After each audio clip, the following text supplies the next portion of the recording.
Morning, everyone. Good Morning. morning.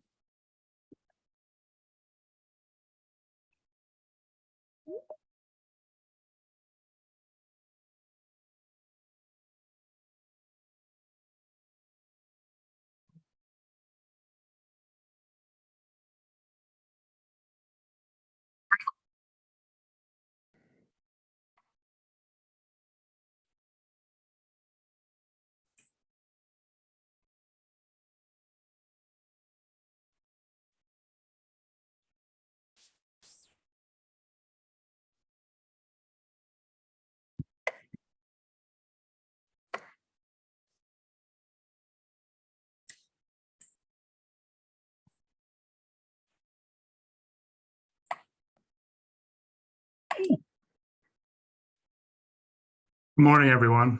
Welcome to our 2023 version of our soil erosion and stormwater workshop. I got the agenda on the screen there. We're going to try to follow it as much as possible, give time for 5-minute breaks between each one so that we could allow the, sorry about that, allow for the speakers to get questions from the audience.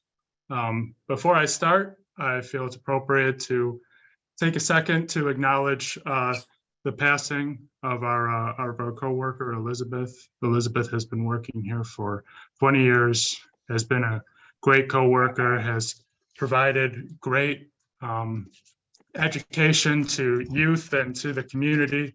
And we're going to miss her a lot. And we're currently hoping to fill that position and to account for the big loss that we had with her passing. A couple extra notes for the webinar. If you do have any questions, we recommend that you reach out to the general audience and I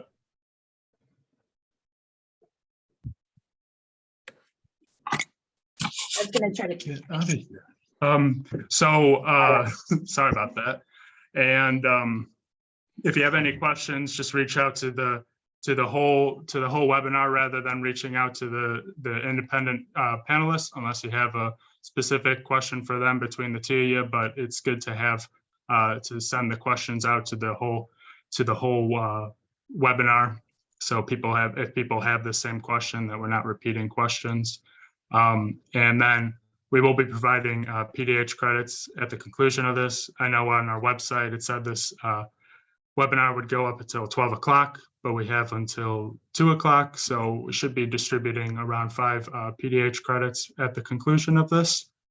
We thank you all for attending this webinar, and hopefully this will be the last year virtual, but we'll see about that. We'll see how this one works out. And with that, I'm gonna open it up to Mia with the Lake County Stormwater Commission, and to tell her about the DECI certification. So thank you. All right, thanks, Patrick. I think you have disabled the participant screen sharing, so I can't share my screen until you. There you go. Okay.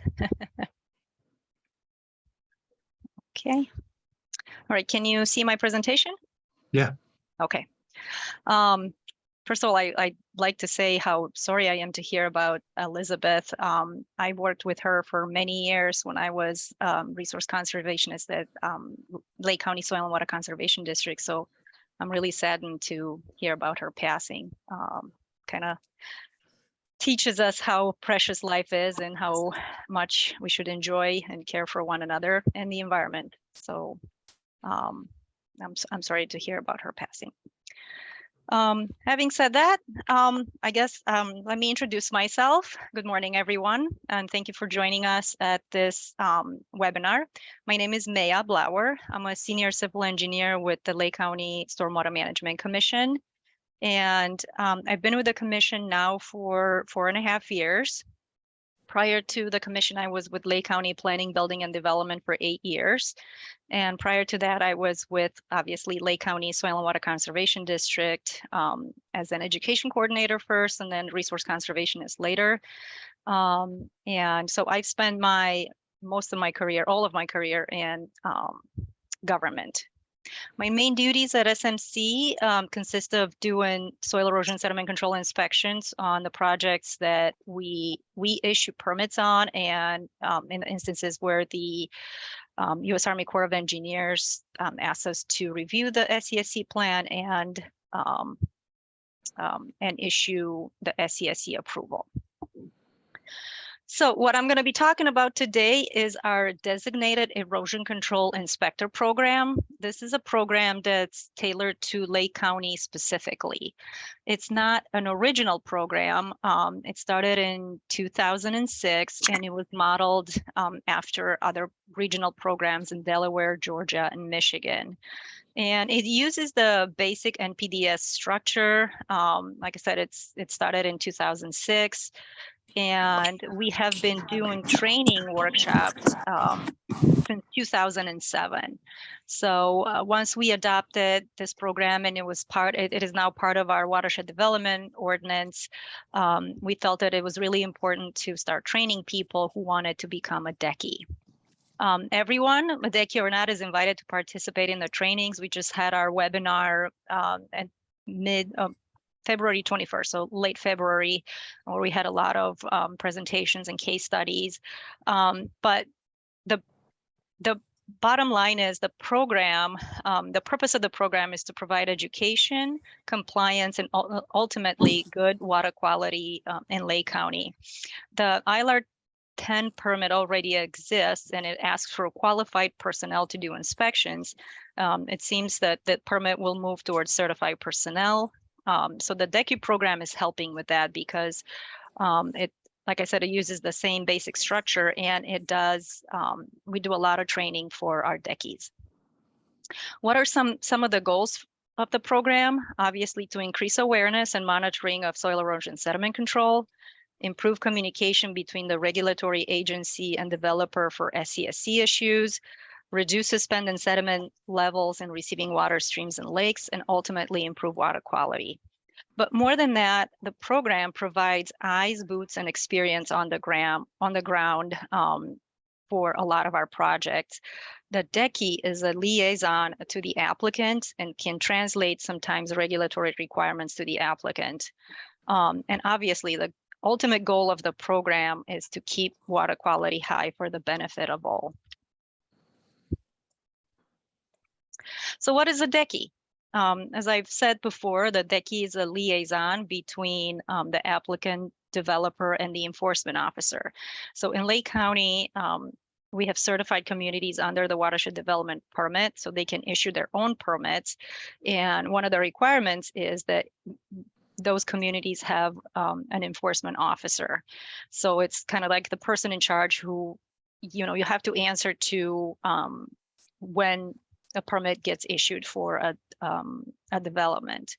They're also trained and qualified SCSC inspector, and the DECI is employed by the applicant and not the permitting agency. So, if you meet the requirements, you can become a DECI. It's not let's say the villages, even though the villages can have their own DECIs on staff, but the requirement is that the applicant, like a developer, would have their own DECIs if they are required on a project. DECI can work for the applicant, but that's not required. So you can hire somebody that's not working for the applicant. And the current list of all DECIs is posted on the SMC DECI webpage, and we have 263 names currently listed. So we have 263 active DECIs listed on our webpage. So if you have a project in Lake County and we require you to have a DECI, you can choose from that list if your company or your consulting firm doesn't have one on staff. So how does one become a DECI? There's lots of people, not just from Lake County, but from all over Chicagoland who may have projects in Lake County who are DECIs. So the list is not restricted to just Lake County consulting firms and whatnot. It's just the entire Chicagoland area. So there are 4 requirements to become a DECI. One is to pass the DECI exam. 2, to complete an SMC approved SCSC course. 3, to submit a one-page statement of qualification to show that you have a minimum of 2 years cumulative field experience. If you're a CPESC or a CESWI, which certified erosion sediment and stormwater inspector, or a certified professional in erosion and sediment control. So if you have one of those 2 designations, you don't need to send in your statement of qualifications, because we know as part of becoming a CPESC, you already have those 2 years of field experience. And the last requirement is to just submit that to SMC. We review it, and if you meet all the requirements, we approve it. The exam, you can take it at any time, but we always recommend that, you know, prospective deckies become familiar with the ordinance first, because it is an open book exam, and some of the questions and answers come straight from the ordinance. What's a SMC approved SCSC course? The decky workshop or the webinar that we have every year is one, but there are also a couple of approved courses listed on the SMC website, which, like, if you didn't have the opportunity to join the webinar, you can take those 2 courses, and that would qualify for the second requirement. And the exam, you know, you can take it at any time. It's not tied to anything. You can just go on the web page and just click it and open it and just take it. As far as the 2 years of cumulative experience, we ask that you write just a short resume, and to be specific when outlining your field experience, like list the work you did, such as inspections, reports, SWIP reviews, and there is no cost to become a decky for the first time. The decky exam, it is 100 questions. And it's a combination of the WDO requirements, the Watershed Development Ordinance requirements, and some soil erosion sediment control practical application. It's online, and it's open book meaning the Watershed Development Ordinance. It doesn't cost anything. It has a 3-hour limit, and you need a 90% or better to pass. That's because it is an open book. There is no study guide for the exam, and I always tell people, just become familiar with the ordinance and answer the questions. It may seem overwhelming at first, but don't worry, if you don't pass the first time, you have the opportunity to take it again. If you take it twice and do not pass, you'll have to meet with the SMC staff to go over the wrong answers before your third attempt. Once you pass and submit all your documentation to SMC, you can become a decky, and your name will be added to the SMC list on the decky webpage. The list gets updated at the beginning of each month. So maintaining your status, what happens once you become a decky to just kind of keep staying on the list? Every 3 years, we have a relisting of all the deckies. So our last cycle was in 2020. Our next relisting is this year. We haven't started it yet. I'm still kind of ironing out the kinks in our permitting system to make sure that everybody can do it and it's easy. And we did have a change on our Watershed Development Ordinance regarding trainings. Attendance at each annual decky workshop between relistings is sufficient. Before, you had to have 24 hours of education credits. However, if you don't attend every workshop between relistings, then alternatively, the 24 hours of education credits are needed. So how can one get those credits? Well, there's a lot of opportunities out there. Obviously, this is one of them. This webinar here is one of them.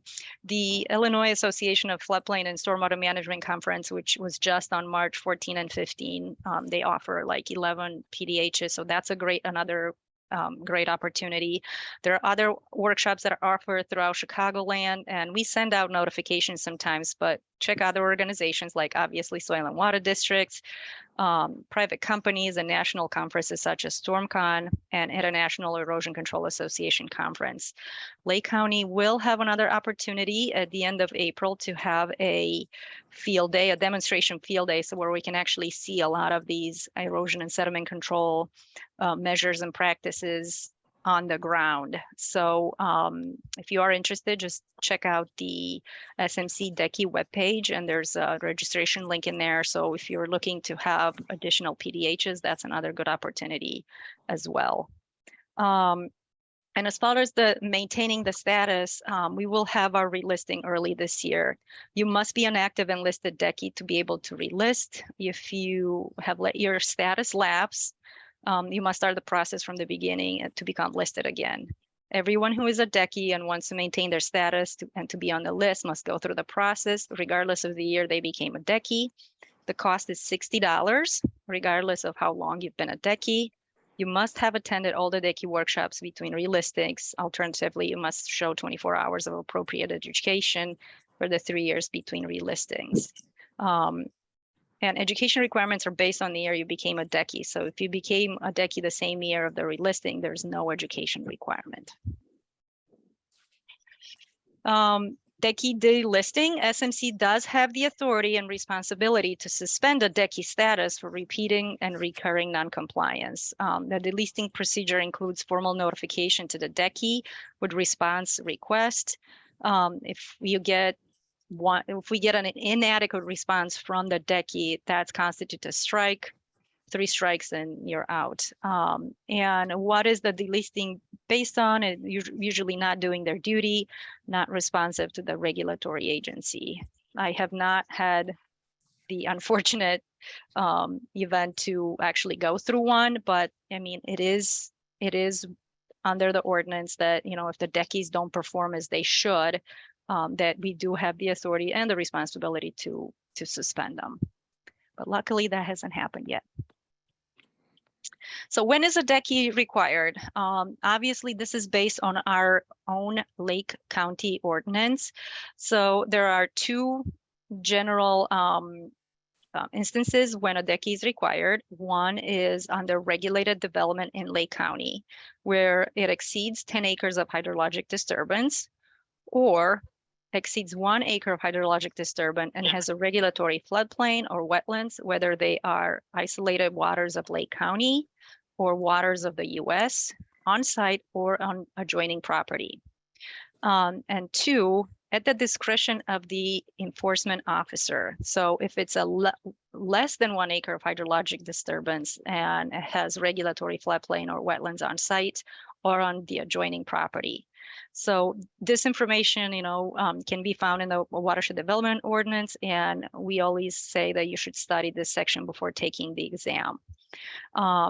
So at the discretion of the enforcement officer, usually it is if the EO feels that the site is sensitive and has potential for negative impact. So even if it is less than 1 acre, if, you know, might have a downslope, you know, go into like a high quality wetland, and maybe the EO wants more eyes on it, then he or she may require the applicant to provide a Decky for the project. What are some of the Decky's responsibilities? Like I said, it's based on the NPDES structure. So a Decky must inspect every 7 calendar days and within 24 hours of a storm event with greater than or equal to ½ inch of rainfall or liquid equivalent precipitation. They have to keep a written log of inspections with pictures.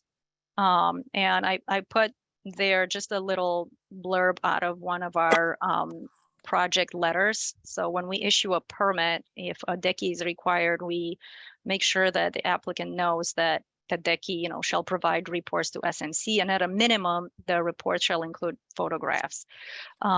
They should, you know, and for this, when I took the excerpt out of this project, what the reviewing engineer wanted to document specifically dewatering activities, verifying no wetland impacts, and utilization of appropriate SCSC methods.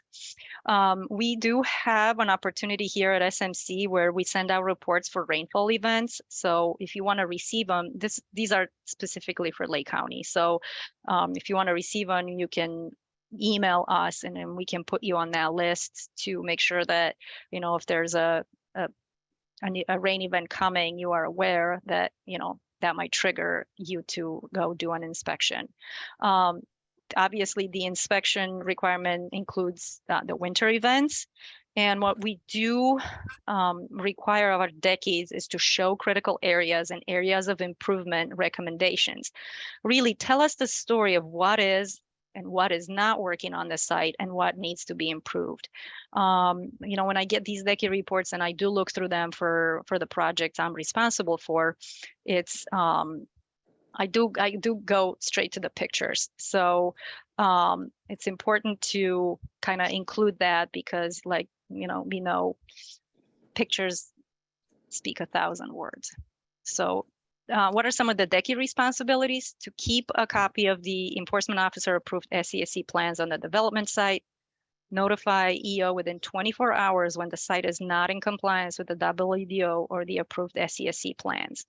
Obviously, propose corrective measures. So you have to have an active knowledge of SCSC in order for you to propose corrective measures, and recommend additional SCSC prevention measures as necessary.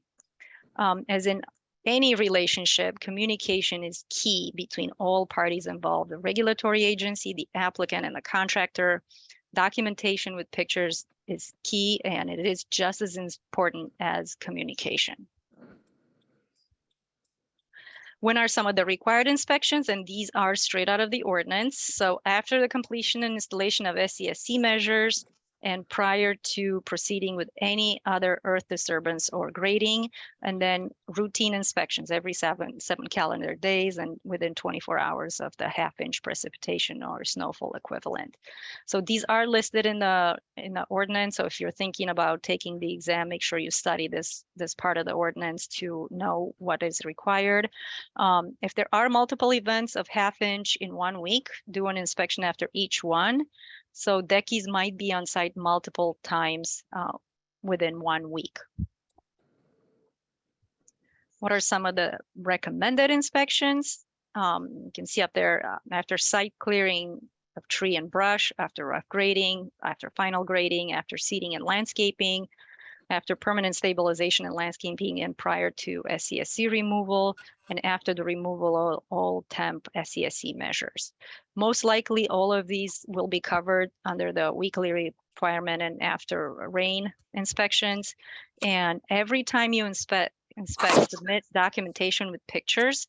And it's important that these are submitted really on time, because I a lot of times I get into a situation where a decky, I have a lot of projects, so I can't keep track of everybody's deckies reports, but sometimes I get emails when there's like 3 or 4 bunched up together. So it's important that these reports are sent in a timely manner, especially if there are issues with the site. So or at least a regulatory agency and the enforcement officer knows what's going on in a timely manner. So we actually have put together a decky inspection report. It's on the on our decky webpage. It's not something that you're required to use, but we thought it might be easier to post it there to just make it easy in case you don't have an inspection report of your own. So it's on the website. People used to have to email us to get this report, and now it's just posted there. And please include pictures. Obviously, in this form, there's some blocks that are left intentionally open for the pictures. And you can use any format you want. However, the writing must be legible. I do sometimes get handwritten reports, and sometimes I can't read the handwriting. So please, if you're going to use handwritten reports, make it legible. So when are the deckies done inspecting? After permanent stabilization and enforcement officer approval of the as-built plans. Obviously, if that's required by the permit. Sometimes only an email is required stating that the project has been built per plan, but please check your permit approval letter. So our review and engineers usually put in there what kind of as-built requirements are necessary, and our inspectors follow that before saying, okay, the project is done and the deckies are done inspecting. So we always kind of try to have a working relationship with the deckies to make sure that we're all on the same page as far as when a a project is completed and inspections are no longer necessary. Permanent stabilization. So for our ordinance, the SMC as-built approval requirement states that a site is permanently stabilized if we have 70% of aerial coverage of vegetation, of which at least 50% must be desired species. So that's our new WDO amendment, now in line with the IEPA requirement. Our previous requirement was 90% aerial coverage. So we kind of dropped that to be in line with the IEPA requirement. Obviously, no erosion, sedimentation, or unstabilized areas. This includes stockpiles if they're going to be left for a prolonged period of time. And SESC removal after permanent site stabilization has been achieved. That includes sill fence, perforated risers, inlet baskets, whatever else was used in the project. All these need to coordinate with the regulatory agency for permit closure after all the requirements have been met. So I think that concludes my presentation on the DECI program. I know this is something that's just, like I said, specifically for Lake County, but it's been working great for us over the years. And we feel that the current DECIs are very well educated and they're doing a great job at communicating with a lot of the regulatory agencies. So we're proud of this program and we hope to keep it going. Keep the education going and get as many people into the program as possible, because like I said, it creates a great base of inspectors out there that are not only educated, but that can do the work that two inspectors can't do for the entire county. So with that, if there's any questions, I'd be more than happy to answer. Yeah, so post your questions in the chat rather than sending them to me directly. I did get some questions. First one is, do you get some pushback by the developers for including those photos in the inspection logs? I know that some developers prefer not to keep those in the inspection logs because it could only be bad for them. Right. Not in my experience. And given that the DECI is employed by the applicant, but sometimes it may not work for the applicant. They might just, the applicant is a big developer and they may hire an outside consulting firm to do their inspections. The DECIs are required to follow what they need to follow, and that including sending reports with good pictures. I have not, to my knowledge, in my experience, have gotten any pushback from the developers as to not including pictures in the reports. So that's a good thing. And then another one. So you mentioned you guys provide a little bit of a notice for when storm events will take place. Yes. Are there good online resources that you guys use for after the fact storm events, or do you guys have any type of on-site rain gauge requirements at all? We don't have any rain gauge requirements. So Bob Gardner, who has retired a few years back, he was our in-staff self-made meteorologist. So we lost that knowledge with him, but we do use what's available to us. There are some rain gauges out there that Jeff Laramie, who's on our staff, collects data from, and we provide a map after the storm event. We do provide a map with the actual rain event and how much rain we got for that time period. So we do have some resources, and Jeff is great. He gets them out timely. So if you are interested in those resources, all you have to do is just email me, and I can contact him, and you'll be put on that list to receive kind of I think he sends out 2 reports. One is a like heads up, here's the forecast for the following week. And then if we do get a rain event, he emails out a map with the rain gauges for the different communities in Lake County and how much rain we got. Okay, and then the last one I got is when dealing with winter inspections and the inspections where you're just waiting for kind of that 70% vegetation. So I get asked a lot in my office, and I guess it's my interpretation of the ILR 10 permit. But do you guys have any type of do you ease on the requirement for the number of inspections that need to take place in the winter time, and also the when you're just waiting for that 70% coverage and there's not really much action going on? Yes, we do. There is a requirement to coordinate with the enforcement officer to drop the requirement from weekly to monthly. But yeah, that's definitely based on case by case scenario where the project is. And obviously, if there are other requirements, for example, ILR 10, obviously we don't enforce the ILR 10 permit, but the applicant is subject to those rules as well. So from an SMC WDO perspective, there is a flexibility during winter events if it's frozen, if it's snow covered, and we know there's winter shutdown, that we can drop those requirements from weekly to monthly. Okay, excellent. I don't think I see any more questions, so we'll just move on here. Okay, all right. Thank Thank you. you, everyone. Enjoy the rest of the webinar.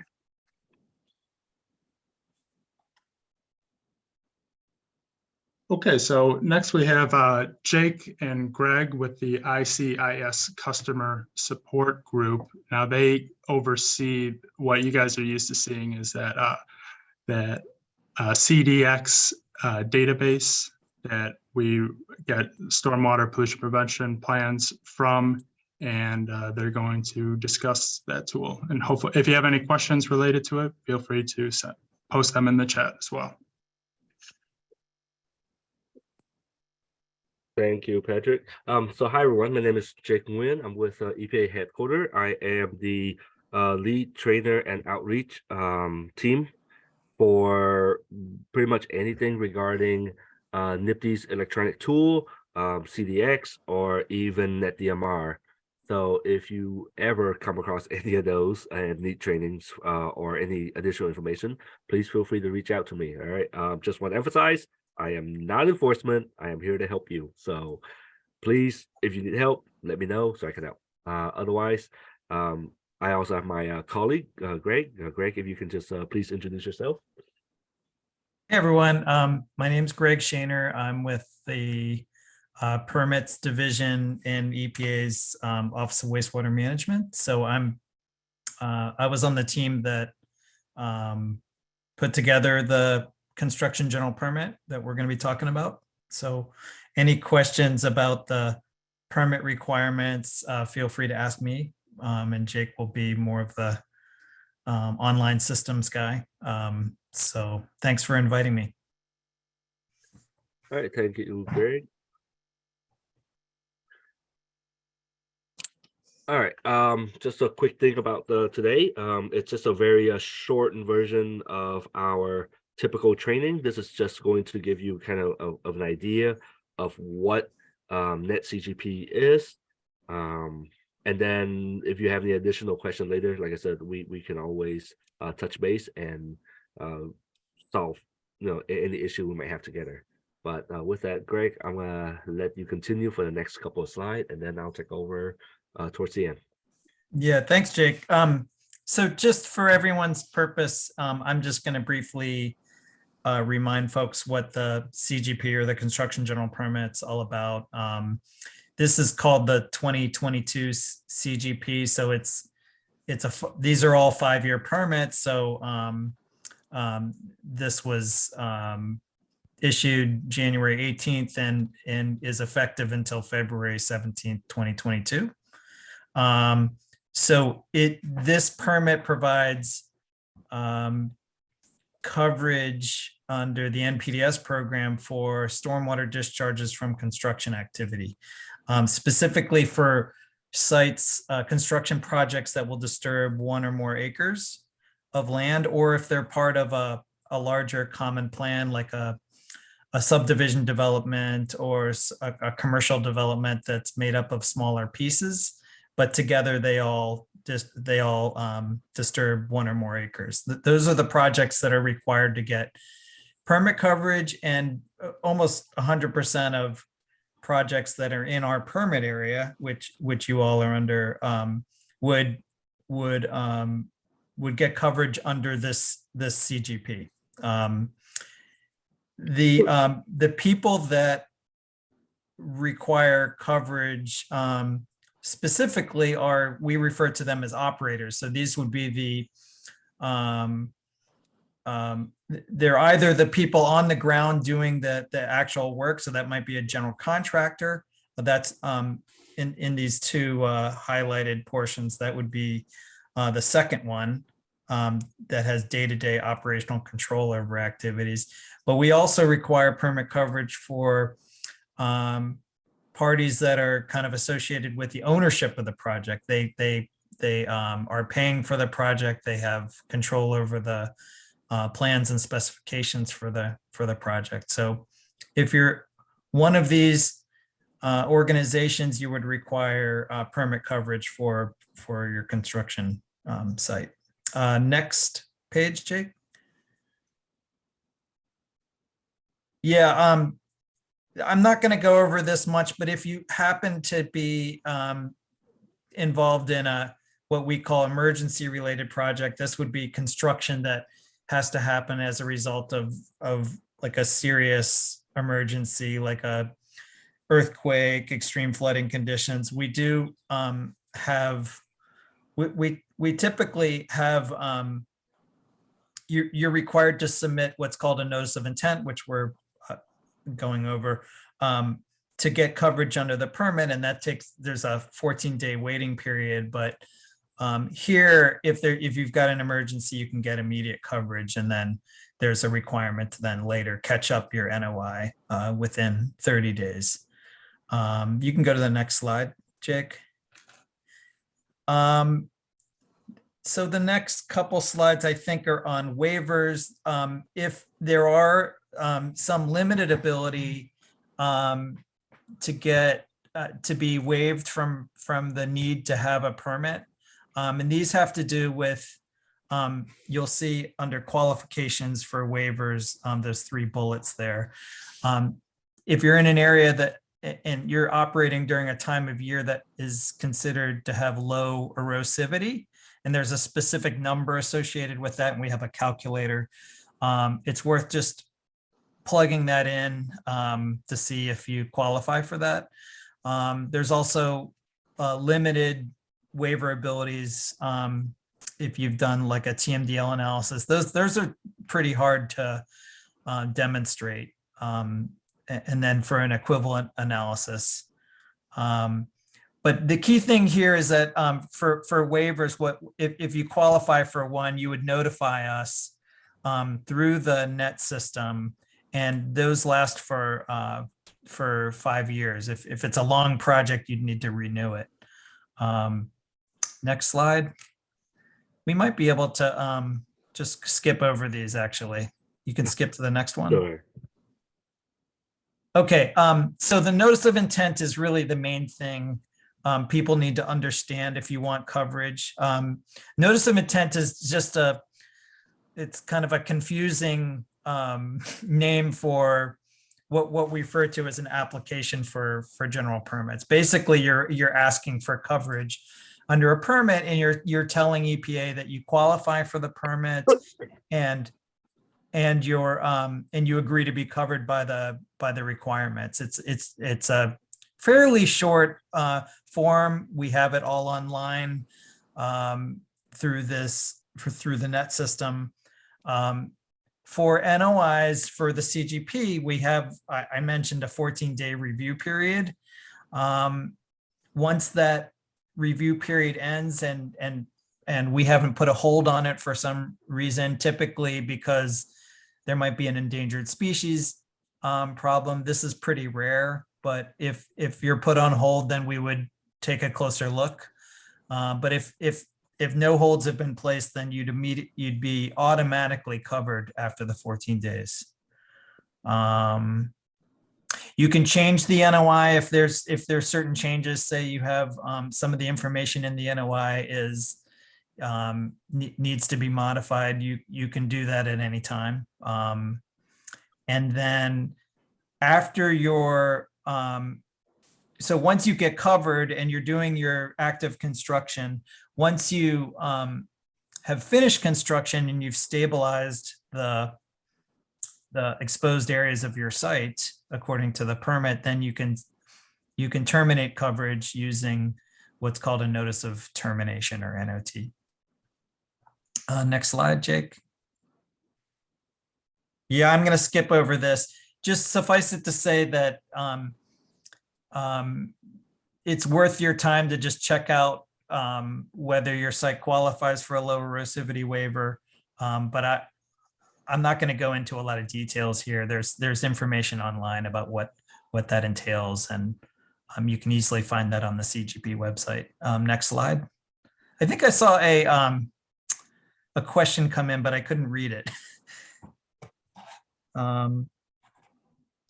Should I go over that now? Is the 14-day review period calendar days or business days? It's calendar days. So once you submit the NOI, the clock starts, and regardless of day of the week.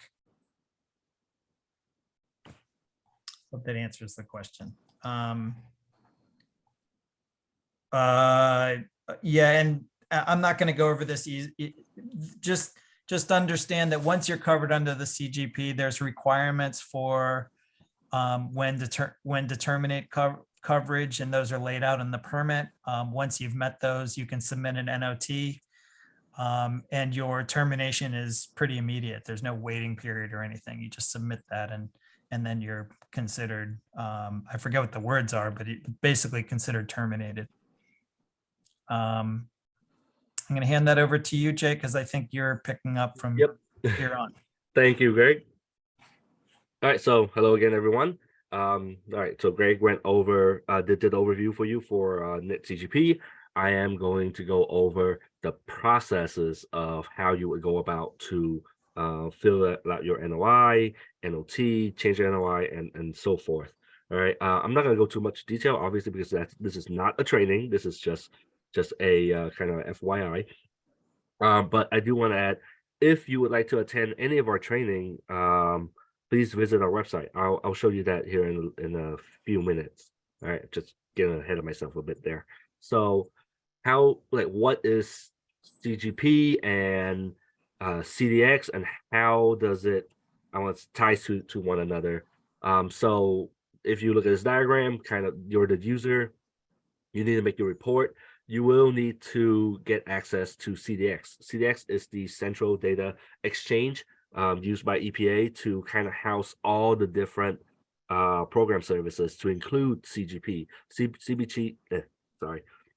CGP is basically just one of the many program services under CDX. All right, if you want to look at CDX as kind of like a mall, then CGP would be probably a kiosk or a store within that mall. So you need to have a CDX account in order to access CGP.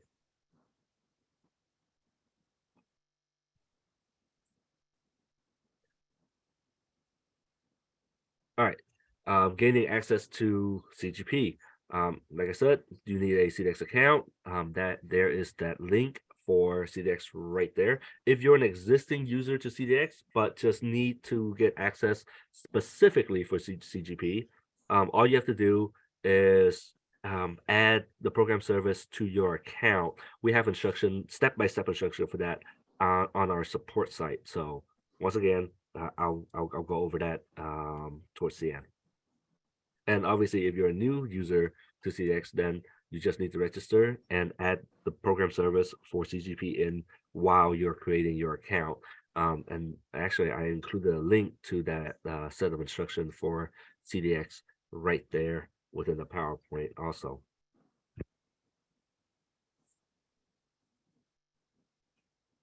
All right, now determining your role. While you're creating your account, during the registration process, it is going to ask you what role do you need. So this is the best way I can explain the roles for you. Typically, there are 2 external roles and I want to say 3 internal roles. All right. The first one for any operators or any user that would like to have the ability to prepare or certify the NOIs, it's going to be either a preparer or a signatory. All right. If you want to look at it as kind of a hierarchy, then a signatory would technically be able to do everything. They can prepare, certify, submit NOIs, LEWs, NOTs, and so forth. All right. And they can sign off on your form. A preparer can also prepare those particular form, but they can't sign. All right. They'll have to flag it and route it to a certifier or to a signatory in order to move on. All right. All right. That's say right there. Anyone not authorized to certify. This is typically a contractor or a consultant. All right. And then the internal roles, or I call it the other roles, is for government entities and municipalities. All right. These are the RAs or the regulatory authorities, the state RAs, and government user, as well as a small group of internal user, as well as our particular help desk agents. All right, now what can I do in CGP? Well, as I mentioned, a preparer and the signatory, all right, they can create, change, and terminate the NOI, or well, create the form for it anyway. Yeah, so they can create, change, and discontinue the LEWs. However, if you're a preparer, you have to route it to another signatory or another preparer to go over.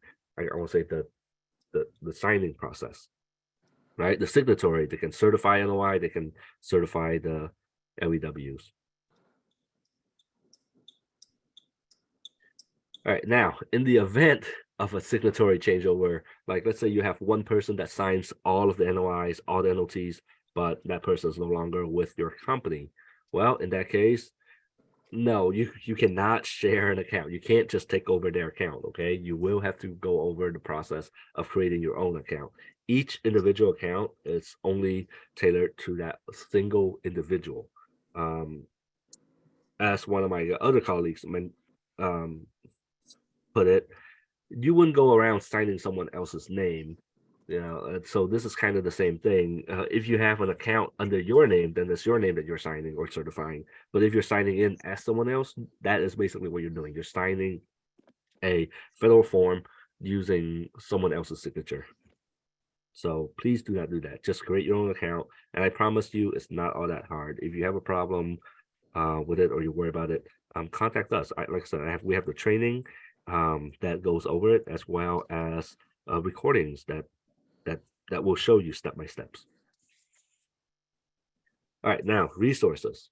All right, for any assistance needed with CDX, and I want to say typically the only thing that you really need to contact them for would be, I want to say, if you're unable to access your account for whatever reason, or if you have like a legal name change, because the CDX account is tailored specifically to you, so it is going to go through a identity proofing process to verify that you are who you say you are. So if you have like a legal name changes or something like that, then yes, that is where you will contact the CDX help desk, and that is their number right there on top. Otherwise, everything else will be at our help desk, which is the NIPD's e-reporting at epa.gov right here. And that is our phone number for our help desk. Yes, my and I will say my team and I both monitor this email. All right. Excuse me. If you need additional information for just NIPD's e-reporting, we have our e-reporting website right there as well. That is just going to go over basically everything that Greg mentioned, including some other things regarding waivers and so forth. But otherwise, our support site is right here at the bottom for you. It is the NetCGP support website. It is the EPA, US EPA ServiceNow services.com. All right.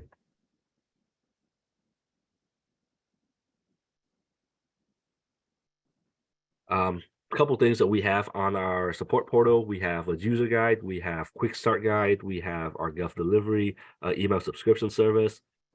If you just want additional news on that, please subscribe to that. The only person that really maintains that email list though is myself. So I promise you're not gonna get a whole bunch of spam email if you register there, because I am literally the only person that will send out emails to you throughout the year. All right, we have our training schedule as well as our training recordings. And once again, the URL is right there for you. All right. And I want to take this opportunity just to show you what it looks like real quick. So this is the support portal.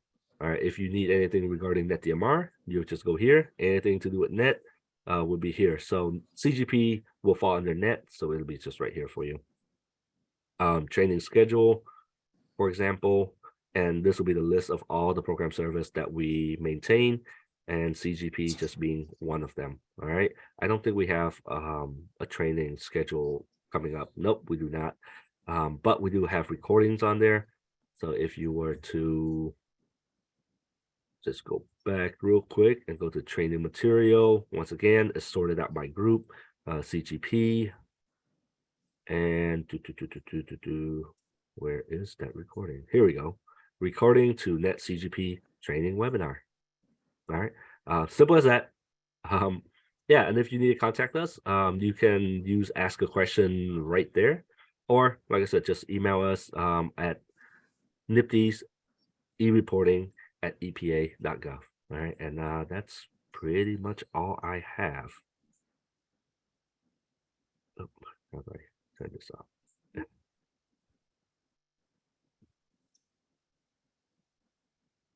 Sorry, I'm not sure how to stop sharing. You're fine.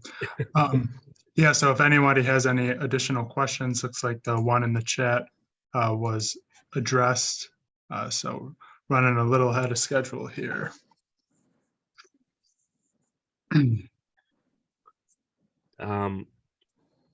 I will put my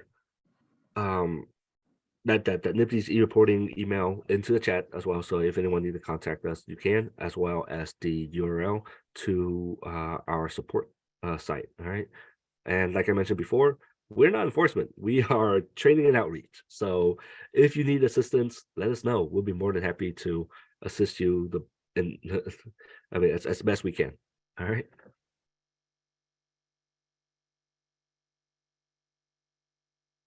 Thank you, guys. So like I said, just slightly ahead of schedule here. So I'm just gonna take a second to kind of show the proposed agenda again on the screen, and bouncing off of the topic of CDX and IEPA, I just wanted to give a little bit of an overview about the SWCD's role in working with the Illinois Environmental Protection Agency. So just a look here, that what you see on the right is the counties and the SWCDs that have agreements with the Illinois Environmental Protection Agency under the inspection pilot program. So with this, we are given the right to enter any project over an acre throughout our respected counties and to conduct an independent inspection. So we will take a look at the plan reviews, or sorry, we'll take a look at the updated stormwater pollution prevention plan, all the weekly and post-storm inspection documents.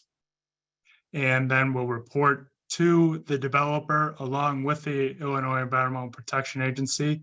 Now, these inspections can be done at random or just in our own internal planning process to pick out a couple at the beginning of the season, see which ones that might be a high priority, maybe given the proximity to any type of surface water or areas that are just need certain priorities for it.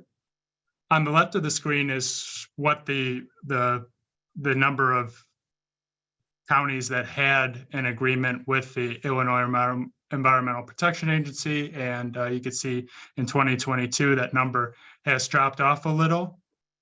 So it's important that we keep this strong so that we could kind of hopefully get some of the SWCDs back on to report to the county. Now, specifically for our SWCD at the Kane DuPage SWCD, I have this graphic of the municipalities that we have agreements with Elburn, Batavia, North Aurora, and Aurora. And then you can see that we have that authorization in both of the counties to do those Illinois Environmental Protection Agency inspections. And then we also traditionally have had those agreements, that agreement with the Army Corps of Engineers to conduct inspections when they are requested by the Army Corps. So just for future applicants into our office, most likely you're going to be advised by either those municipalities highlighted in green or else the Army Corps of Engineers to apply to us. So if you don't have that authorization letter from the Army Corps stating that you need to apply to our office, or else if you don't have any direction from a municipality to apply for our office, it's likely that our application is not needed at this point in time. I'll also take another second to promote our Partners for Conservation program. For this audience, I think the most important one is that rain garden on the bottom. So we are looking for opportunities to distribute cost share dollars for practices in the purpose of reducing soil erosion and reducing any complications to water quality. So those are the rates that we could offer and the units that we could offer them at. So I welcome anyone to apply, to give our office a call and to ask for the Partners for Conservation, any guidelines or opportunities to get funding.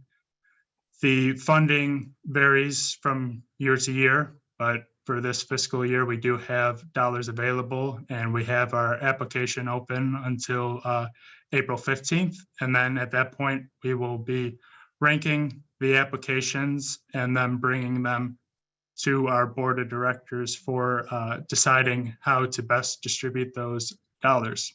And that money is from the Illinois Department of Agriculture. And again, if you have any questions related to that, please reach out to our office.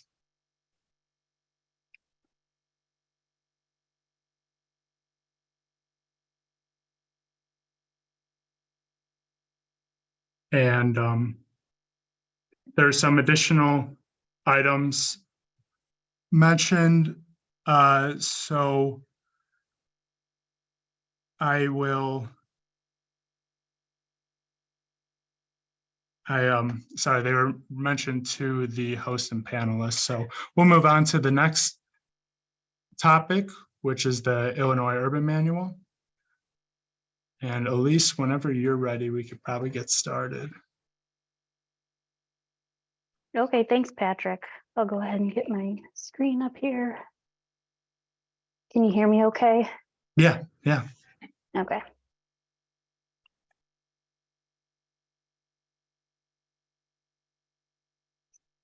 All right. Good morning, everyone. My name is Elise Olson. I'm with the Kendall County Soil and Water Conservation District. I'm the resource conservationist. I've been with the district for about 3 years. Prior to my time here, I worked for WBK Engineering as part of their environmental group. I worked there for about 3 years. Today, I'll be discussing the Illinois Urban Manual. So today we will go through a user overview of the manual, some updates. We'll highlight dewatering as a practice, and then we'll discuss ways that you can help out. So what is the Illinois Urban Manual? This is likely a familiar document to most of you, but for those who may not know, it is a technical reference document that's always being updated and expanded on. It's also written into IEPA's NPDES ILR 10 permit for construction activities. It contains standards and specifications that describe best management practices, or BMPs, for controlling non-point source pollution. And the BMPs included in the manual fall under these 4 categories listed on the screen here.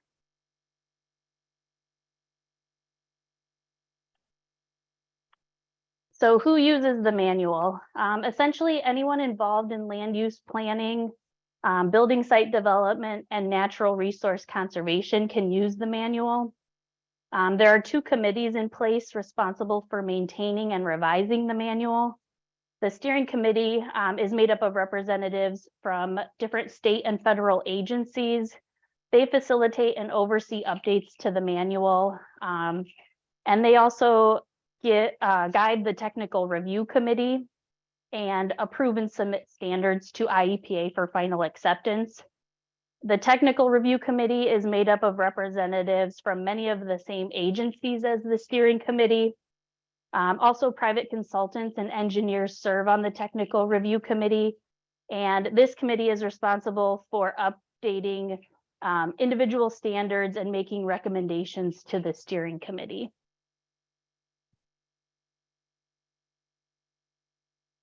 So you can find the manual at illinoisurbanmanual.org. It's a pretty user-friendly site. On the left side of the web page, you have your quick links to practice standards, construction and material specs, standard drawings, and the field manual. The standards, specs, and drawings are all in alphabetical order, so you can easily find what you're looking for.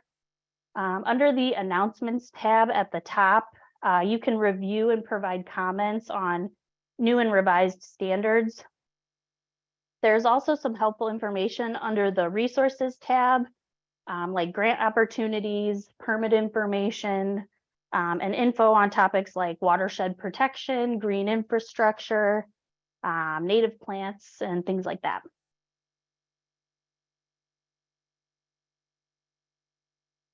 So this is what the practice standards, construction specs, material specs, and drawings look like.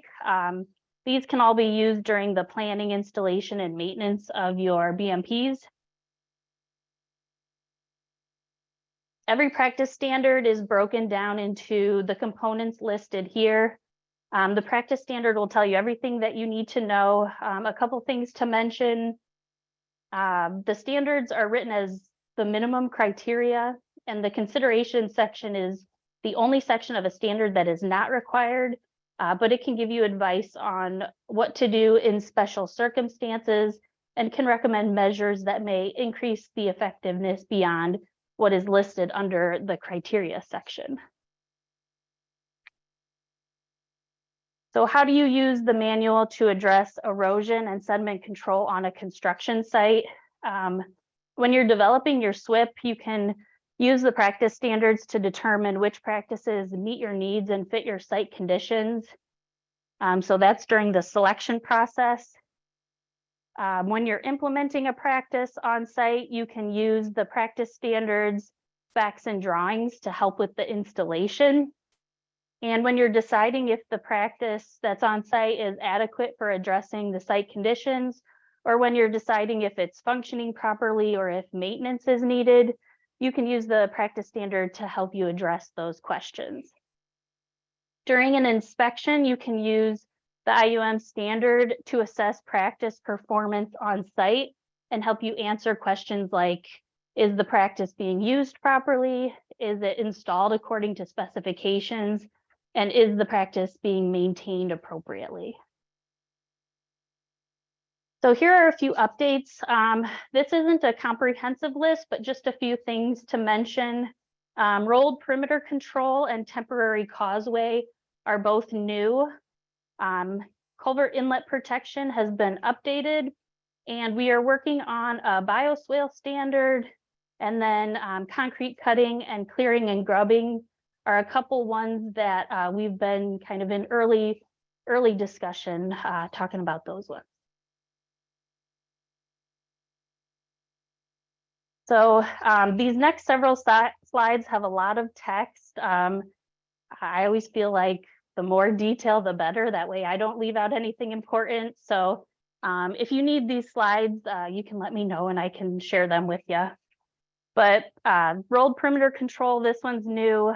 This is a rolled product that is entrenched and used at the perimeter of a site as a temporary barrier for intercepting sediment from sheet flow runoff from relatively small and flat disturbed areas. So this does not apply to areas of concentrated flow. The drainage area is 1/4 of an acre of overland sheet flow per 100 feet of product. The height is 12 inches or greater, and you'll want to install this prior to clearing and place it as close to the contour as possible with the ends extending upslope. And again, don't cross the contour so that you avoid the concentrated flows. The product must be entrenched into the soil a minimum of 1/4 of the rolled product diameter or a minimum of 3 inches, whichever is greater. And the product must be secured with stakes. When staking, make sure you have good soil contact. The stake should be placed on the backside of the product. This will secure it in the trench. And for slopes 4 to 1 or greater, the stakes should be spaced at a maximum of 5 feet apart. Sediment deposits should be removed when levels reach half the height of the product. And you can remove the product once upslope areas have been permanently stabilized. So temporary causeway, this one I had to split on 2 slides. There's a lot of details to share. This is a new one. So a temporary causeway is a temporary roadway or path constructed to cross part of a body of water or waterway in order to provide access for vehicles and equipment to get to a construction site or to perform maintenance work. There is a list of conditions where this practice applies. Basically, where a culvert bridge or other stream crossing is not appropriate, or where an existing stream crossing is not available, then a temporary causeway could be necessary for your project. Also keep in mind this list of other conditions. These are noted in the standard as well for reference. So keep these in mind when deciding if a temporary causeway is a good option for your project. There's a long list of criteria. So temporary causeways should be designed to withstand anticipated forces like high flows, ice, overtopping, and equipment loads. They should not cause erosion or damage to stream banks, and the erosion potential should be evaluated when you're determining the causeway location. They should not create a damaging increase in flood heights or velocities, so they should not cause scouring, and they should not significantly alter flow. They should not create any sort of threat to the public or impair the functions of the floodplain or channel. If possible, they should not be constructed during seasonal high water conditions, and they should be removed as soon as possible once they are no longer needed. And to construct, you'll want properly sized riprap as the base with smaller sized stone on top. And this should be placed on geotextile material. Nothing should be stored on the causeway if rain is predicted. And fish passage should be evaluated and activities should be timed to avoid impacts to fish spawning runs and mussel beds. So there are 2 general types of temporary causeways. Vented causeways have waterway openings like culvert pipes to accommodate low flows that would otherwise be blocked by the causeway embankment. And unvented causeways usually do not have culverts to pass flows through, so this type is often used in situations where the causeway is constructed in a lake or a pond, or where the causeway does not cross or block the flow. So some considerations, you may be able to minimize the need for a temporary causeway with proper planning. For example, you may be able to use existing water body crossings, or you may be able to approach the construction site from the nearest bank in order to avoid crossing the stream. You should be evaluating the stream channel flow conditions, the overflow areas, and the surface runoff measures at the site before finalizing the location and type of causeway. And with all soil erosion and sediment control practices, it's best to minimize disturbance wherever possible. These items listed here are what should be included in your plans and specs at a minimum. These are listed in the practice standard as well, so you can always refer back to that if needed. And then culvert inlet protection, this one's been updated. This is a temporary sediment filter located at the inlet of a culvert that is conveying stormwater runoff. The thing to note here, stone culvert inlet protection has always been part of this standard, but it's been updated slightly, and you can see some of those updates noted on this slide. Sediment log has been added as an option, and we'll kind of focus on that one for right now. So sediment logs are made from biodegradable material. They reduce flow velocity, which allows the sediment to settle. They also trap sediment in their fibers. The drainage area is 1 acre. This differs from stone culvert inlet protection, which has a drainage area of 3 acres. They should be installed in a 3-inch deep trench in a horseshoe shape, 24 inches away from the culvert inlet, and the area between the log and culvert should be stabilized. The diameter or height should be based on the same 3 factors as listed for the stone culvert inlet protection. And those factors include temporary pool safety considerations, tributary area, and diameter of the culvert. The logs should overlap, and stakes should be placed every 24 inches at a 45-degree angle so that the flow forces the log into the stake, and you should not pierce the log with the stakes. And then maintenance is essential to keep sediment deposition under control. You'll want to remove sediment when it has accumulated to half the height of the practice. And then here are a few things that are currently being worked on and discussed. Bioswale, a draft practice standard has been created that's currently being worked on. So bioswales are vegetated swales designed to convey and infiltrate stormwater runoff and filter pollutants. They're intended to reduce velocities, peak flow, and runoff rate. They prevent sediment from being transported, which protects downstream areas. They are not intended to remove pollutants like chemicals and fuel, but they can capture salt, oils, sediment, and excess nutrients. Not to be used in areas that experience ponding, and pre-treatments like catch basins, street sweeping, grass filter strips. Those kinds of pre-treatments should be used to prolong the life of the bioswale, and they should be regularly inspected. Excess sediment and debris should be removed, and any bare or eroding areas should be replanted. So concrete cutting and microsurfacing, this one's in the early stages of development. During road construction activities, concrete cutting or grinding may be necessary. And the cutting and grinding of concrete creates a concrete slurry, which can carry byproducts and pollutants like silica and cadmium. And these can be highly alkaline, which can contaminate groundwater and surface water. Also, suspended solids in the slurry will eventually become sediment after the slurry water evaporates. So proper containment and disposal is essential. And then clearing and grubbing, this one's also in the early stages of development. NRCS has a practice standard for clearing and snagging. That's number 326 on the field office technical guide. So this clearing and grubbing standard would be more for your urban settings. So practice highlight, dewatering. Some things to keep in mind. If you're doing any excavating on site, be prepared to dewater. You will need to do it, and it should not be an afterthought. A basic plan for dewatering can be included in your SWIP if your site conditions and project scope don't require something more detailed.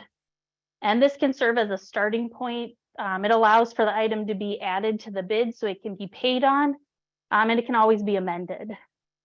So plan ahead for your site conditions and the capacity of water you will be dealing with. Here in Northern Illinois, we deal with a lot of water, especially this time of year. So plan your discharge locations. You should be discharging to upland stable locations that are protected from erosion. You'll want to plan for freezing temperatures in the winter when you're using pumps. Incorporate wetland protection. You'll want to buffer wetland areas in case a failure does occur, and then plan for maintenance. So the goal is controlled removal of water from your construction site. You may want to consider diverting it away from the construction area before it enters the site. This will mean less water that you have to treat. And dewatering activities should not negatively impact water quality. They should not cause erosion, and they should not transport sediment off-site. And here are a few options for dewatering, and you can find more detail for each of these in the practice standard. So if you're using a dewatering bag, you'll want to size it based on the manufacturer's recommendations and the size of the pump. However, the minimum size bag is 10 by 15 feet with a surface drainage area of 300 square feet. The largest size pump hose you should use is a 4-inch diameter, and multiple hoses should not be attached to a single filtration bag inlet sleeve. Place it on a stabilized surface like shown in the middle picture. You'll want to raise it up off the ground so that water can flow out of the bottom of the bag, and do not place it in an aquatic area. You can use the material specification for geotextile for your fabric selection, and there are links to these tables in the standard. Table 2 is the requirements for non-woven geotextiles, and table 1 is for woven geotextiles. And you may need to use secondary containment practices when draining to any body of water, wetland, or water conveyance structure like a ditch or swale. And and looking at the pictures, you do not want your site to look like the top or bottom pictures. In the top picture, those bags are right up against the silt fence, which doesn't leave any sort of a buffer. The bags aren't functioning properly, and the sediment you can see is clearly migrated off-site. In the bottom picture, the bag looks like a good size, but it's sitting on exposed soil. It's not on a stable surface, so any good that you're doing by having a properly sized bag that's functioning well is just being undone because the water that's leaving the bag is picking up that exposed soil. So we would love your help. We always appreciate suggestions and feedback on the Illinois Urban Manual. You can always let us know what standards you'd like to see. Also, we'd love additional members on the steering committee and the technical review committee. Again, the steering committee facilitates the updating of the manual, and the technical review committee works on individual standards, either reviewing existing standards or drafting new ones. So you can contact us at this email address. You can also reach out directly to myself, Patrick McPartlan, or Rick McCandless if you have any questions or if you'd like to help. So with that, we can take questions if there are any.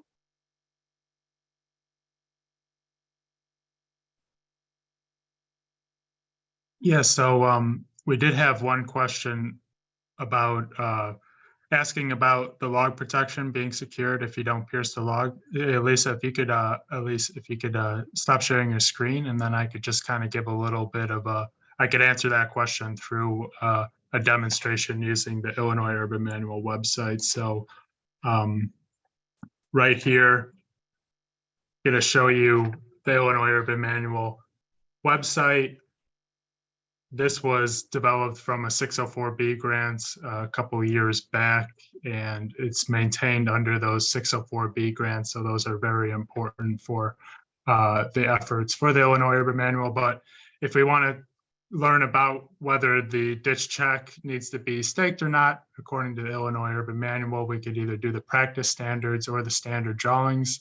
Since the standard drawings would likely be referenced in the SWIP, we'll just go to those. And here you see that it has all the different standard drawings that you could incorporate into your plans, along with the drawing formats that you could use in AutoCAD and to put it into your plan set. So if we're going to look at the ditch check manufactured, looking at that rolled ditch check, what we're looking for is to answer that question from the audience that yes, we expect that those ditch checks do have stakes in them to help address any high flows and to allow that settling to take place prior to the log potentially moving downstream. So that answers that question. And if you have any recommendations for this Illinois Urban Manual website, please let me know. And we're going to take a 5-minute break so we get back on schedule. So we will return back at 10:25 to resume the webinar. Thank you.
Okay, we're back from break. We'll throw it off to Soren with the Army Corps of Engineers to talk about a little bit of the updates going on in their office. Thanks, Patrick. Can you hear me? Yep. All right, great. Let me get my presentation up.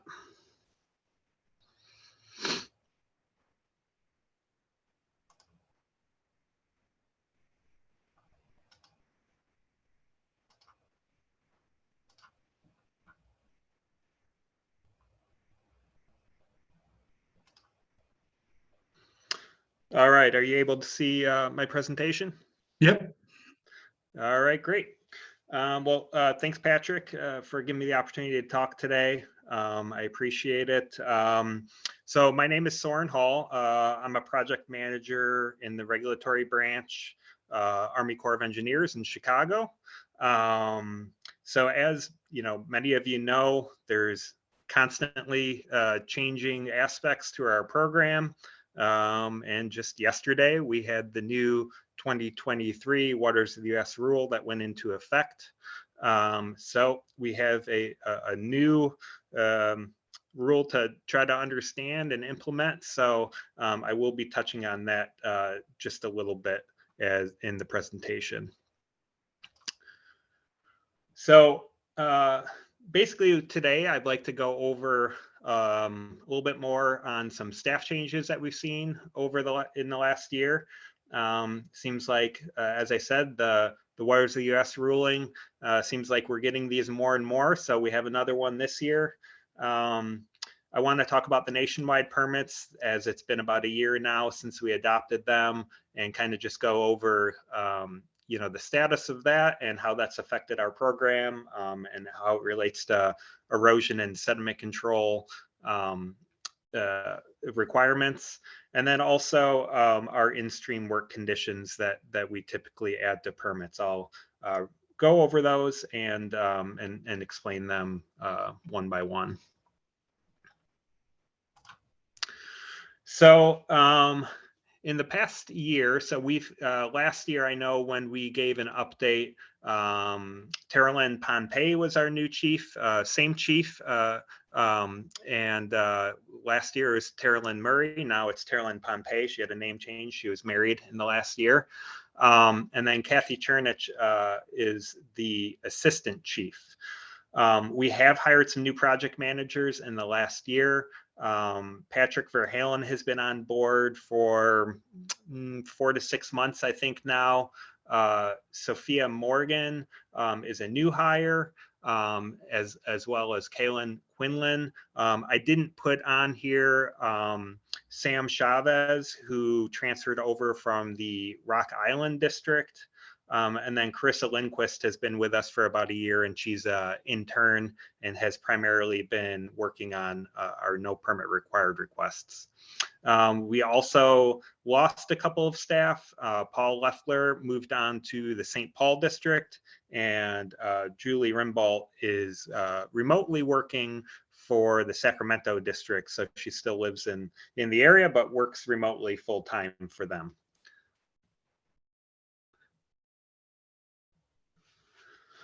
So for our new Waters of the U.S. ruling, as I mentioned, this went into effect yesterday. And oftentimes there are lawsuits that come about. So far, from what I've heard, there's been a couple lawsuits. I believe it was Texas and Utah. But currently right now, the new ruling as of yesterday, it is in effect. So the biggest thing I wanted to notice on this is, or note, is that this really isn't a huge change from how we have been regulating on the pre, you know, the pre-Rapanos regime.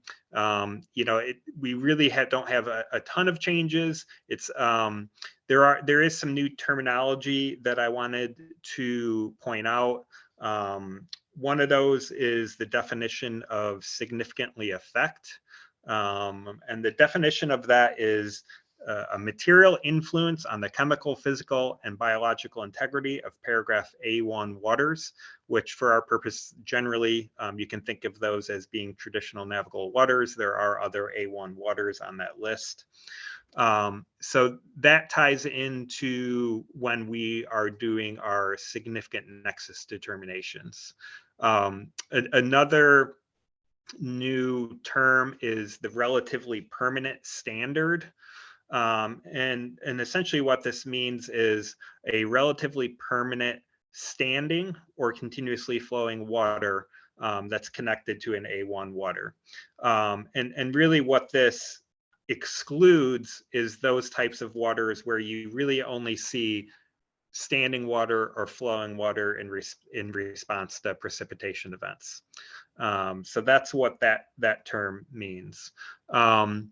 And then just another reminder, most of you are probably aware of this, but jurisdictional determinations are not required, and we certainly have tried to put the message out there that if you don't need one, don't request one, just to save time in the permitting process. So we are, continuing to always work with applicants and our local partners.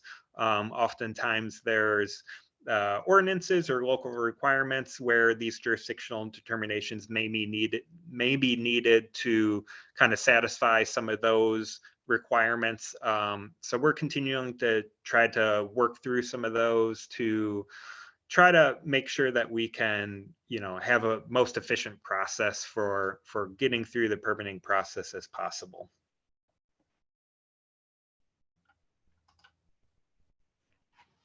So for the nationwide permits, as I noted, it's been about a year since we adopted the nationwide permits. This was certainly an adjustment for those of us like myself who hadn't used the nationwide permits all that much in my career. We had been using the nationwide permits more regularly in our Indiana portion of our district. But essentially this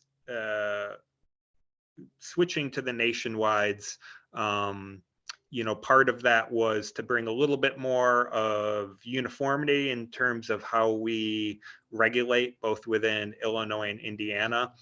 There's always going to be differences from state to state, but we did want to have a program that's a little bit more uniform, not only with how we regulate within our boundaries, but within the adjacent areas, because many of you may work within the boundaries of other districts, and having a program that's a little bit more uniform from one district to the other is going to make it easier for the applicants and to make it easier for you to understand our permitting process.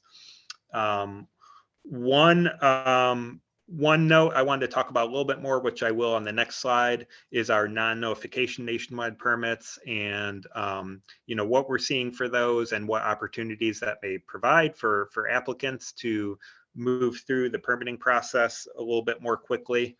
Also, one of the bigger differences is in the impact thresholds, specifically when it comes to transportation projects or commercial developments, residential developments. So that threshold is a ½ acre instead of the acre that we had under the regional permit program.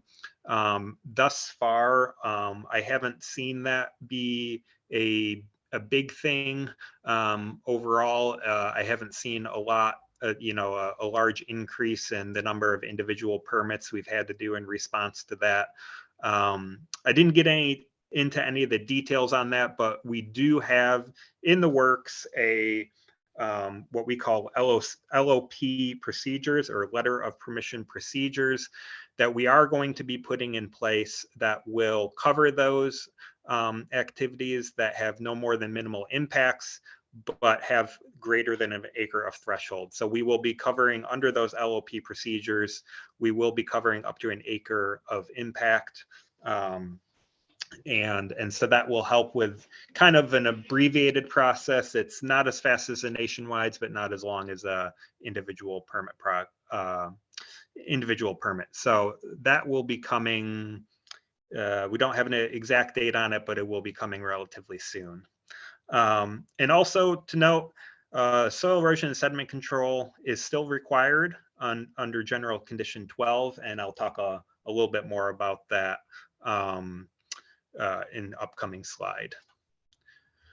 So what is a pre-construction notification anyway? I know sometimes this can sound a bit confusing as it kind of sounds like it's a pre-application meeting of some sort or things like that, but the pre-construction notification is simply your application materials and the application form that you submit when requesting verification of an activity. So submittal of an application is not always required. Remember that nationwide permits are a type of general permit, which means the permit is issued every 5 years. So basically, what we're saying is that if your project meets the terms and conditions of that permit being requested, we are issuing you a verification letter. So we're not issuing you a permit, we're issuing you a verification that your project meets the terms and conditions of that permit. So no matter how small of an impact you have, any 404 discharge, so any discharge of fill within a regulated body requires a permit. And so the difference is whether or not you have to submit information to our office, or if you can proceed with that work without submitting an application. So there are it's the conditions for what qualifies for that no PCN option or the non-reporting option. It varies for each activity, but there's many different nationwide permits that if the impacts are less than 1/10 of an acre, you don't have to submit a notification. So another point of clarification on this is essentially that even under the nationwide permit non-reporting option, it still requires, the permit's still required. You just don't have to receive that verification. And the reason for that is for those small impacts is the thought is that these are unlikely to cause significant degradation to the environment. And so for those smaller projects, we have the option of you basically being able to verify that you internally on your own, verify that you meet those terms and conditions, and then go ahead and proceed with your work without receiving that written verification from our office. So essentially it's an opportunity for you to kind of just streamline the process if you want to take advantage of it. One point of clarification that we had some questions early on that we seem to get less of this now is that can we verify that a project meets the non-PCN option? And we cannot. So essentially, if you submit an application to us, we are either reviewing it. So we're reviewing it to ensure that, yes, it does meet the terms and conditions of the permit, or we're not. So if you want to take advantage of the non-reporting option or the no PCN option, that means that you are independently verifying that you meet the terms and conditions of the permit with no documentation from our office. So it's just a matter of the comfort level that the applicant has. I will say we have a lot of great consultants, in our region, and I definitely feel like there are many people out there that are very qualified to confirm that. And so we are seeing that some of the locals are accepting the consultants' assessment that the terms and conditions are met and are able to go through with their local permitting without the need of correspondence from our office. So that's good.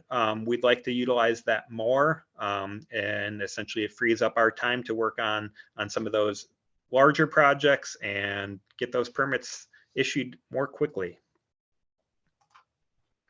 As far as erosion and sediment control goes, again, general condition 12 is the requirement that requires soil erosion sediment control practices be implemented on site.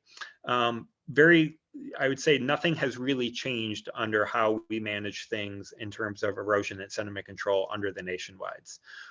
We still have our agreements with the SWCDs and Lake County SMC, and we continue to require oversight for those projects that submit notification to our office. We basically use the same criteria that we have used in the past.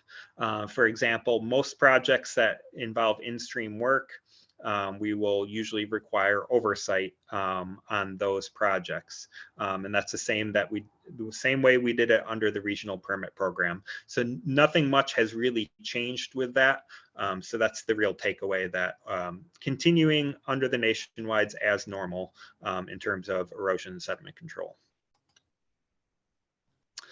And so to wrap up the presentation here, instead of doing a full presentation just on in-stream work like we've done in the past, these conditions have not really changed much over the years. These notes were in place in a similar fashion about 17 years ago when I started working for Kane DuPage SWCD, and we worked with the Illinois Road and Transportation Builders Association about 10 years ago to get these conditions to the form that they are in now. And we've essentially been using these in-stream work conditions for about 10 years now in their current form. So there are 7 notes, and I'm going to quickly go through each one of these just to cover what the purpose of each of those notes in. The overall purpose of all the notes in general is basically just to reduce the potential that high levels of sedimentation will be distributed downstream during construction activities. We understand that whenever you're working in stream, invariably there's going to be some amount of sediment disturbance that's going to cause some amount of degradation of water quality while you're doing that activity. Essentially, these notes are intended to try to minimize that as much as possible. So the first note talks about doing work in low or no flow conditions. So ideally, you'd be doing work later in the summer when we tend to see those conditions. We do have that in there that it should be timed to take place because some construction activities take longer and do need to start earlier in the season in order to get all the work done. But ideally, it makes it easier to reduce the potential for the discharge of sediment by working in those low or no flow conditions. We also require that the flow going through the project area be bypassed in some fashion and accommodate the conveyance of the 2-year peak flow. The reason why this was introduced is that we found that without some sort of standard, we were seeing kind of varying different levels of protection, various different methods for bypassing that water. So you may have a situation where bypass pipes are used to allow that water to flow through the construction area. And at times you would maybe see one bypass pipe, or maybe you'd see several. And basically that was dependent on the contractor's comfort level that of whether or not the coffered area would overtop at any point during the work. And so what we wanted to do is we took a relatively low flow there. So the 2-year peak flow, again, that's going to be something that we're going to see fairly regularly. So it's not a steep burden, but it does allow discretion that when you're working in those flashy situations where that 2-year peak flow is relatively high. Sometimes the amount of water that needs to be bypassed is not reasonably achievable. So we do allow the contractor to kind of present the fact that it may not be always possible, but we want to try to achieve that wherever we can. The third note talks about constructing of non-erodible materials. So basically, don't make earthen coffer-dams. Other materials like steel or riprap or other proprietary devices that can be used. That's what we're looking for in terms of the materials for the cofferdam itself. Note 4, essentially, this is a long way of saying don't have construction equipment in flowing water. So essentially, the cofferdam should be constructed from the uplands. If it's necessary to have equipment go out into the water, some sort of stabilized conveyance should be used, like a causeway. And once that cofferdam is in place and dewatered, then equipment can enter that coffered area. Note number 5 talks about bypass pumping. So typically the bypass water does not need to be filtered. So sometimes you'll have the water pumped, sometimes it'll be in a temporary diversion channel, sometimes it'll be in a temporary pipe that's taking it through. This water typically should not need to be clear because it's just conveying the upstream flow to the downstream. Note number 6 talks about the filtering of the water that's actually within the coffered area. And due to the construction activities, often this water does become sediment laden. So this note talks about things that can be done to try to deal with that sediment. And essentially what we're looking for is when that water from the coffered area is discharging back into the water, that it's not causing a visual degradation of water quality. So there's no numeric standard or anything, it's just visually, you should not be contributing to additional sedimentation in the water. And finally, note 7 talks about stabilizing the work areas prior to accepting flows, just to prevent additional erosion. So that is an update on things in our office, and I'd be happy to take any questions that anyone might have. Yeah, so we had a question about sharing the slides. So just a note that this is being recorded. So we will send a link to the YouTube channel this year into once we send out the PDH credits. I got some questions sent to me. Are there any plans to revise the in-stream work standard notes in the future? I'm not aware of like any requests to do so right now. So yeah, I mean, we could, if there were suggestions, I mean, we can always look at revising them.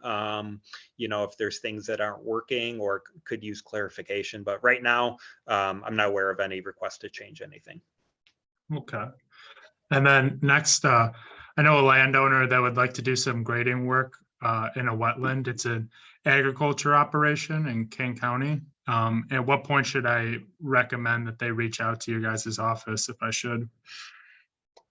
I mean, I'd say it's hard to answer without knowing more details. You know, there's certainly some agricultural exemptions that come into play, but they can always call, you know, our general line. I've got my phone number there too.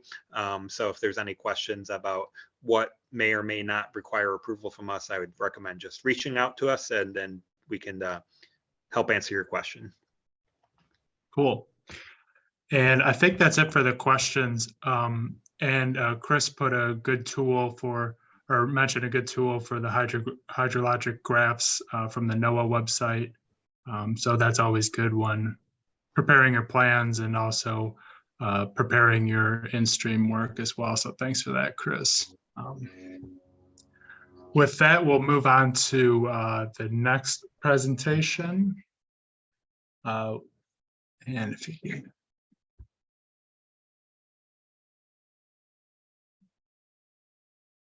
There we go. So Mark, whenever you're ready, we could start with you. Great. Okay. Let me share screen. Okay, so you can see the first slide. Okay. Yeah, no problem. All right, perfect. Okay, thank you. Thanks, Patrick, for inviting us. My name is Mark Hoskins, and I work for the Illinois Department of Natural Resources Office of Water Resources out of the Bartlett office. The OWR has two main offices, one in Bartlett and the other in Springfield. The majority of the staff is in Springfield, and we'll discuss that in a few slides later. But today, I'm just going to talk about what we would request for work within floodway areas, defined floodway areas, and then waterways that may not have a defined floodway. Briefly touch on dams, public waters, and the Lake Michigan Water Allocation Program. Next slide, hold on. If you log onto our website, and the link is below, you'll see this as the upper half of the screen, but I want to kind of scroll down here using PowerPoint to see the lower portion of the screen. And this is the portion that has information that we're going to talk about today. So I'm kind of zooming in, that's the highlighted part. So today, quickly, we're going to go through the OWR regulatory program permitting, briefly touch on the downstate statewides. If you are a community, if you're a consultant that works for a community that's going to request Lake Michigan water, Jay Kesson is the contact point for that out of the Chicago. Oh, I guess I'm mentioning another office in Chicago. We also have an office in Chicago that handles Lake Michigan water allocation. Quickly talking about the joint permit application instructions and how you would submit that and fill it out.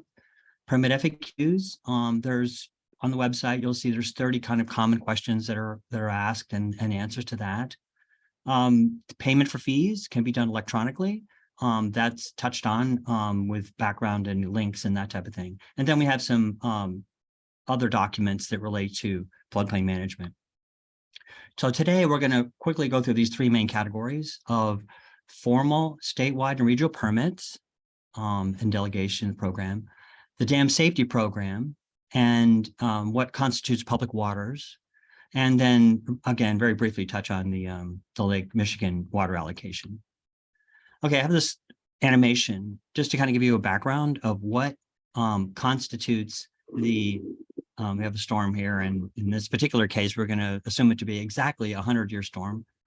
So water comes up from your normal stream flow, and then we call that the base flood elevation. And then there's another concept of surcharging or increasing that water level. And there would be two different criteria. One would be 1/10 of a foot, and the other one would be encroaching 5% on either side. So let's talk about that quickly. Oh dear. Okay, another storm with lightning comes, and because there's fill within the channel bank, that's going to upstream increase water surface elevation some amount. Okay, in this case, maybe a very small amount. So we have more fill. Another storm, the water level goes up even higher, and even more fill. Whoa, okay. Now we're at this threshold of 1/10 of a foot or 5% on either side of filling. In this particular diagram, obviously it's more than 5%. It would be a smaller percentage as you see it. This is sort of exaggerated a little bit. And that concept is the center portion would be the floodway. That's the floodway that we want to preserve as a regulatory agency so that there would be a reduced amount of impacts on upstream properties due to fill or obstructions placed within the waterway itself. The outer areas would be called the fringe. And so that I'm just doing this quickly to kind of give you a broad brush. If this is something you haven't heard before, maybe I'm trying to give you a little bit of a background here. So looking now as on a plan view or on a mapped view, what is a designated floodway? What is a non-designated floodway? A non-designated floodway would be one that has not been mapped yet using computer programs, hydrology and hydraulics to calculate this main zone of where the water wants to go. And so we're not adversely impacting people adjacent to the waterway. So in our rules, we have two main sets of rules that we call the Part 3708 and Part 3700 rules. 3708 would be waterways that have this, have the advantage of a detailed study, generally through FEMA and their contractors, drawing these studies, and you can get on the NFHL, National Flood Hazard Layer, I'll talk about that in a minute, where you can see the latest maps, and you can zoom in and zoom out. You can see buildings and other features that are located within the floodway itself. So our rules, however, for Indiana, the ID and our OWR, would be different. We have more precise rules, more rules that we can better define the amount of encroachment because there's more definition within a detailed study, which draws these floodways. I hope I'm not sounding upside down when I say that, but however, there are a lot of more rural waterways that don't have the benefit of these studies, and we call those non-designated floodways. Therefore, the whole floodplain becomes the floodway. So any construction within the limits of the floodway in a Part 3700 would potentially fall under regulatory rules. We also have an like an umbrella concept of we don't regulate waterways that are less than 1 square mile in an urban situation or 10 square miles in a rural situation. As you realize, you will realize in a second, the Part 3708 rules only apply for the 6 counties circling Chicago, what we call the Chicagoland. That would be the counties that are around Chicago. Okay, now I apologize for this is like the most detailed slide I could possibly make, but I want to use this as sort of an opening door type of a slide to give you a lot of the requirements at once, and then we'll zoom in on each particular nuance of each requirement. So 3700 rules, that's to the, can you see, you can probably see my cursor right there. This is no mapped floodway, a non-designated floodway. So here you have the same thing going on here. However, this particular does not have a definition, a mathematical definition or computerized definition of a designated floodway. So 3700 rules, we basically request the applicant who will be sending in a joint application form to maintain conveyance. Okay, by that channel conveyance. Now you're putting in a new bridge, then we allow you half a foot right at the bridge, but then it has to come down to 1/10 of a foot increase 1,000 feet upstream of that particular bridge. You can replace a bridge, but we're gonna take a close look at conveyance and a damage assessment upstream to make sure that if maybe you made the bridge a little higher, you would take out a bunch of houses that you might not have foreseen in the original design of the bridge. So you have to consider damage assessments within the Part 3700 rules. We have a list of exempted activities. Maintaining a bridge, if you're painting a bridge, that's great. If you're removing a culvert, that's great. If you're moving debris, that's great. You don't have to get a permit. Minor construction, we have sets of what we call statewide permits that only apply to 3700 rules. We'll hit that in the next slide or very soon. And there's no delegation option. So in other words, if you submit to us a project and say, hey, well, we want to delegate this to Lake County because they're very proficient and they're a delegation entity. No, we don't allow for delegation within Part 3700 rules. We do for 3708 rules, but not for 3700 rules. And now looking at the other side of the screen here, we got the 3708 rules. We now look at more specific parameters because we have a detailed study. So because there's a detailed study existing, FEMA study with in the flood insurance study and the maps themselves. So it's been looked at more carefully with generally surveyed bridges and a lot more detail. So we look now at several parameters. One is velocity. We don't allow the increase of velocity more than 10%. We require compensatory storage, 0, 10, 10 to 100. In other words, if you're going to dig out low and fill, or if you're going to fill in low, you have to dig out low to make sure that you aren't increasing flood elevations for all events up to the 10-year event. So we're requiring 0 and 10, 10 to 100 as comp storage. We only require 1 to 1. A lot of the local communities may require a higher percentage. So if you fill in a truckload of dirt, you have to put in 1.2 truckloads of dirt. I'm sorry, of detention areas. So you have to detain more than what you put in. That's a local requirement. We only require 1 to 1. Minimize upstream damages. We take a look at that also. A letter stating that damages for a replaced culvert. Okay, that just means we would request a letter maybe from the county or from township engineer saying that no, they realize that there is no damages, upstream flood damages as a result of this culvert. We do allow for what we call minor construction within the Part 3708 rules, and that's called a Regional Permit 3, RP3. We allow for delegation to Lake, DuPage, Will County, and several communities that are on a list. You can find that. We can provide that list for you. or a permit not required may also apply, especially if it's draining less than 1 square mile. Then you have a stormwater issue, not a floodplain issue. The floodway basically allows for development in the fringe. So you can develop in the fringe, no problem. So that's the advantage of that. So we would not review that either. And a member of floodway is a 1/10 of a foot surcharge or 90% volume, whichever would be more restrictive.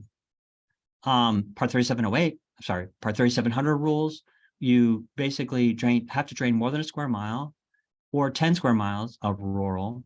And one way to determine those watershed areas is this wonderful site, StreamStats, where you can click on the map and it will define the drainage area for you. And we generally honor that. If it gets very close to 1 square mile, then we may ask for some more definition. And if you say, oh, I have 0.99 square miles, well, we would want you to take a look at that a little more carefully. 3700 rules are basically throughout all of Illinois, including the six county areas. Here they are around Chicago. I was talking about that a second ago. But we also have, the 3708 rules do apply in those areas. So we have 2 types of permits for 3700 rules. One's a statewide permit, which is a minor construction permit. And then we have what we call formal permits.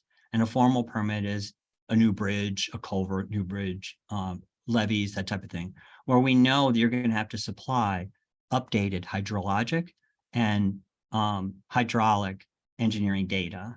So that's a formal permit. We'll talk about that in a second. The statewide permits are listed here, and I kind of bolded the ones that are more commonly submitted.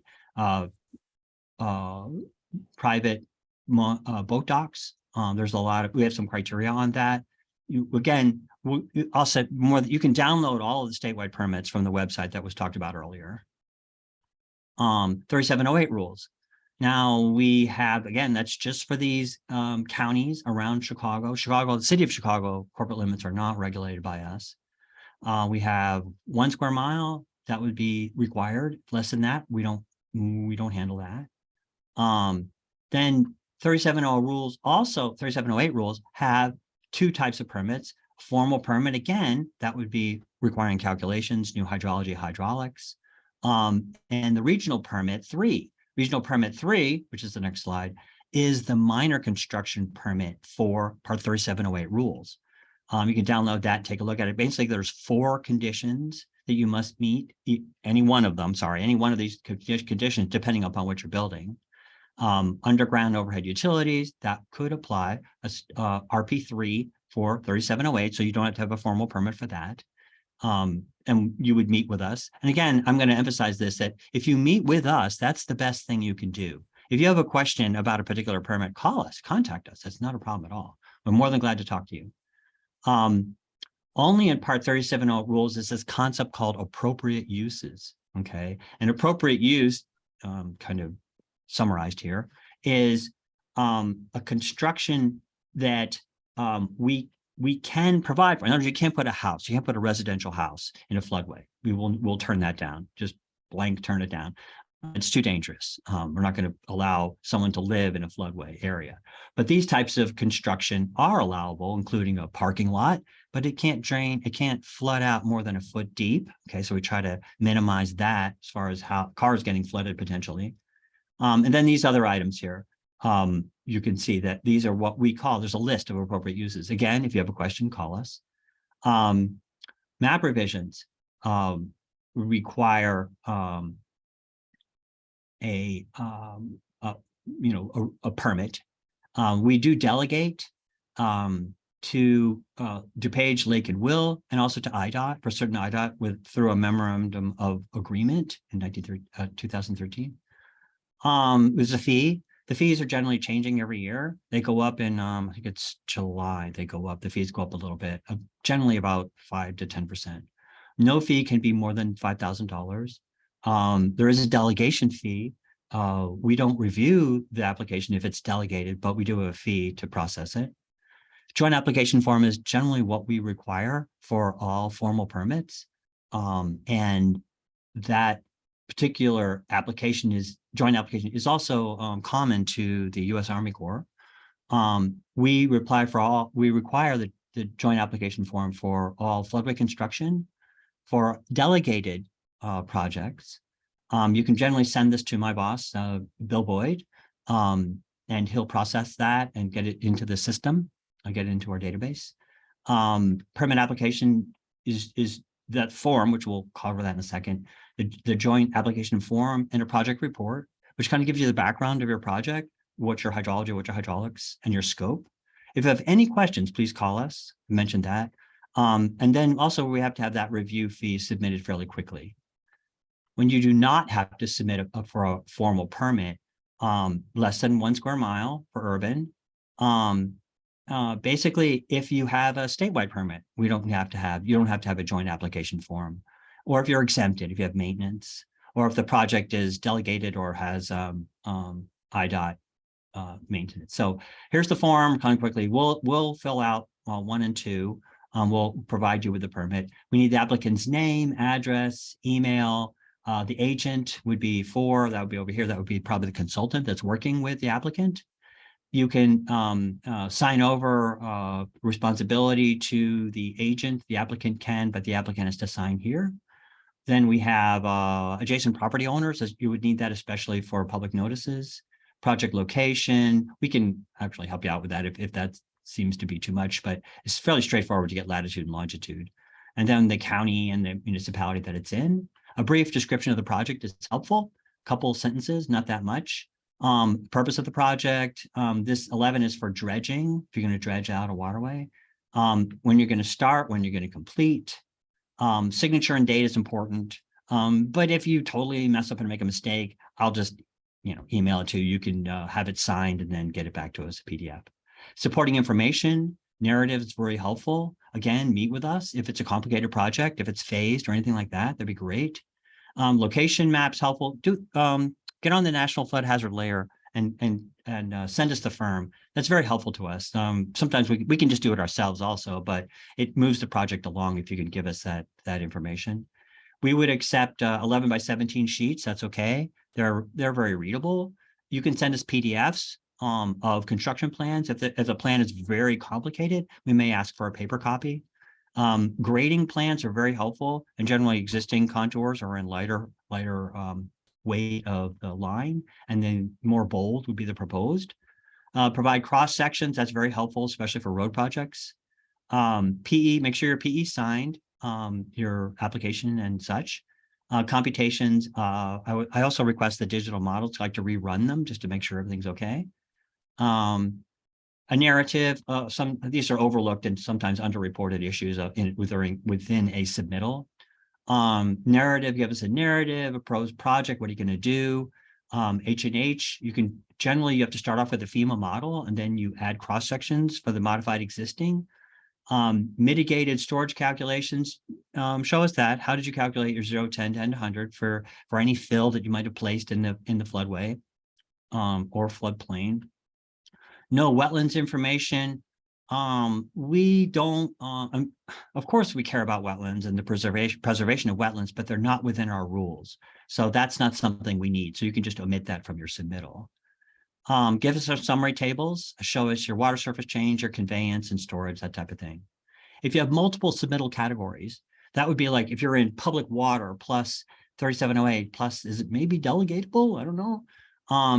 Well, basically, if this particular if this project's in public waters, we cannot delegate it. That's what I'm trying to say with the submittal number 1.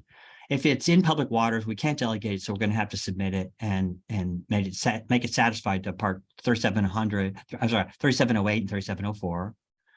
How to submit another potential multiple category submittal is, hey, I'm going to have new hydrology and I'm going to remap the 3700, no designated. So I'm going to declare a designated floodway.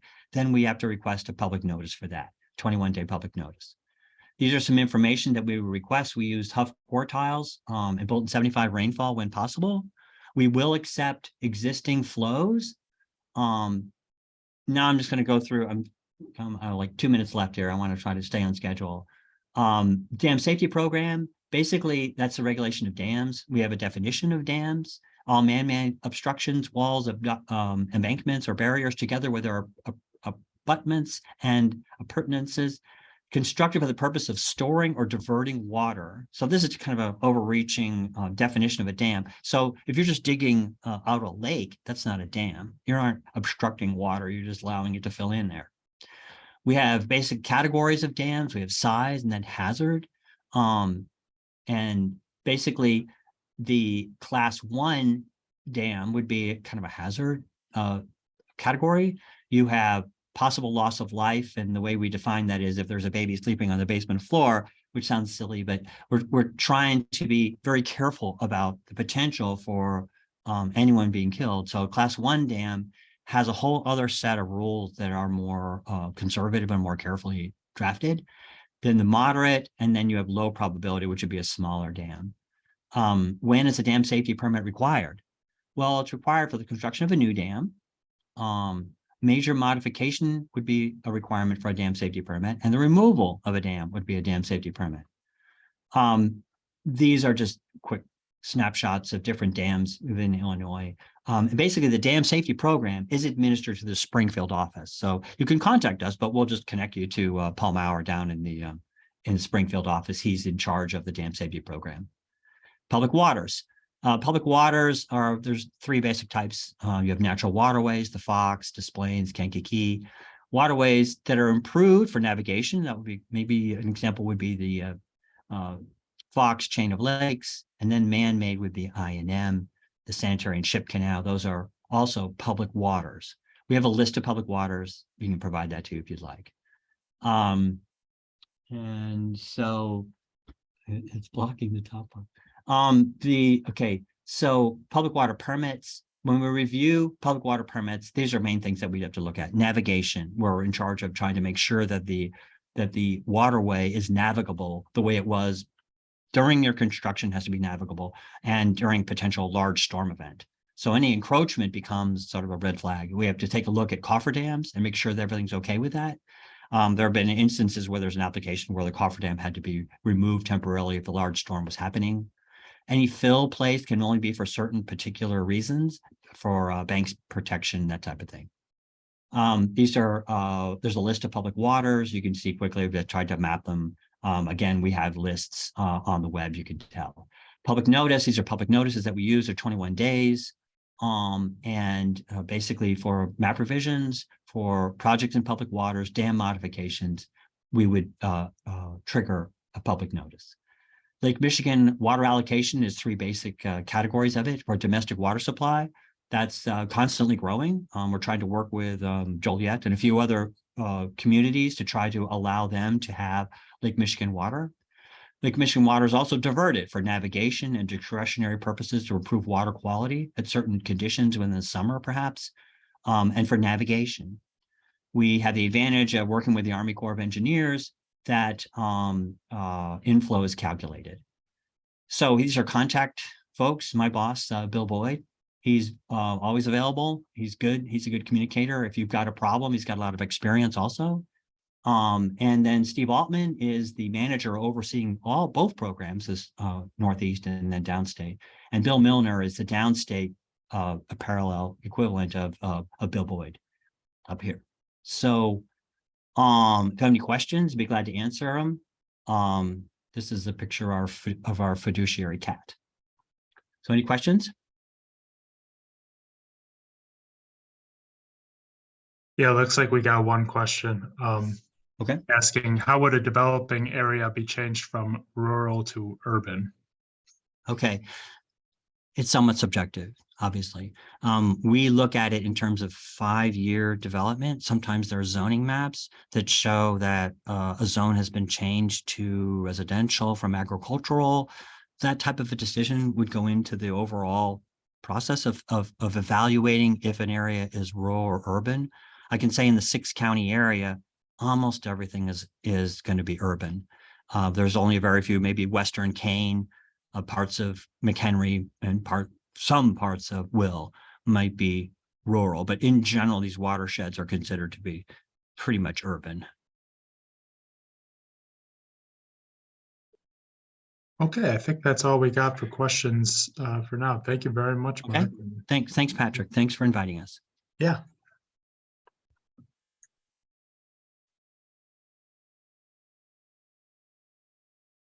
Okay, next we'll hand it on over to Steve with Hay and Associates. So whenever you're ready, Steve.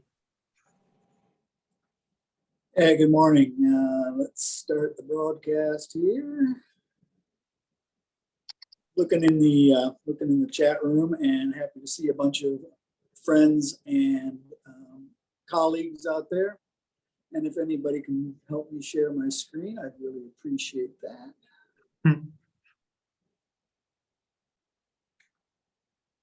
They're my daughters. Nice.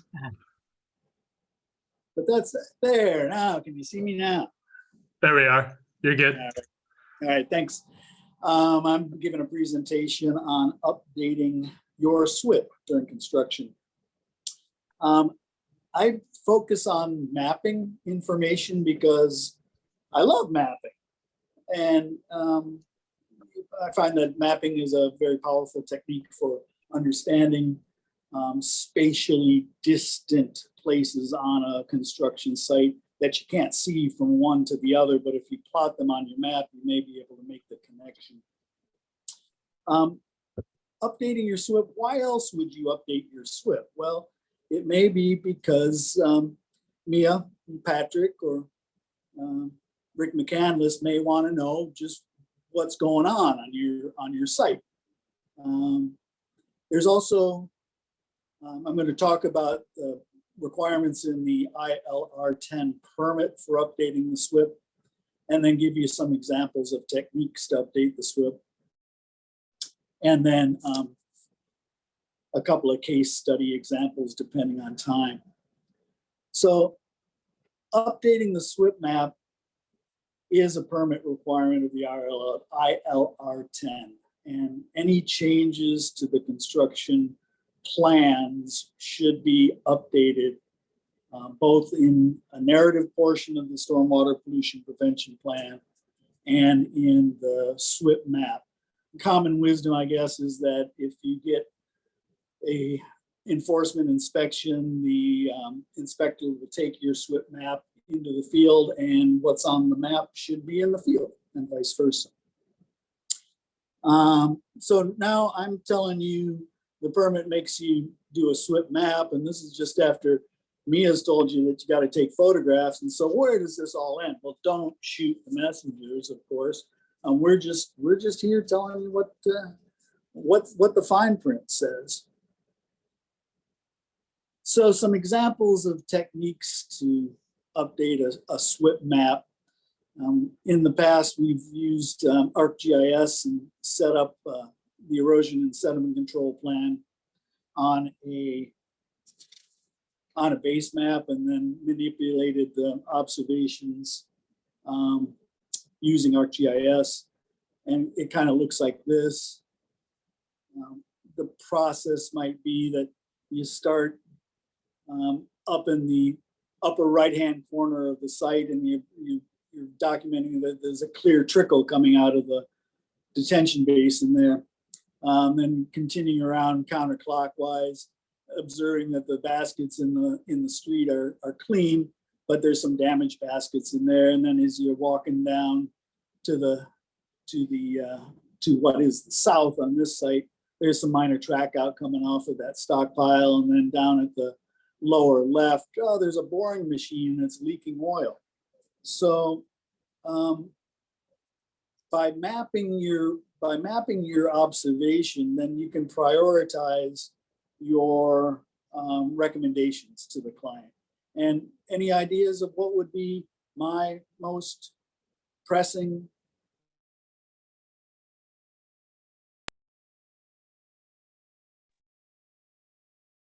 It is to simply post a map on the trailer wall.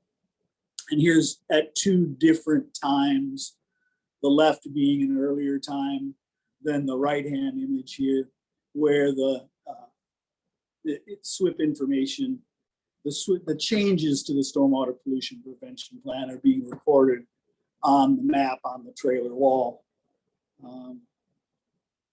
Some people use push pins in order to move porta potties and concrete washouts and dumpsters around on the site. So that's one way you can do it. Another way is to simply take your map and hand color it, make notes of the dates of your observations, and then when it gets too full to read, 3-hole punch it and throw it in the SWIP book on site and move on with another one. So here's one example of updating SWIP during a construction process. Here's the site down in the lower part of the slide. There's that black box around the boundaries of the site. You can see that there's adjacent natural areas to this. So that would get your attention. In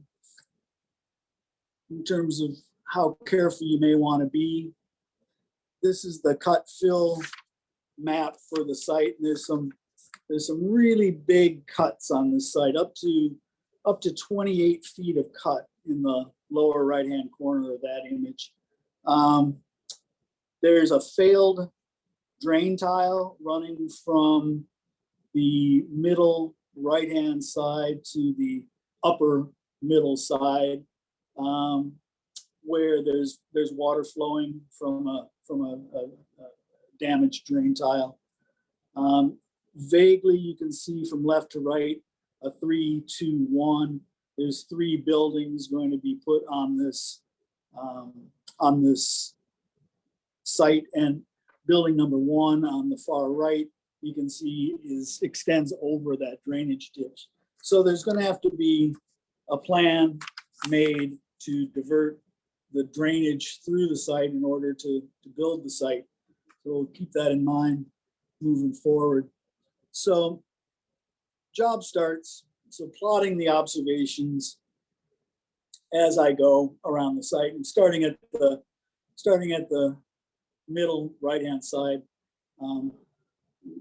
there's silt fence across the flow line. So it's like, oh, that's probably not a good idea. And then moving counterclockwise again, my idea, okay, maybe we should armor this disturbed flow line. Moving along, there's the blue arrow coming in from the upper right-hand side with existing offsite drainage coming onto the site. Again, there's silt fence across it, so I marked that in red. Basically, things in red I'm worried about. So I want to document the plan for shifting the existing drainage. Now, in the middle of the top of the slide, there's where that floodway, the map floodway exits the site to the upper left, and there's silt fence across that. So probably want to open a gap across that. Continuing around to the middle left-hand side, the existing silt fence that's been installed is not particularly well compacted at that area. So I'll make a note that probably want to do something about that moving forward. Along the bottom side of the site, the construction entrance is good. There's 3 stakes that are needing some attention, and it's really in a visible spot. So you probably want to take care of that. So documenting those things. And again, the 3 things that, because I figure if you get all these ideas as you're doing your observation, and you want to keep your site in compliance, and you might get listened to 3 items on your list of concerns. And so I guess at the end of this observation, probably armoring the flow line is something that is a high priority. Documenting the plan for moving the drainage is something that we wanted to address in the documentation, and then removing the silt fence across the flow lines. Now this is a fan favorite slide here. So this is the existing drainage as it exits the site, and it's blue because the detention basin offsite feeding this drainage ditch had anti-algal treatment in there, a photosynthesis interrupter by using blue dye to keep algae from growing in the pond. So, but it's clear blue water, and the flow line is not eroding in the site. The next observation that I went out determined from conversations that the site was only under an earth change approval, we didn't have authority to do any work within floodplains. So we were unable to armor the disturbed flow line until after the permits were in hand. And it was running clear anyway, so that was fine. Then moving to the upper right-hand corner, the blue arrow, I want to put some siltworms across that flow line that's coming onto the site. And way over on the left-hand side of the slide, there's 3 big red arrows where the silt fence is continuing to undercut in places. So those would be the 3 things that I would prioritize in my discussions with the client moving forward. So back on the site, this is the maintenance that was performed to that siltworm. This is that blue arrow coming into the site from the upper edge of the site. And you can see in the siltworm in the foreground that there's a lot of sediment which has been trapped effectively by that sediment control measure there. It's time now to maintain that ditch check. Several different ways of doing it. Adding just additional siltworm material would be one way to address that. And so on the next report, I've documented again in the upper right-hand corner, I've documented with orange instead of red that the siltworms have been placed into that flow line. So the plan is now to shift the existing drainage into the stabilized permanent diversion around building 1.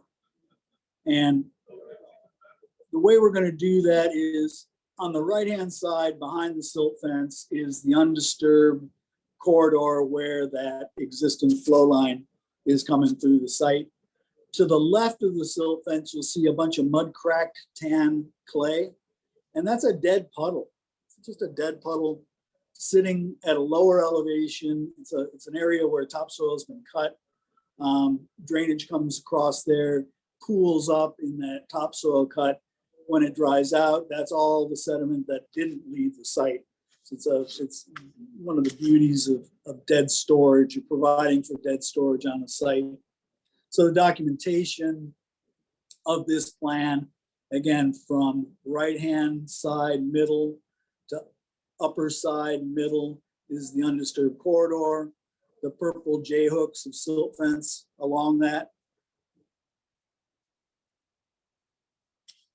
The activities on the site are that there's cut and fill going on. So there's topsoil stockpiles shown in brown, and there's clay fill shown in gray.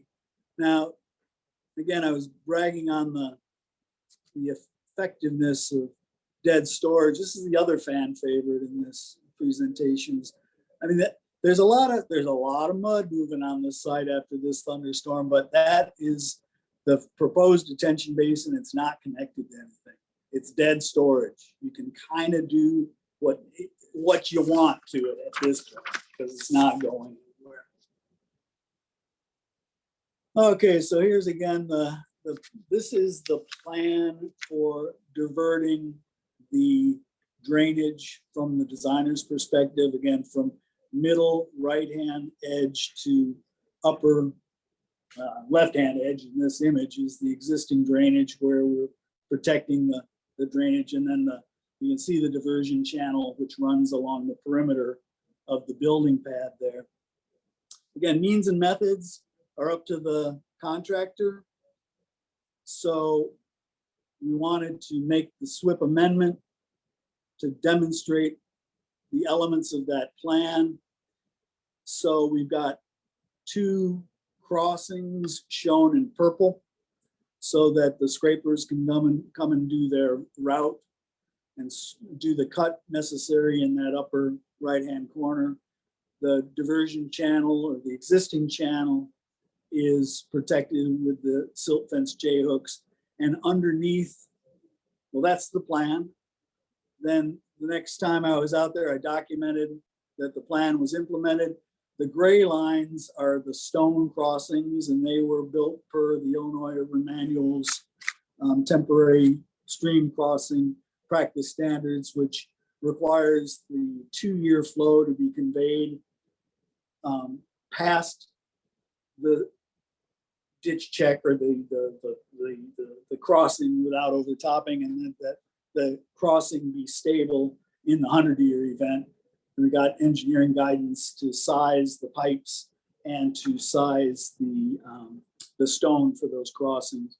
So now we've documented the plan, continuing to cut pad 1 on the right-hand side to fill pad 2 on the left-hand side. And now we're getting into a conflict where pretty soon we're going to need to access that pad 1 way on the right-hand side. So again, scratched our heads, put our heads together, did another SWIP amendment, and in the magenta line around pad 1 in the upper right-hand corner of the slide is a pipe diversion.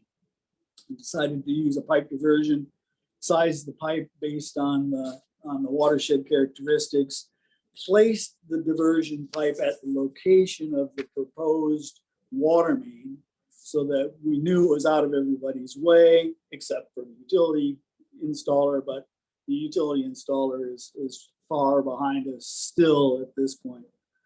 And then this is looking towards that upper right-hand corner,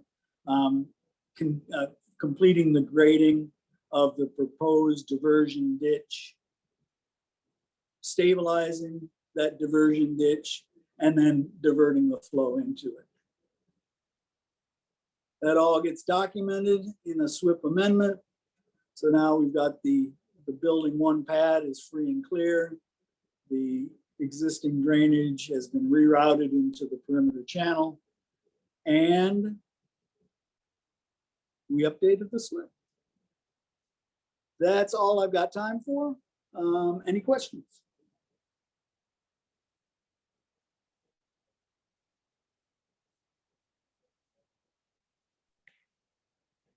Oh, I'm sorry, Steve. I had you till 11:35, but that's okay. We could jump to a break until the next speaker. So I don't see any questions in the chat right now, but Steve will stay on for a little if you guys have any questions.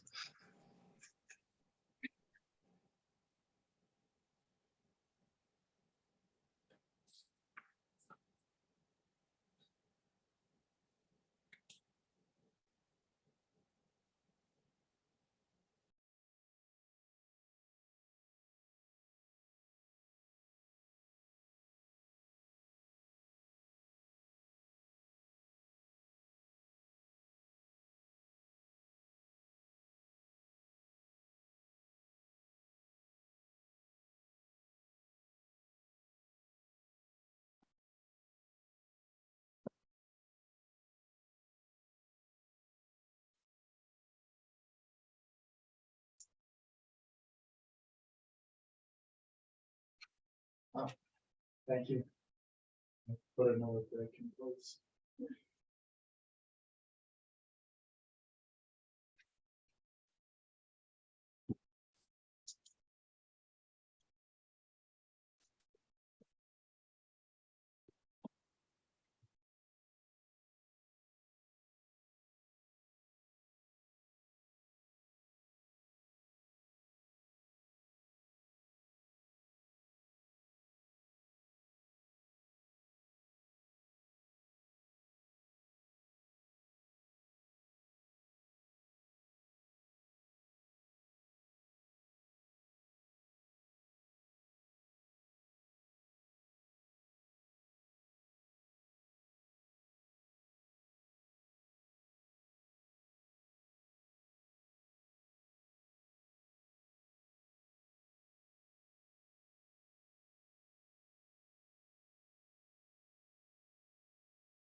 Okay, time's 11:40, so we will jump back to the presentations. Next, we got Ted with Living Waters Consultants.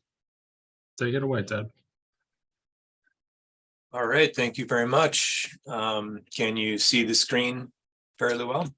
Yeah, we can see the presenter mode if you want to just hop up to display settings and then swap it out so we get full screen. Yeah, you were just hovering over it. Sure, let's see here.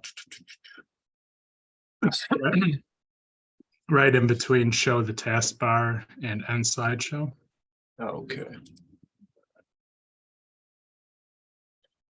Yeah. Great. Okay. Well, thanks so much for the opportunity to talk today about stream bank stabilization. See, we've got until 12:05 p.m. and have a few minutes afterward for questions as we can squeeze those in. So my name's Ted Gray. I'm with Living Waters Consultants, and I've been working with stream channels since kind of getting a passion for that in graduate school and taking a class in stream ecology, and really turned on to this whole field of work. And it's been interesting to see the variety of channels that we have even in northeastern Illinois. So for today's presentation, we are going to be focusing in for our brief time here on stream bank stabilization and introducing, if you're not aware of it already, a concept called natural channel design. Sometimes we'll abbreviate that in a couple of slides as well. And we're really kind of dialing in on tow protection for today. Some of the topics that we're not covering that are also important are overbank and upper slope protection, depending on the height of the slope and the steepness of the slope. There can be a variety of special considerations for overbank protection as well that we won't have time for. Grade control is another important concept that I want to at least mention. We'll have one slide or two on that. Native vegetation, all of these other factors we're actually not covering. I just want to make you aware that there's a lot of additional information out there that is really important and relevant to this topic. But again, focusing in on the bank stabilization aspects and focusing in on that part of the TOA slope. Depending on your perspective and whether you're a consultant or working with an agency, there are a variety of considerations you can have for stream bank stabilization. Most of us have in common a lack of funding for projects. Most of us typically want to achieve multiple goals. From the regulatory side, typically stream bank stabilization is not going to be necessarily a permit requirement. There are circumstances in which it becomes, pretty quickly, it can become a permit related issue and permit requirement for, say, a subdivision approval.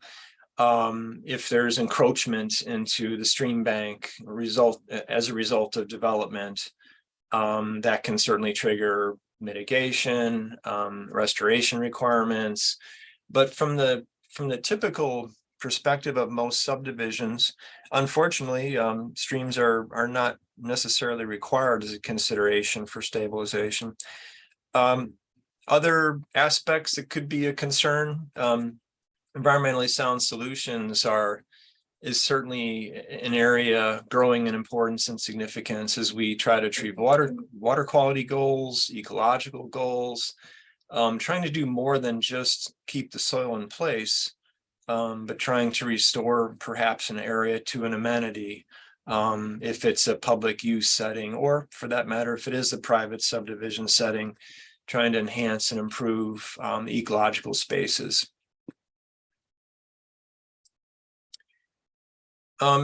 Just as an introduction, in northeastern Illinois, we have a variety of conditions, and part of this is related to some of the glacial activity that has happened thousands of years ago, where along the Chicago lakefront area and Cook County in southern Indiana, we have a lot of extremely flat, extremely silty and clay type sediment deposits, and these all impact the type of stream conditions that we would encounter. And as you migrate to the west towards DuPage County and Will County, to transition into also silty clay, but more of a variety and diversity of slopes that might be encountered. And then as you head farther west into the 6-county region and Kane County and southern Will and McHenry, starting to encounter a variety of different soil types, more granular soils, a little less silt and clay typically, more likely to encounter aggregate deposits. But all of those factors affect the typical type of stream bank condition that would be encountered, and also the types of solutions that can be considered. Most of us are aware the streams have this meandering tendency, at least in the somewhat natural condition. Even in the channelized condition, the streams will tend to recover from channelization, and they tend to recover back to a meandering type of a pattern. And part of the reason for that is that meandering enhances the stability of the stream channel. When we go in and channelize an area and straighten it out and deepen it and trench it, construct those tall banks, we're creating a very unstable condition. And so the natural pattern for most streams and in most geographies is a form of meandering. There's a variety of geometry aspects related to that are important to consider for stream management, whether it's the bend radius and labeled here as R, the radius of curvature along an outside bend.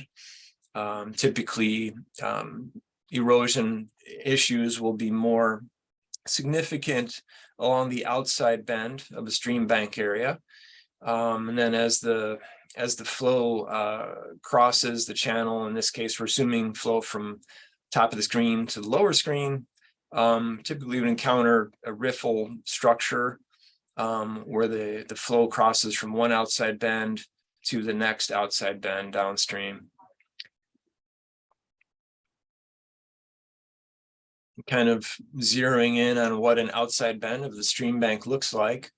So with the flow from left to right, we'd have typically a scour zone, could be an undercut bank in this area. The length of that, of course, depends on how the stream is responding to factors like upstream watershed development, whether there's any diversion of flow going into that bank. And then on the inside part of the bend, typical morphology would be a point bar formation. And this form of outside bend also tends to migrate and change its position and station over time. As the erosion continues to occur, the bank will migrate, in this case, to the top, towards the top of the screen or the upper right of the screen, and the point bar migrates along with it. So it's kind of interesting that we can have conditions where maybe the top of bank may only be 2 or 3 feet in height, maybe 1-to-1 slope or near vertical, but yet it could be a severely eroding stream condition. Just because it's low bank height does not mean that that erosion is not a severe problem. Other causes for erosion, just to touch on this, seepage is a significant issue. So we can have these intermixed layers, in some cases, some sandy pervious layers. This picture is an example from Kane County, where seep was forming above a clay zone, and where that seep outlets along the bank creates an extremely unstable condition. It just contributes to overall stream instability.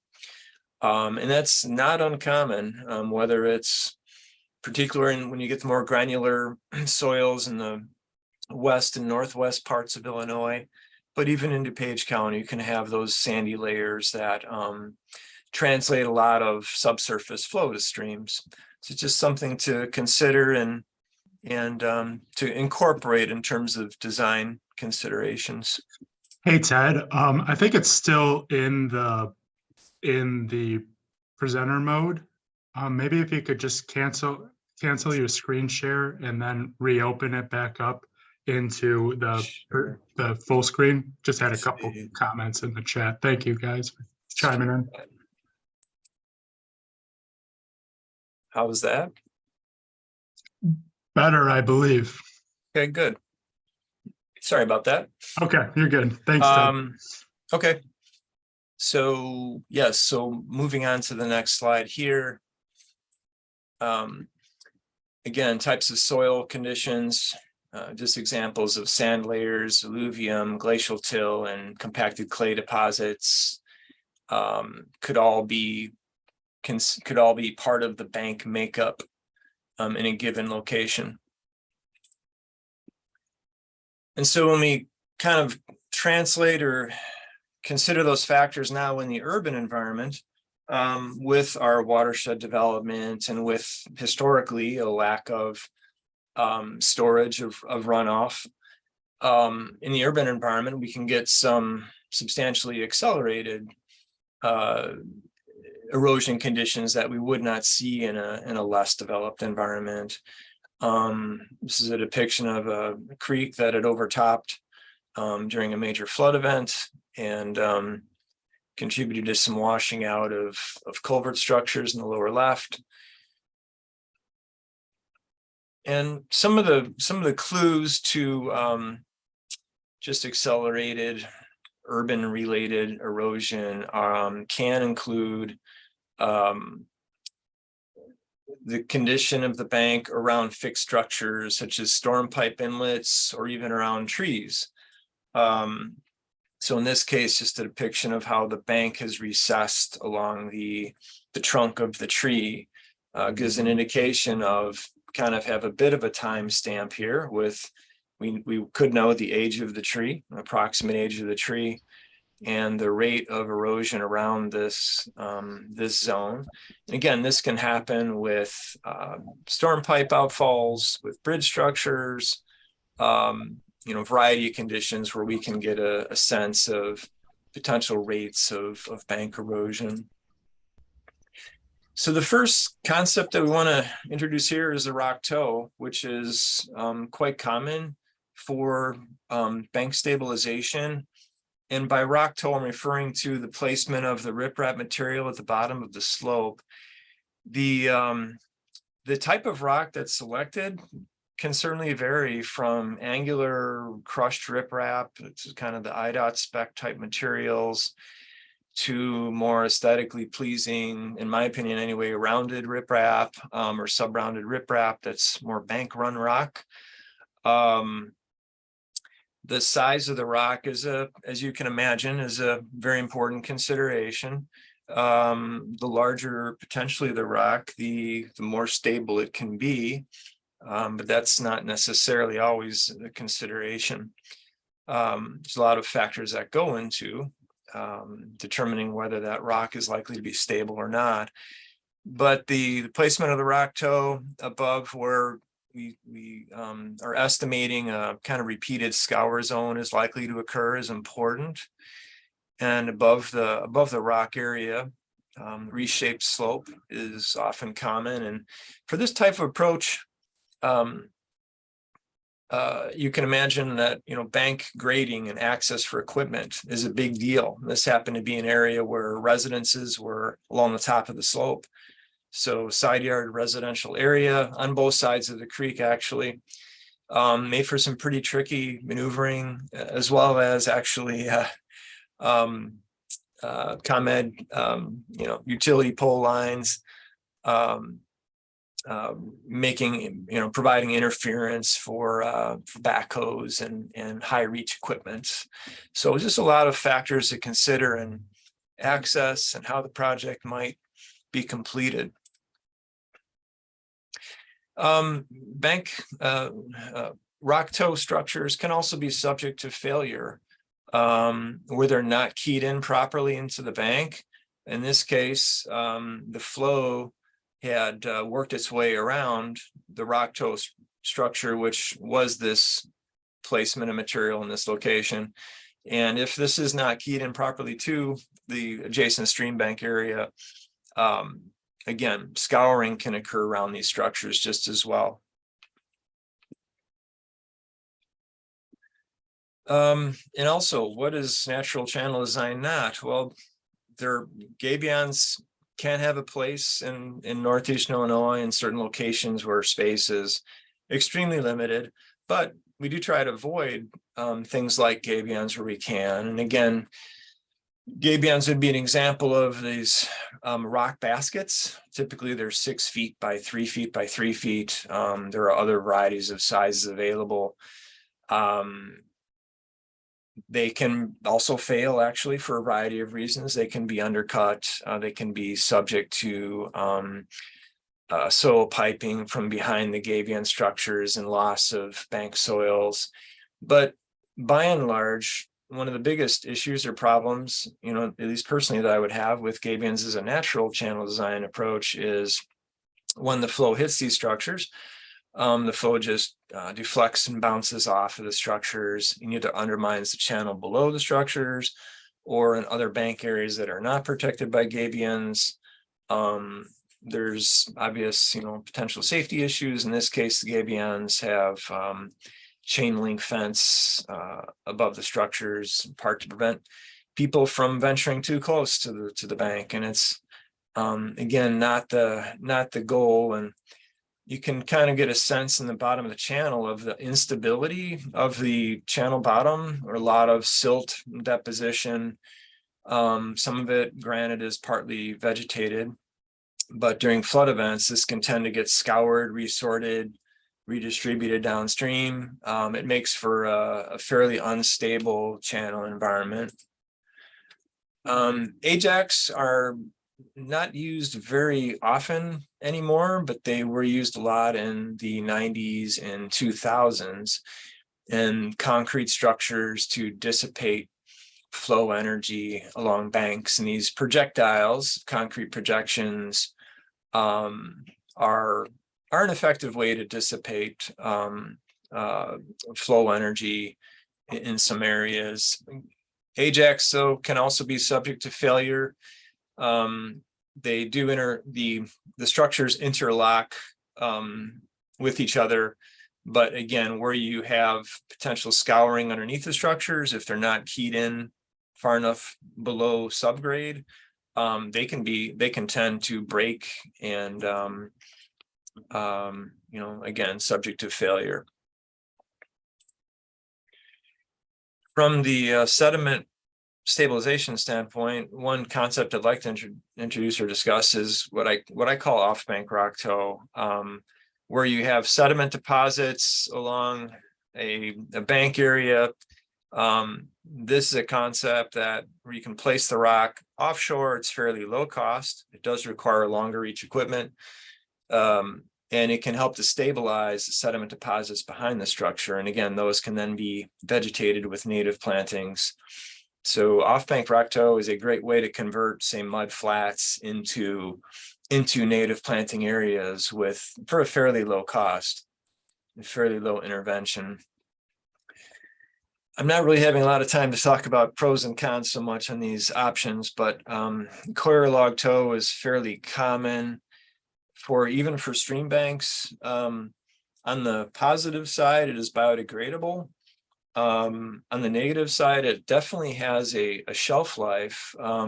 If it's submerged, they typically last maybe 2, 3, 4 years, depending on the material and the density.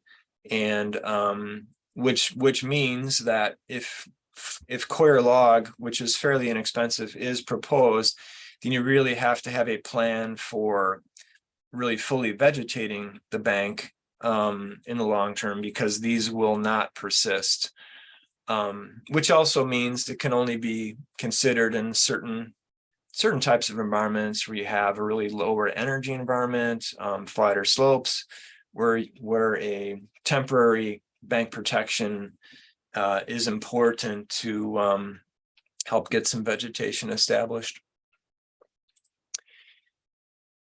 Tree root ball revetments, I can show you a picture of this installed as well. Are definitely a naturalized approach. Tree root balls and trunks are cut off typically anywhere from 8 to 10 feet or 12 feet above the root ball structure itself.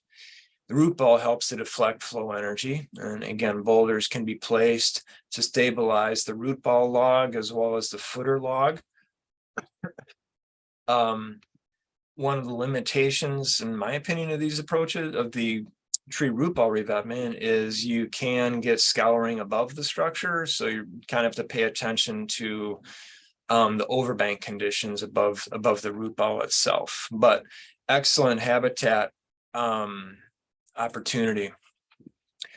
In addition to tree root balls, whole trees and cut trees and shrubs themselves can be used as tree revetments. Often it's for whatever reason, it was more of a historic issue. I'd like to, it was popular in the 40s and 50s, actually. Would like to see this become more popular personally. But for some of the subdivisions where you have tree, developments where you have tree clearing, a lot of brush removal, there is an opportunity to repurpose some of that brush and kind of dense branched, finely branched tree material and small tree material and shrub material to package and place along the stream bank itself. And again, this is not just something placed and left. This has to be cabled into the bank itself, and all of that requires other considerations. I think keep an eye on time here. We have just a couple of minutes left. Well, Steve, sorry, Ted, you could go till 12:10. Looks like we don't have any questions in the chat right now. Okay, all right. So which means either we're doing a really good job or something else, but I'll leave it at that. So yeah, log crib walls, not very common. As you can tell just by eyeballing these, they're quite costly to install. They had been used some decades ago, especially out west. Great habitat opportunity, great stabilization opportunity, but overall cost definitely would be a negative. Another bank opportunity. So here we have some coir log toe on this far stream bank, and on the near bank, the rock toe. We also have rock points here, and these are angled into the direction of flow, and they help to deflect flow towards the center of the stream channel, which can help create and improve habitat like pool construction during flood flow events where we would anticipate getting some scour off of the rock points. There's in the distance this riffle structure here as well. So a lot of these factors can be combined depending on the flow conditions and the level of scouring around the site. Log jams are becoming more popular, especially in natural areas, and they can help to roughen the stream channel, increase channel roughness, which is a real factor in determining how high flood heights can rise and how velocities are affected along stream banks. So log jams that are again, they are subject to being relocated. So this is where cabling comes in, but in certain environments can help to dissipate flow energy and protect adjacent stream banks. What we're not really emphasizing today is riffle structures and riffle and pool habitat. That's a really significant factor for balancing stream energy, for stabilizing banks, for reducing flow energy in between riffle structures, and just provide a lot of benefit, as well as significant aesthetic benefits and not the least of which is great aquatic habitat. Riffle structures can help to translate those high flows, high water levels down to increased roughness through hydraulic jumps and dissipating energy, and translating again the energy from higher levels to lower levels right across the face of the riffle structure itself. So maybe that's something in a future presentation that can be discussed. And again, putting these factors together, so tree root balls can be an option, rock points, rock riffle structures. And again, one of the benefits of root balls being kind of instant provision of habitat. Overall, if we can improve, enhance ecological diversity through, documenting that through things like fish surveys, to me, that's, a significant part of the win that we can potentially achieve in some of these projects. So again, I'm leaving kind of with ecological aspects, something not really being considered, but suffice to say that ecological considerations, whether it's a headwater part of the watershed or a large river order far downstream where we have a lot slower velocities, a lot different ecology, where we can enhance ecology is always helpful and always kind of a goal trying to achieve. So that's pretty much it. Any questions?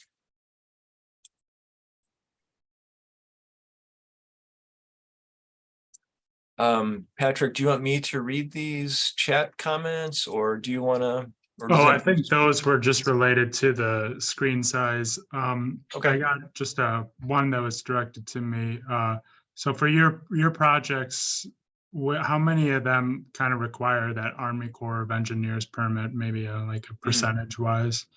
Oh, yeah. I mean, I would say for stream projects, I mean, it's pretty much 100%, because for a stream bank consideration, we're dealing with an area that has enough flow to create an unstable bank condition by definition, requiring, stream bank stabilization. And where we have enough flow, that puts itself into the category of Army Corps permitting requirements, whether it's waters of the U.S., or whether it's whether it actually has wetland habitat adjacent to the stream.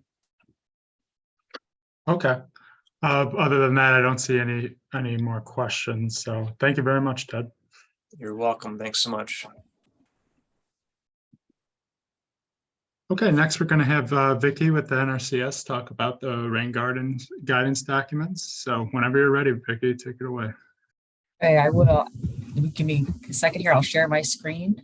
For sure.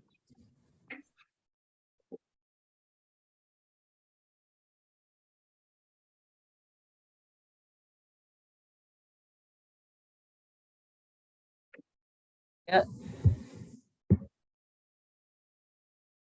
Okay, you're good. Patrick. My name is Vicky Moracle, and I work for the Natural Resources Conservation Service. I'm actually on the engineering staff.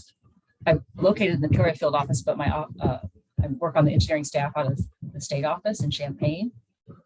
And just one second here, I'm getting my screens all set up. They kind of got jockeyed around there. And today I'm actually going to be talking about rain gardens, and in particular, the field office tech guide resources, or conservation standard and supporting documents that we've have up on our website. Earlier, Patrick had mentioned that the districts are cost sharing on rain gardens. And so we've recently updated the information that we have on our website, or on our,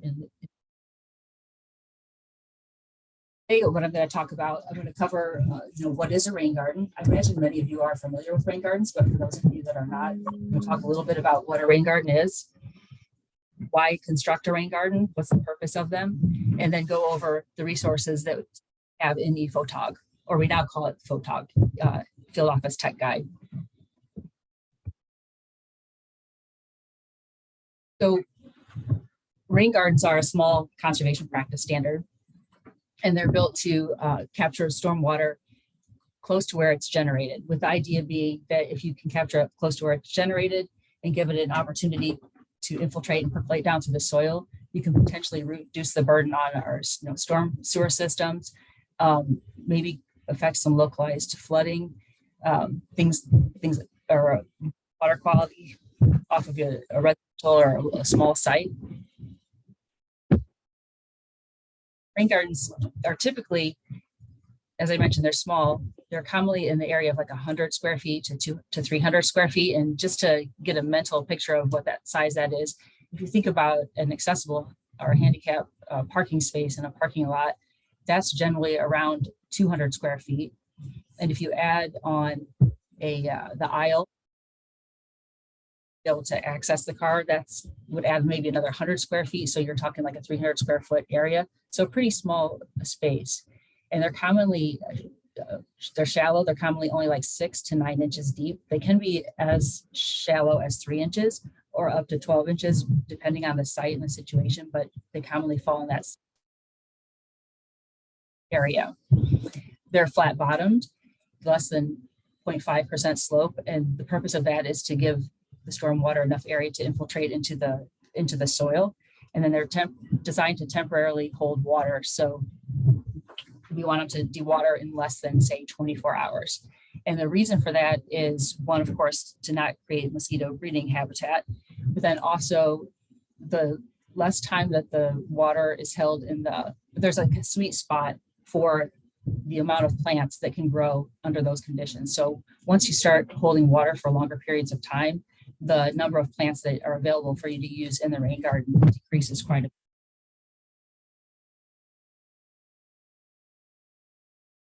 So I mentioned that we have updated our standard. The standard that rain gardens is in for NRCS is the Conservation Practice Standard 570.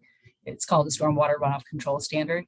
And all of our standards have list purposes for which that standard can be used. And so the Stormwater Runoff Control Standard, or the one that the rain garden is included in, the purposes are listed there, or why you would build a rain garden would be to reduce the quantity of stormwater leaving the site, and then to improve the quality of the stormwater leaving the site. So reducing the quantity, again, these are very small practices. So you're not going to make a huge impact on the quantity with an individual rain garden, but collectively over an entire watershed, the more filtration practices you have, the more impact that you can have. And then as far as improving the quality of the stormwater, you're looking at potentially reducing the sediment that might come off fertilizers or pet waste, things like that, salts. So that's where the benefit comes, or the natural resource concern that you can address with rain. Where can you install a rain garden? Because they are small, you're looking mostly at the residential settings in someone's yard. School sites could be a potential location. If you're on a farmstead, maybe there's a location around a farmstead where you might be able to include a rain garden, or even in like a park, or on that lower right picture there, that's actually the zoo in Cincinnati. You have to be in an area where your drainage area is fairly small. Here's a picture of a demonstration rain garden on the Fox River near the March Klein Whitewater course. And this is a project actually that the Kendall County SWCD worked on in partnership with a few other groups, the Conservation Foundation, the City of Yorkville, the University of Illinois Extension, and then a landscape company called Good Natured Landscape. So the resources that we've put together that we've recently updated, they're located on our Field Office Tech Guide, as I've mentioned earlier. And just to Google NRCS Field Office Tech Guide, the first links you'll get to will take you to this website right here that you see on the screen. And once you're there, every state in the country has a Field Office Tech Guide. So you have to navigate to the state that you're in. So in this case, it would be Illinois. Once you're there, there are a number of sections, and the section that you'll want, or the location where all of our conservation practice standards are housed, is section 4, practice standards and supporting documents, which you see down there in the right-hand corner. Click on that, you'll go to a site that looks like this, and we have all of our practice standards listed alphabetically as well. And on the left-hand side, you'll go to stormwater runoff control standard, which is 570. And in that, we have a number of different of the conservation practice standard, which I mentioned. We have a statement of work, which lays out the requirements for the things you'll need to have in your design packet, the deliverables that are related to design, installation, and checkout. We have a practice specifications, which would be used during construction, an operations and maintenance document that would be used by a landowner to maintain the practice. And then we've recently added a guidance document, which kind of lays out the process of designing a rain garden. There's an implementation requirement sheet, which we used to call the job sheet, but now we call it an implementation requirement sheet. That's a place where you can work through your I&E, your inventory and evaluation part of the planning of the practice. You can document your design and sizing of the practice. It's a place where you can demonstrate that you've met the criteria of the practice. If you happen to be constructing it, like if you're working for the district or NRCS and need to do that. There's also a plant list. Excuse me, one second. Excuse me. So the rain garden guidance document, as I mentioned, it kind of lays out the process for designing the rain garden, but I don't intend for you to be able to see all these, to be able to read anything on this sheet here, but I did want to give you an idea that within the guidance document, we do give an example of working through the sizing of a rain garden. And then we also include in there the tables and maps you'll need in the process of sizing the rain garden. Includes the background, some of the stuff we just talked about, what is a rain garden, what's the purpose of the rain garden, information on selecting your site and planning, information about designing and sizing the rain garden. Then there's some background considerations for vegetation, operation and maintenance requirements, and then of course references that we use to put this together.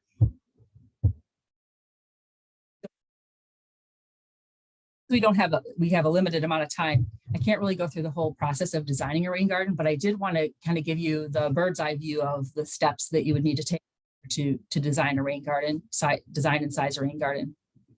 And same process that you use for any planning project. You go through the planning process. Think about, what are your goals and objectives of the project? Talking to your landowner, what kinds of things are they thinking about? How would they like to use their site? And of course, when you think about designing a rain garden, the first thing you want to think about, one of the first things you want to think about is your site suitable for a rain garden to begin with? But you do want to also back up and keep in mind that this rain garden is going to be in the context of an overall landscape, like where people live. So you want to think about how they'll use the site, who's going to use the site. So say go out to visit the landowner here on this site that you see in the picture, and you're standing in the park in a driveway there, and you ask the landowner kind of what they're thinking about, where are they thinking about that they would like to locate a rain garden, and you maybe look for some potential places that you might see on site that would work for a rain garden. And then all of a sudden a van pulls up and out come a couple kids, dressed in their soccer uniforms, and you realize that one of the things you might have to take into consideration is, that one of the ways that this family uses the site is that they may play soccer in the backyard. So maybe you got there and one of your first thoughts was, hey, I know that the landowner is interested in putting the rain garden, say down in the south or down in the bottom right hand corner of this picture in that location, but why not put it in the backyard where you have more space and you can capture more water off of a larger area of the roof? But it turns out, like I mentioned, that they use that space for playing soccer. So that now that becomes an area where you don't want to locate it. And that was a long way of saying, just make sure you're thinking about the fact that this is part of an overall landscape, and that people live here, and how does it fit into that that space? But so once you're, or after you've thought about that, you do want to think about, is the site suitable? You know, what are the potential locations that would work for a rain garden here? Can you get water from any drainage area, from the roof, from an area of lawn, from the driveway to the rain garden? Rain garden in a given location, how will that impact any adjacent structures, or like maybe the home itself doesn't have a basement? Is our septic field in the area that you want to be cognizant of, and keep the infiltration practice away from that practice as well? And then rain gardens are best built on, you know, flatter, because it has a flat bottom. You're to build a rain garden on a flatter site. So usually a site that's less than 10%. And I grew up on the east side of the state, where in one of the flattest counties in the state. And so that doesn't make a whole lot of sense to have to think about less than 10%, but I now live in Peoria. So we do have a lot of areas where you have slopes of less, or of greater than 10%. So you have to think about that.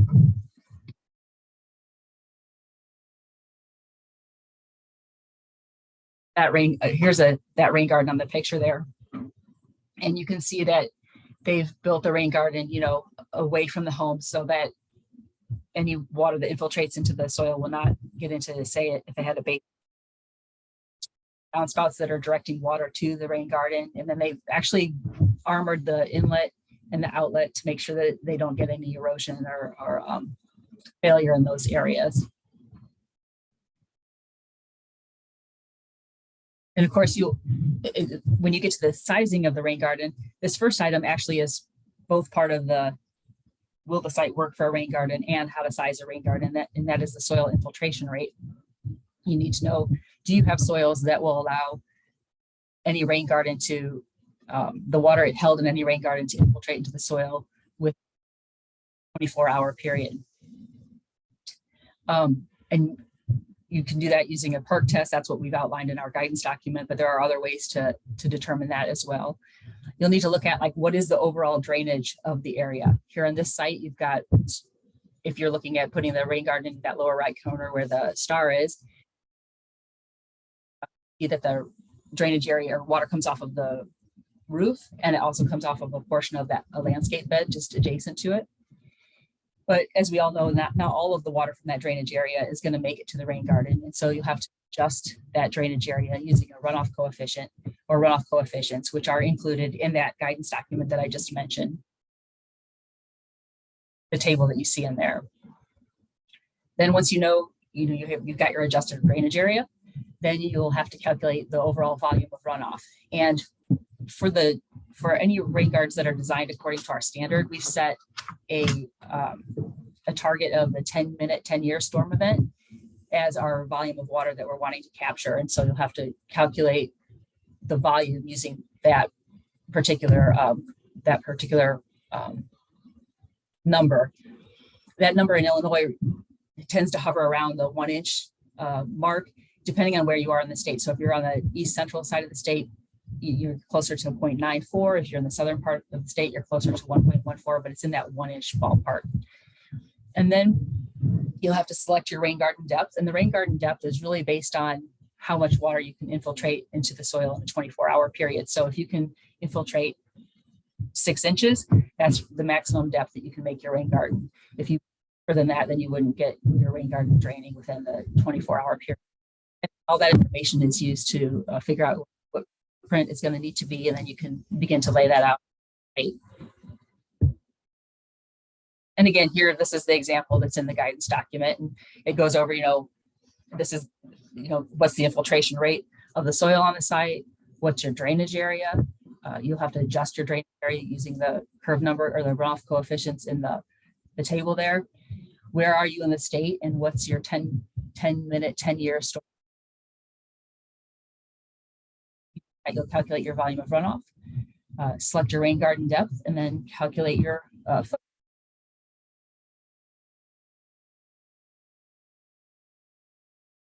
that rain garden a few years after it was constructed, or I think just a year after it was constructed. And actually, this is just to point this out. So a lot of times within NRCS, we're encouraging people to use native vegetation.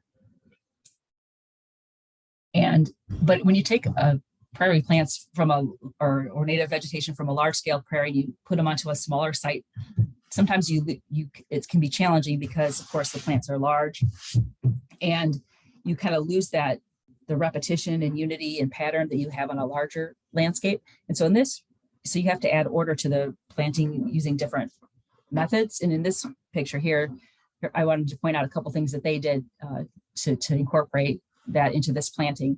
One is, of course, they have the border around the rain garden there.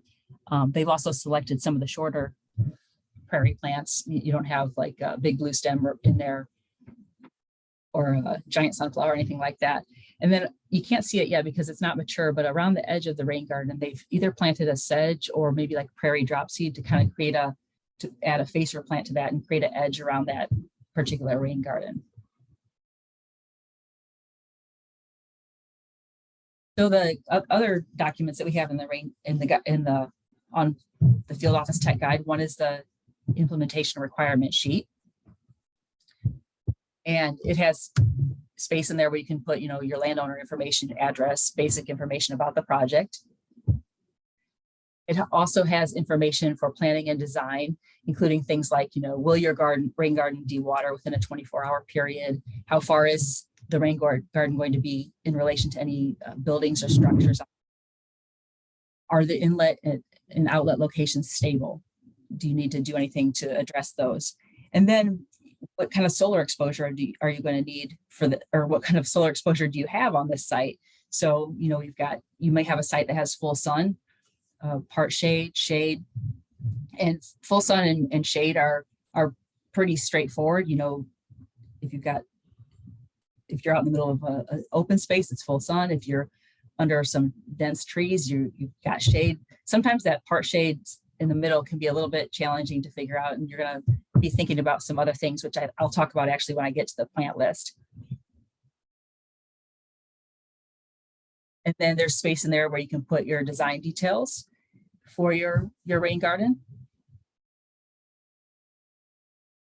such as your land cover or surface type. Well, here we go. Here's an example. You can put in like, do you have roof runoff from a driveway? So what's your runoff coefficient for the site? You can.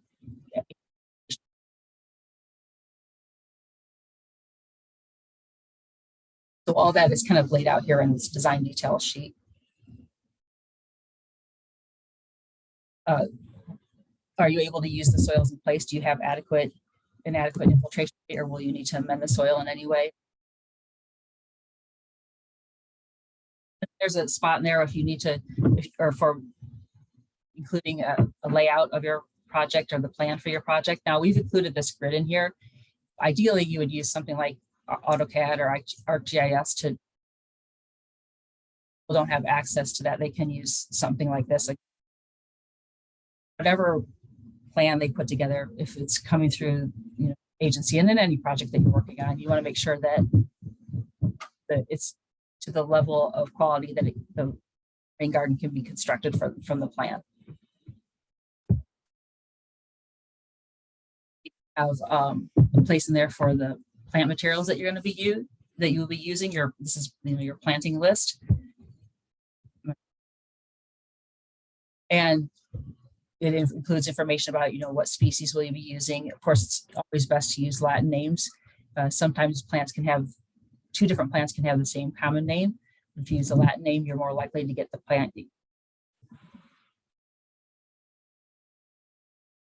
What kind of stock are you going to be using? Are you going to be using, plugs,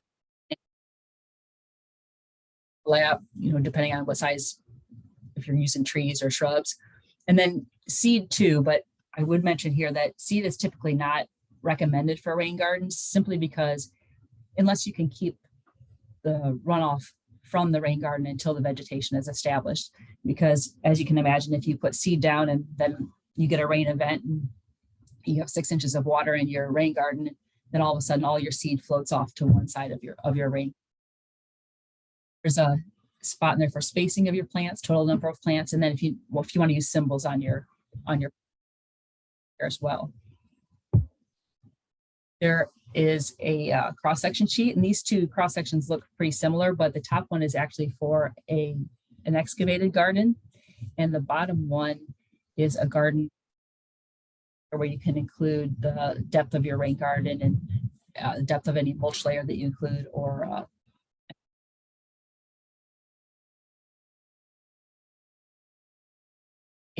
construction checkout. We have a sheet in the IR for construction checkout too, where you can, document your square footage, what the rain garden depth is, outlet protection, all the things that you would be looking at in a checkout. And then we have a plant list here. And this plant list, actually, I worked with a man named Rusty Schmidt. He used to be in Minnesota. Colleagues had written a book called The Blue Thumb Guide to Rain Gardens. And so we adapted their list to Illinois. And this list is actually a filterable list. Pull down on the different columns and search by, what form are you looking for? Are you looking for shrub? Are you looking for grasses, ferns, forbs? What exposure do you have? And here's where, what kind of solar exposure do you have? And here's where you can kind of fine tune that middle shade, that partial shade section. So do you have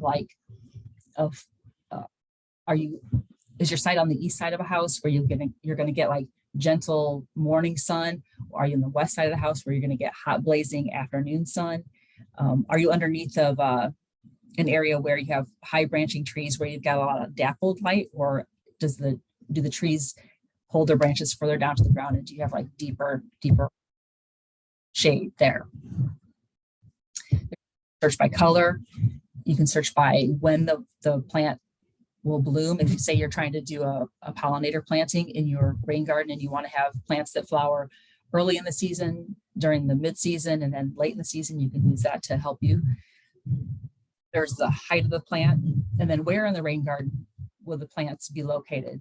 And so that simply means, if you're planting your plants in the bottom of the rain garden, those plants are going to be inundated with water for a 24-hour period.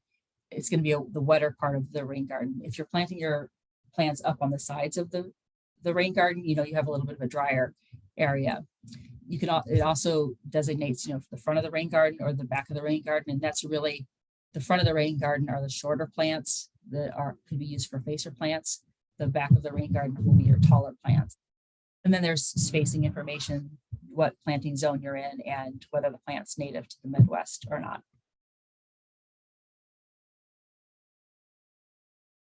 Just went over all that in that last slide there, but basically that's the same information. Those are the things that are included on the plant. And if you are doing the rain garden for SWCD and NRCS, you would need engineering job approval authority, or you would need to send your design into your area engineer to be approved.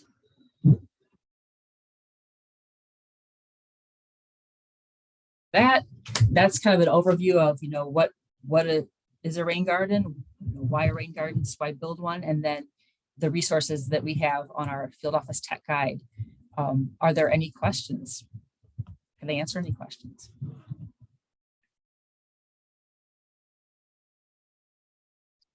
Well, I think the one comment made was just to contact Julie for the planning purposes. But you might have mentioned that, but that was the only one that I had. And then a question about how to access the guide on the website. Yeah, so that the field office tech on the NRCS, Illinois NRCS website. So you could go to Illinois NRCS and navigate your way there. You'll see it on the homepage, I believe. But really the easiest way to get there is to just search NRCS Field Office Tech Guide. The first or second one will come up, and it'll be a Gov site, and you'll click on that. And then you'll go to that page that I showed you. Let me see if I can get back to it real quick here. I'm not sure I can get back to it really quickly, but it has the spot where you will select the state that you're in. So Illinois, there's a pull down, you'll select Illinois. And then once you select Illinois, there'll be 4 sections, and you'll want to check the 4th section. which is conservation practice standards or documents and supporting documents and supporting materials, I think is what it's called.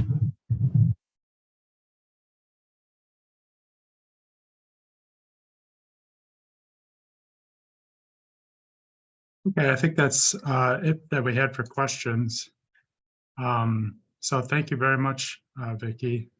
And I'm just going to show you something local here is that the Kane County Farm Bureau put together a rain garden in the shape of Illinois. And this was designed by NCAP, and a lot of volunteers helped put it together. And just to show a little bit of its functionality, so it will take runoff from that pavement and capture it and allow the water to stay in place before it makes its way ultimately down to that storm sewer inlet off to the side there. So that's something, it's pretty cool to check out. And I think they welcome people to come check out the plant species. This was taken a couple of weeks ago, so you can't see the full capacity of the plants during the winter time, but I'm sure come spring and summertime, those plants will be blooming again and you'll see its full potential. It's really cool.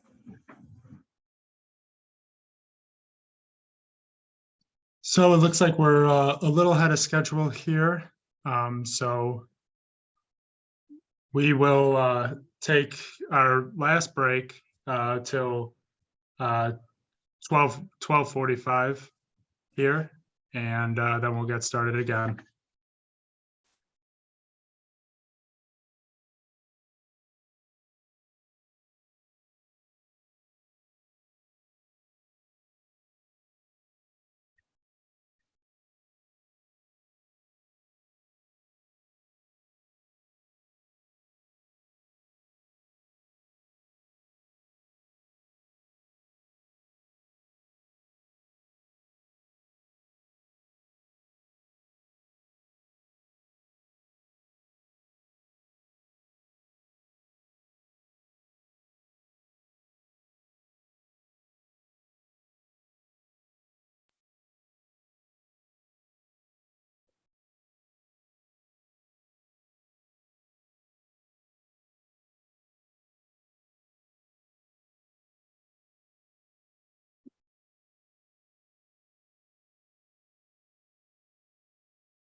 All right, we're back from that break. So next we have Steve with Davy Tree, going to talk about proper tree installations and all that sorts of stuff. Thanks, Steve. Take it away. All right. How do I take over the screen? Oh yeah, we could see your screen. So we should see, everybody should see Steve's whiteboard within the video frame, and then should be good to go. All right. Well, thank you, everybody. I am Steve Matravers with the Davy Tree Expert Company. So today we're not going to talk so much about the, how do you dig a hole and plant a tree, but really looking more at the failure points within the process that can keep our trees that we put in the ground from both surviving and from thriving. I mean, short-term surviving, anybody who out there who is a landscape contractor, I know many of you, it's got to get past the warranty at a minimum.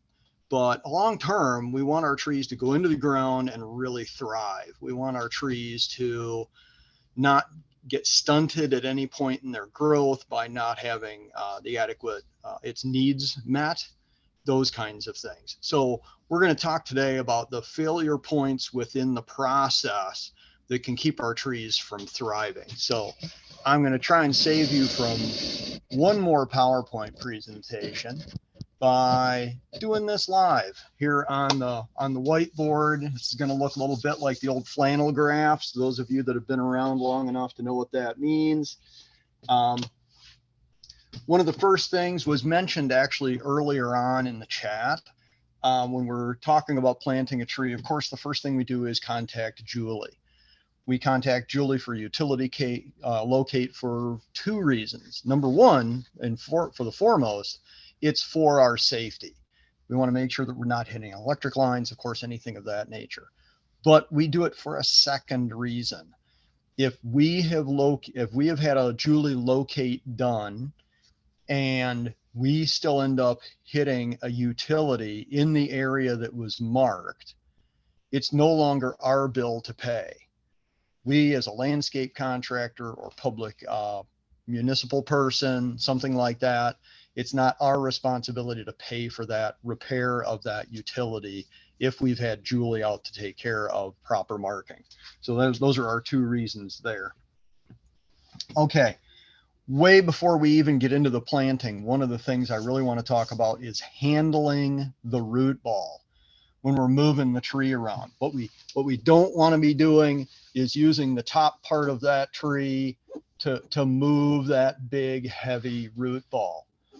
We're going to talk about a few things today that I really want to get the point across on. And one of them has to do with the connection, what has to do with moisture for that tree.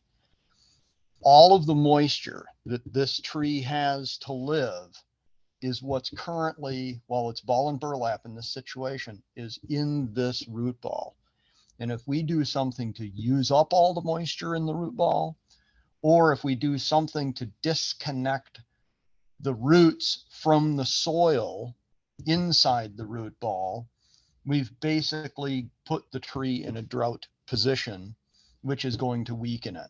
So we need to think about that. So when we're moving the tree, we've got to make sure that we're using, here at Davy Tree, when we're planting trees, we use one of these wonderful little Ditch Witch track loaders with forks on it so that we can put a fork right on each side and lift that entire root ball and not be horsing it around or moving it by the top of the tree, which would then, of course, loosen that root system up within the ball.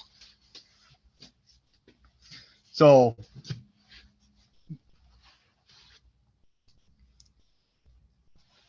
one of the things we need to get a grasp on is how many times the tree is moved, and that gives us a better idea of why it's so critical to make sure that we move it correctly each time. Realize that when this tree is balled and burlapped in the nursery, it's of course pulled out of the hole and moved to a storage yard at the nursery. Then it may be moved around within the storage yard. Then it's moved and put onto a truck, whether it's them delivering it to you or you picking it up at the nursery, either way. gets delivered to your yard, taken off the truck most likely and put into your storage yard, whether you're working, again, landscaping or a municipality, any of those kinds of things. Probably stored for a few days until it's time for that job to be done or for the conditions to be right for that to be installed. Picked up again, put back on the truck again, driven out to the job site, moved from the tree to where the planting site is. That's a lot of different times that that tree is being moved, that damage could happen to that root ball, that those roots could be dislodged from the soil that is within there, which again inhibits the tree's ability to absorb the moisture with those fine roots.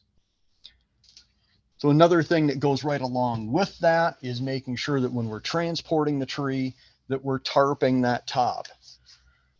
Whether the tree is in full leaf or whether the tree is has lost its leaves for the winter and it simply has buds that could still be losing moisture, or if it's an evergreen tree.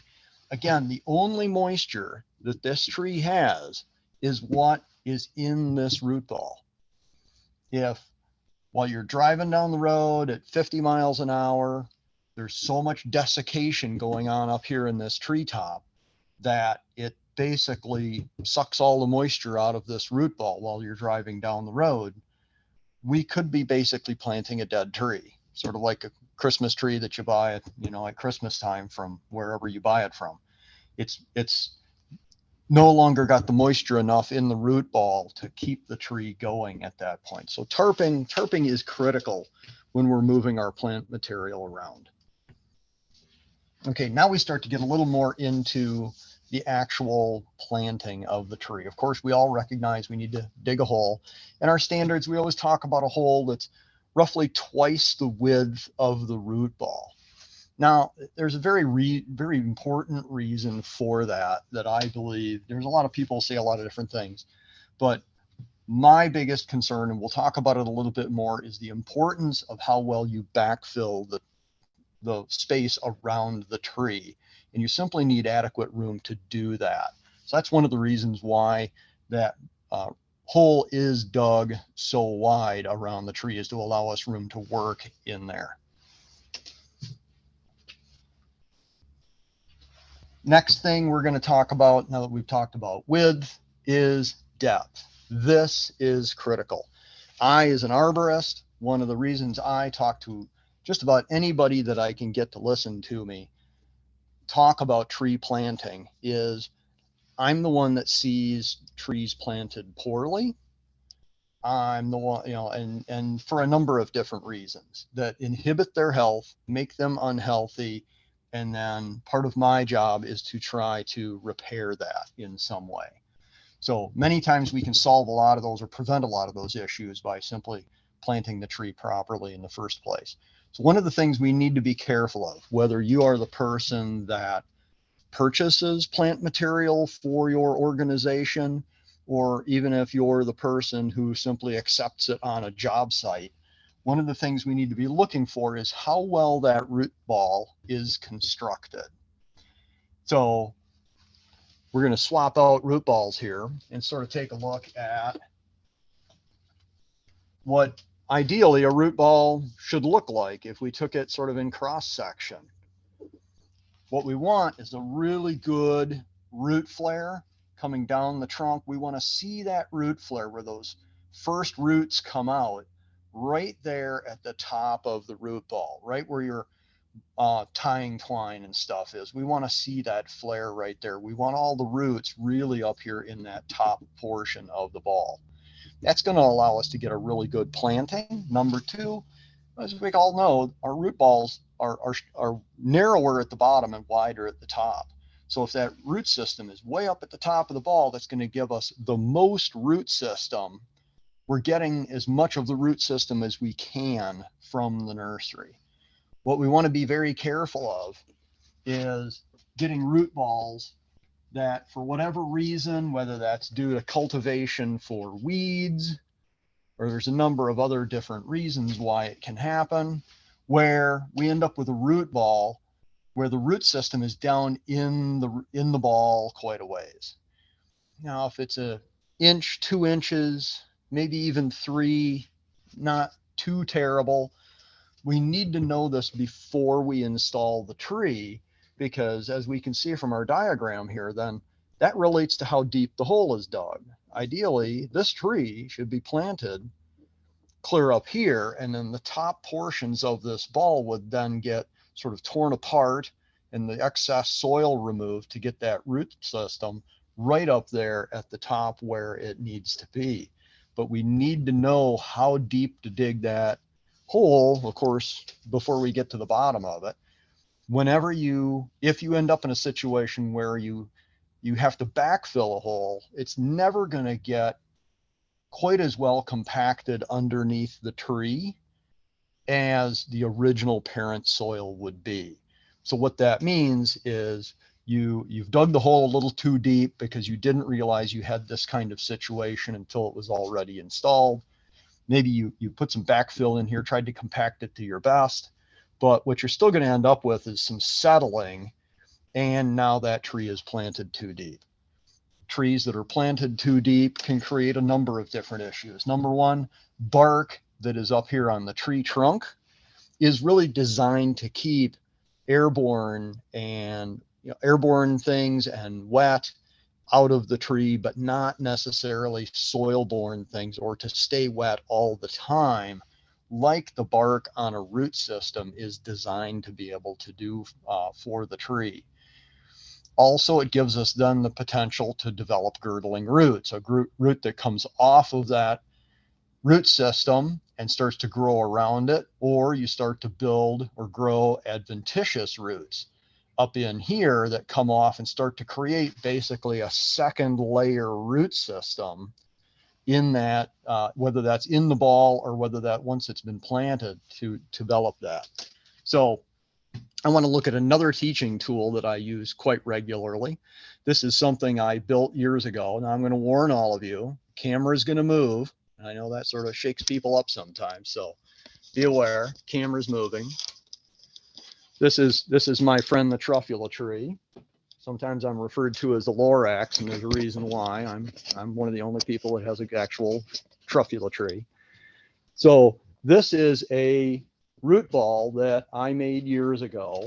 I actually pulled a root system out of a nursery that had been pulled up. The tree was not going to meet sales expectations, so they pulled it up so they could reutilize that space to grow a new tree. And I made this root ball as a cutaway to show the dirt on this tree trunk goes considerably up this tree.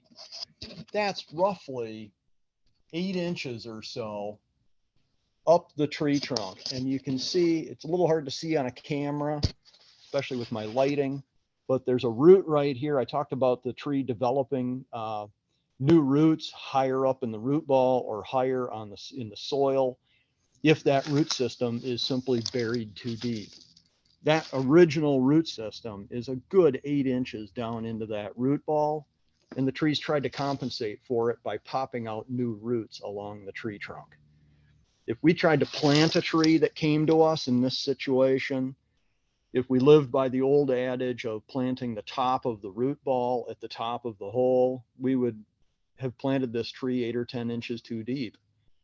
And if we would have planted this tree, even if we recognized it and we planted it at the right depth, now your root system is clear down here, where it's almost half of the size compared to clear up here. You're getting maybe half of the root system as whether it had been grown properly and up here at the top. So that's something to keep an eye out for. Again, whether you're the person who requisitions and purchases plant material, or even to recognize once it's gotten onto a job site, that is critical to make sure that we're not planting the tree too deeply. Now, measuring the depth. Once we've double checked where the root system is in the ball, we know this, we're working on digging our hole.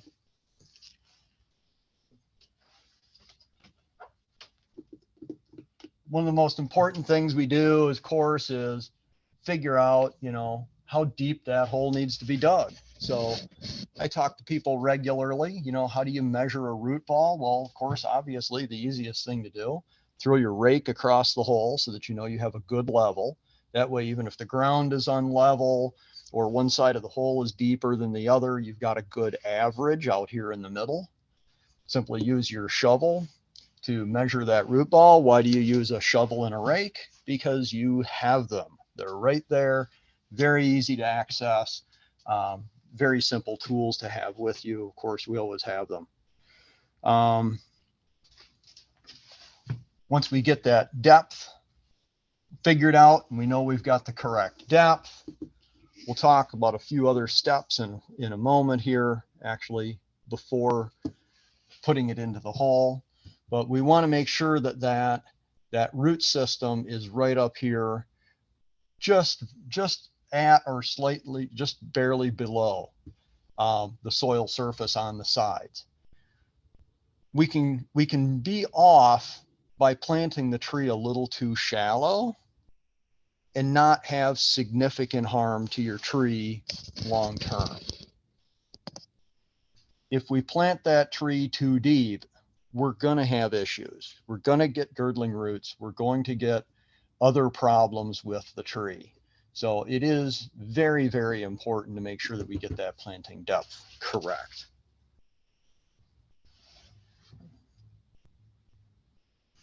All right. Now, one of the things if we plant many trees, your organization plants a lot of trees. One of the things that you should have and use for educating your people and dealing with is, of course, the ANSI standards related to tree planting. Of course, the best management practices books. These are wonderful little books that basically take all of that sort of legalese, ANSI material and break it down into something that's much more readable. Of course, it has pictures and makes it, of course, much more teachable as well. So if you don't have one of these around your shop for teaching your people tree planting, I recommend that you get one of those picked up. In the standards, one of the things that's talked about is removal of the cage from the tree, the metal basket on the tree. And that's something that there's always been some debate about. According to the standards, we want to remove the top third of the cage to allow free root growth in that area. We at Davey Tree here in the West Chicago office, we remove the entire cage.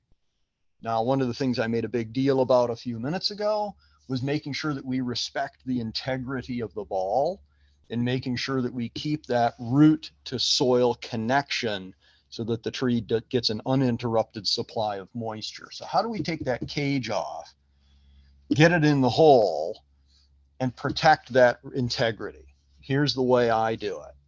Is once we've got our tree here at the edge of the hole, ready to be planted, we simply snip around the edges and cut the bottom out of the cage. We still have the sides on the cage to help hold that ball intact and keep it in good condition.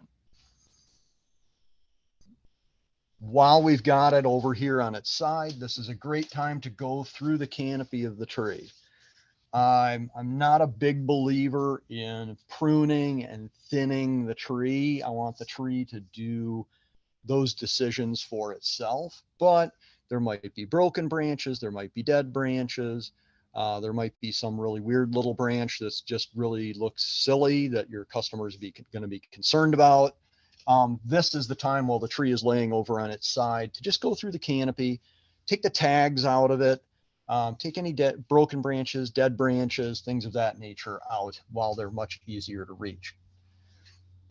Now that we've got the bottom out of the cage and the top of the tree prepared, now we very carefully, working with the root ball, move this down into the hole, get it properly set up so that our tree is, of course, standing up nice and straight, is in the center of the hole. This is where having a large hole starts to really be crucial to getting this taken care of well. Now you've got the bottom out of the cage. We've still got the cage on. We've still got the tying twine on. Those are all there to help protect the integrity of the root ball. Now, back to moisture. Not only do we have the moisture that we're concerned about in the root ball, but once we get this tree planted, of course, this tree is going to use a lot of moisture, and it's going to need to replenish the moisture within the root ball. That, of course, is done by moisture moving in from soil around the tree, from the backfill area and from areas outside of the backfill that we need to make sure are working well. So what we cannot do is just quickly shovel a bunch of soil in there and pat it down on the surface, because what we end up with then is all sorts of voids in our backfill.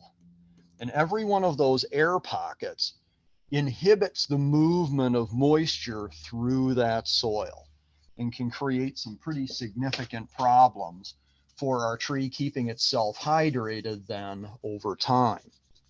So what we do instead is we backfill 3 or 4 inches.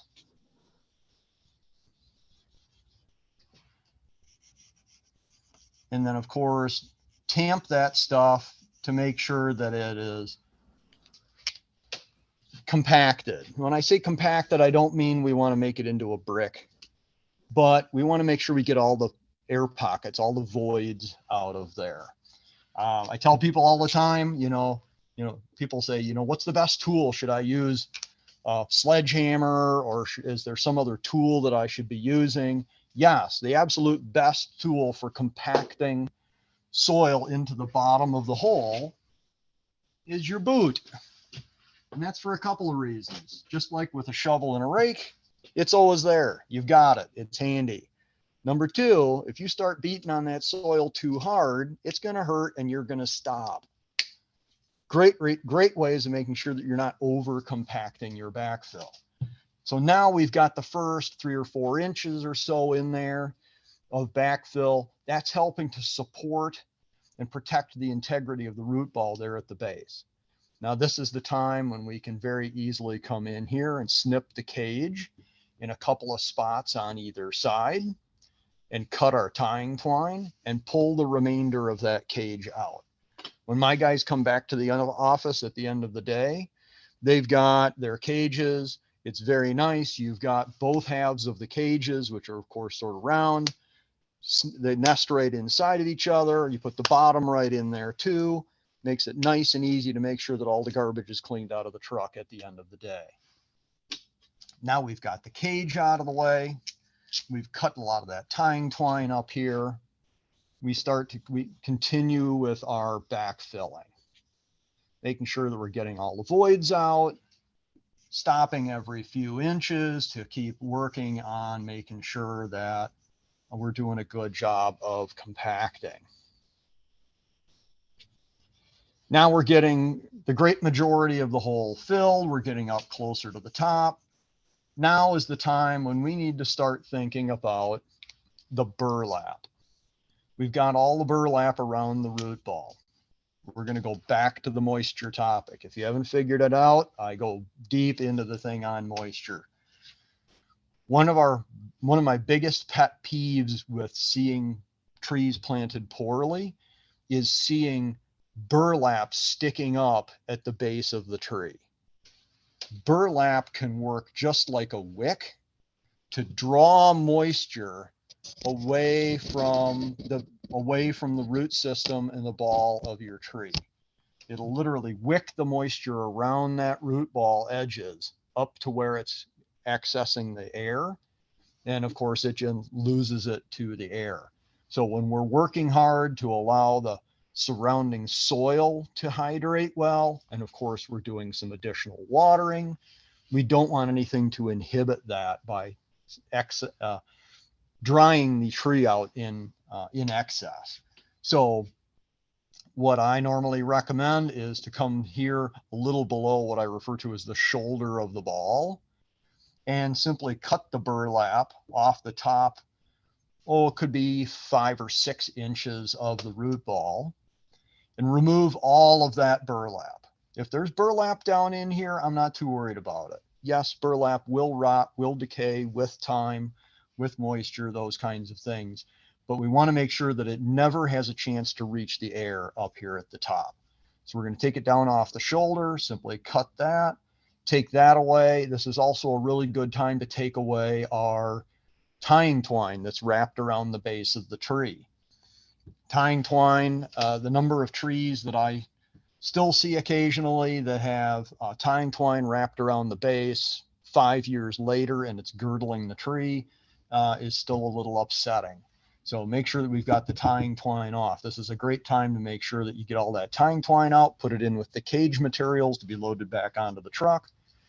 You can then also, now that the burlap is gone, you can sort of fine check how much is there any additional soil on top of that root system that maybe needs to be sort of scraped off, make sure that we've got the root system not necessarily exposed to the air, but right up there at the top of the surface. So if we need to ditch a little bit down into the hole, that's fine. Now that we've got burlap and tying twine off, we can keep working with the backfilling process and our compacting to make sure that we're getting all the voids out of the soil so that we get good moisture movement for the tree for the future. All right, let me check my notes here quick, see where I am on things.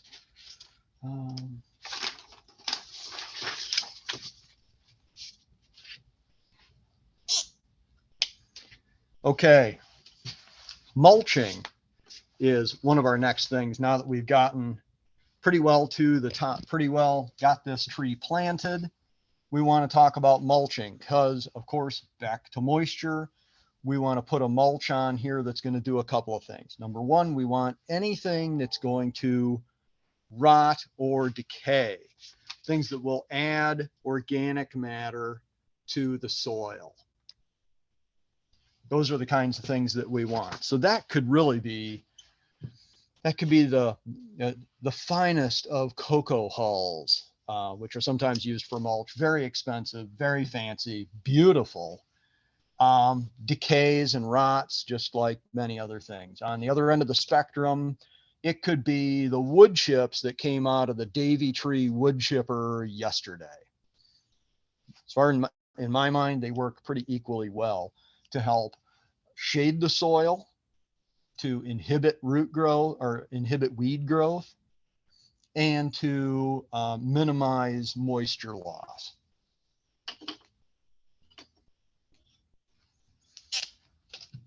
So depth for mulch, no more than about 3 inches. 2 to 3 inches is a really good depth for our mulch. And one thing we want to be very careful of, we've already talked about girdling roots and things. We want to make sure that we keep that mulch back a little bit off that tree trunk.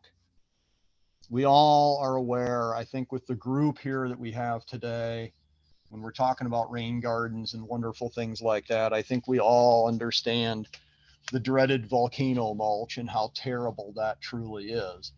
And one of the ways that volcano mulching, or just even over mulching, not necessarily to the level of volcano, gets started is simply by having a little too much mulch up here.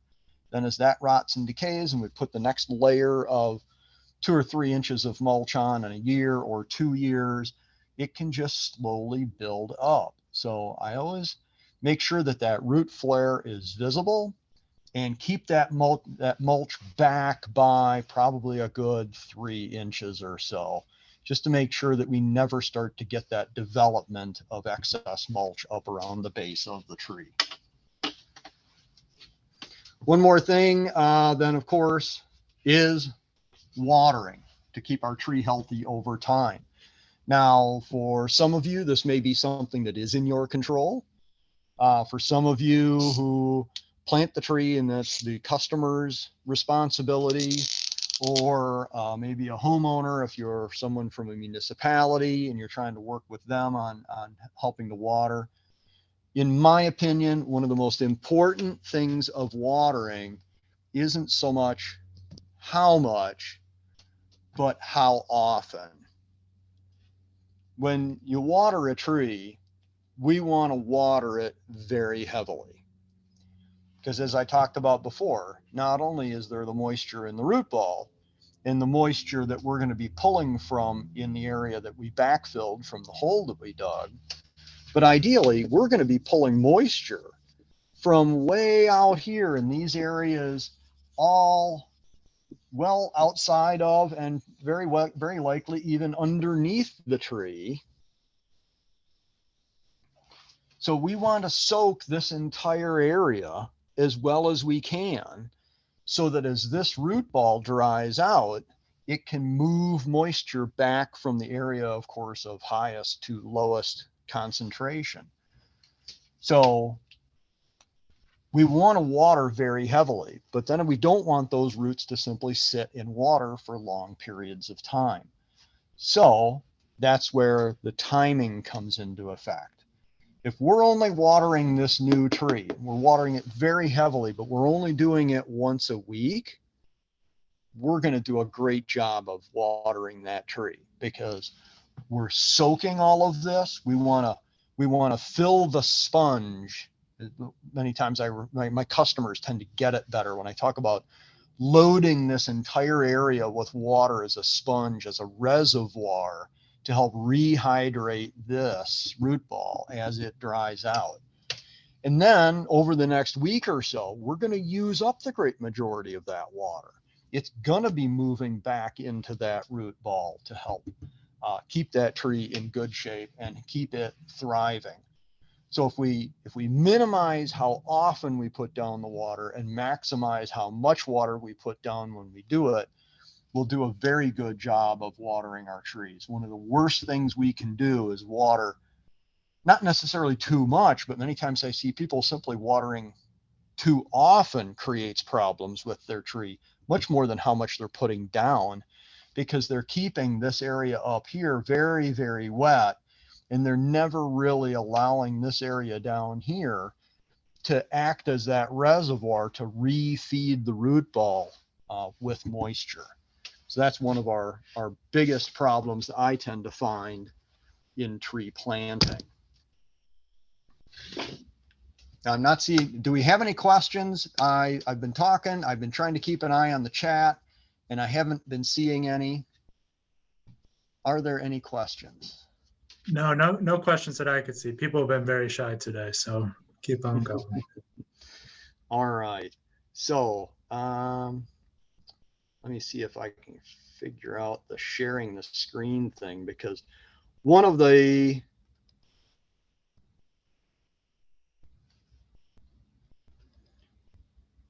other things I wanted to address along with tree planting is, let's see, I'm trying to, got two different screens going here. Let's see.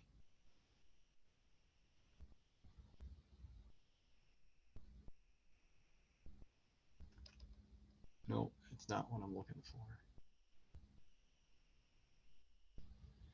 No, I was trying to share my screen, but it's not quite working out here for me. Let's see. Oh, here we go. That worked. Did that work? All right. Yeah. You're seeing my intro page there? Great. So one of the other things that's critical to tree planting is getting the right tree in the right place. Now, I'm not going to be able to make it through all of this topic because it's a very long, lengthy topic.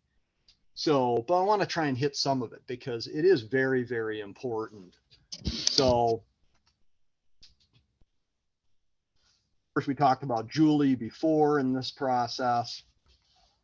So things you want to consider are size of the tree and size of the root system. You need to look at how big your tree will get above surface and how big your tree will get below ground when you look at utilities and sidewalks and driveways and those kinds of things. I do see a couple of chat questions that have popped up. Soaker hose. Is a soaker hose a good watering method? Yes, I love soaker hoses because they can allow you to put down water over a very large area slow enough for it to run to move into the soil rather than running off. Then Kathy asks, how often do you water a newly planted tree? So like we talked about, once a week is ideal, but once you water it once a week, you got to really water it. You've got to hydrate that entire area, not only the root ball and the backfilled area from the hole that was dug, but even the areas outside of that, so that it'll help to rehydrate that root ball over time. And then Logan says, let's see, if a tree was planted last fall, late October, would it be beneficial to dig back a bit and remove as much of the cage, twine, burlap as possible, or would that be damaging for the tree? If your tree was planted late last fall, I would probably not try to deal with the cage problem, but burlap and twine, definitely get in there, pull some of the mulch back and get those things out of there. Strongly recommend that. That's going to be a big winner for your tree. I only have a couple of minutes left here. And then questions start at 12:25 or at 1:25, correct, Pat? Yeah, that's correct. So you feel free to go till 1:30 if you please. Okay. So, right plant, right place. I mean, we can see here, there's a couple of photos. The one on the left, obviously that crabapple tree was planted way too close to the building. This was a homeowner association that I've dealt with in the past. And one of the things I was constantly working with them on is literally going through the tree or through the neighborhood and removing trees that were simply way too close to the building. It was costing them a fortune to go through every other year and prune these trees really more than they should be off of buildings. The one over here on the right, you can see this landscape is very new, but honestly, who was the landscape architect that put spruce trees right between flagpoles? I have to ask that one. That was probably not very good. And even over on the left side of that image, you can see that there's a young honey locust tree there that over time would have simply grown up and gotten into those flags. That was not a good choice there so that relates to size. Here, similarly, the one on the left, it was a homeowner who they had a cute little tree. They thought it's a dwarf cultivar. It'll never get very big. Well, it ran into the roof on them. The one on the right, planted literally right within inches of a light pole. And it's a little hard to see right there at the bottom. You can still see that the tying twine has still been left on that tree when it was installed. That linden's actually, that picture was taken a few years ago, and that tree's actually gotten quite a bit bigger now and almost engulfed that light pole. You can see there's a couple of little things sticking out of the light pole where they put those really nice little banners for advertising upcoming events and stuff throughout the town. And those are pretty much swallowed by this point by that linden tree. Wet or dry. Of course, we want to put plants that like it wet where it's wet, those that like it dry where it's dry. We just had somebody talk to us about rain gardens and the importance of how much moisture a plant really likes for a certain area. So we've got to make sure that we're taking that into account. Climate. Many times we've got to think, our white birches in this area are not super summer hardy. And that's one of the reasons why they have so many insect issues. And we have some of our plants like Japanese maple that are not the best at winter hardiness and need protected locations. So these are all things that we need to be thinking of as we're choosing a tree for location. So as I'm going through this, I'm keeping an eye on the chat. If anybody else has any further questions, feel free to just throw something into the chat there, and I'll try and pick it up as I move on with the last couple of minutes here. So this was actually a photo from a customer of mine, and they had a Katsura tree planted, and this was their view to the west. This is Peck Road in the west end of Geneva, and there is nothing keeping that poor little Katsura tree from just suffering the worst of winter winds as they come across all of those fields and up that hill and across that water basin there. That poor Katsura tree is pretty well dead on one side and has a little bit of life on the other. It was just not a good choice for that open of a location.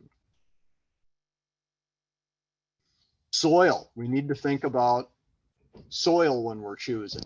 If you're in an old neighborhood, old downtown Downers Grove or Hinsdale or downtown Geneva or St. Charles, some of the neighborhoods that have really good soil simply because they were developed long, long ago before the advent of the earth moving equipment.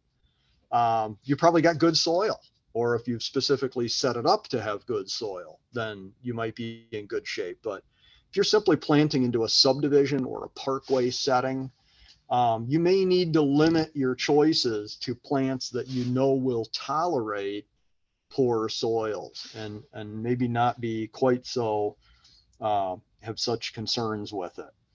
And then purpose. One of our biggest concerns with trees and helping them to survive long-term is purpose. I've had people that just really put the wrong tree in the wrong place.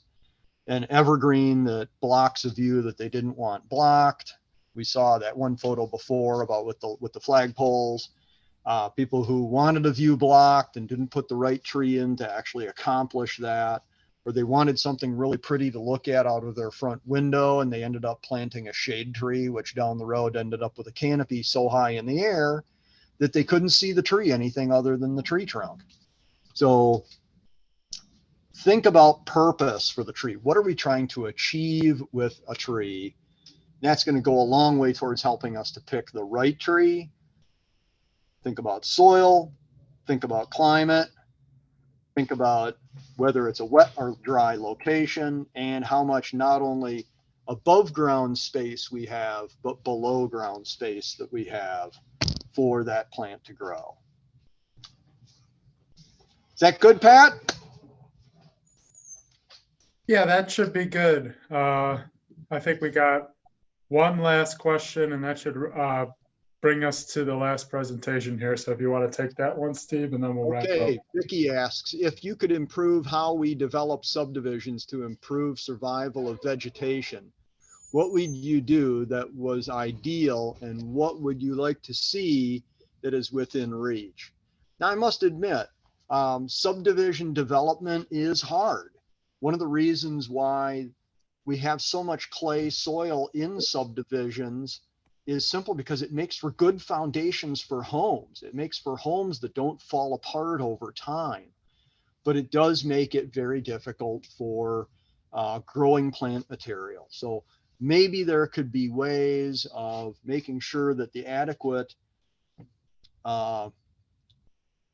support for the foundation up around the home is given, but more topsoil is added further out into the yard. Now, one of the things we all can do is add organic matter. Even if you live in a subdivision, maybe you've just bought a new home, you've got a lawn already there, and you don't want to tear it all up and dig it all down to try and add more soil to the area.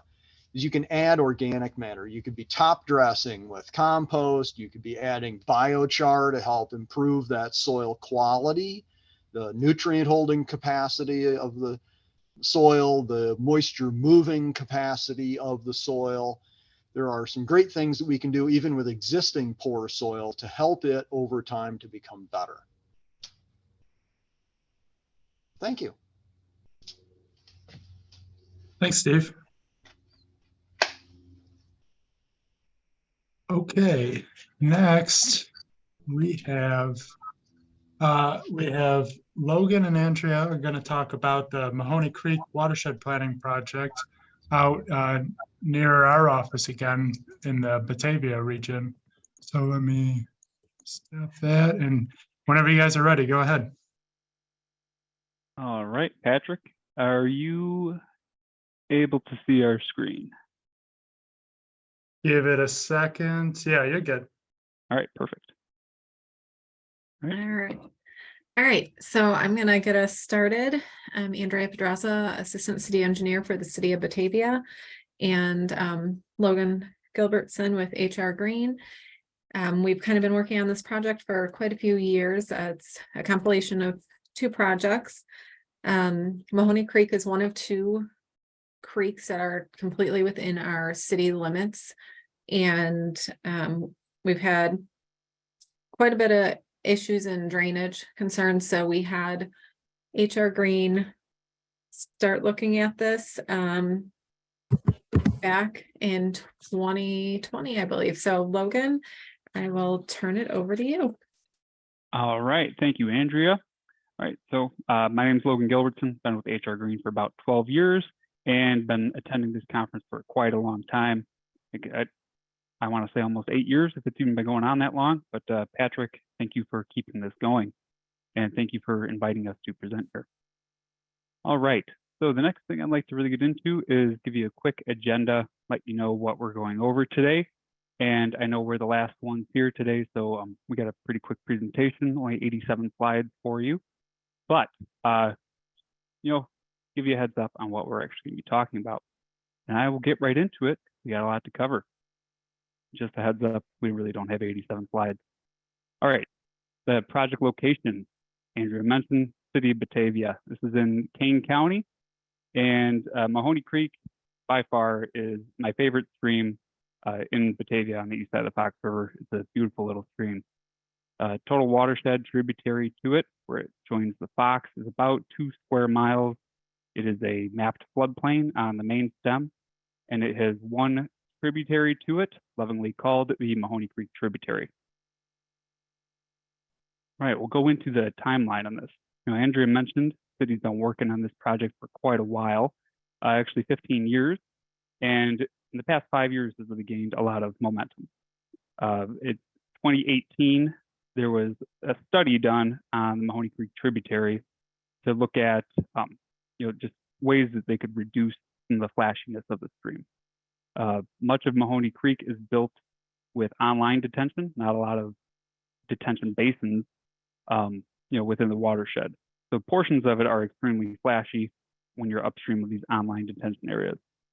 In 2019, we came through HR Green, and we partnered with Applied Ecological Services at the time, now called RES, and did a full stream assessment. We walked every little bit of the creek and just did a stream channel, bank, riparian area condition assessment.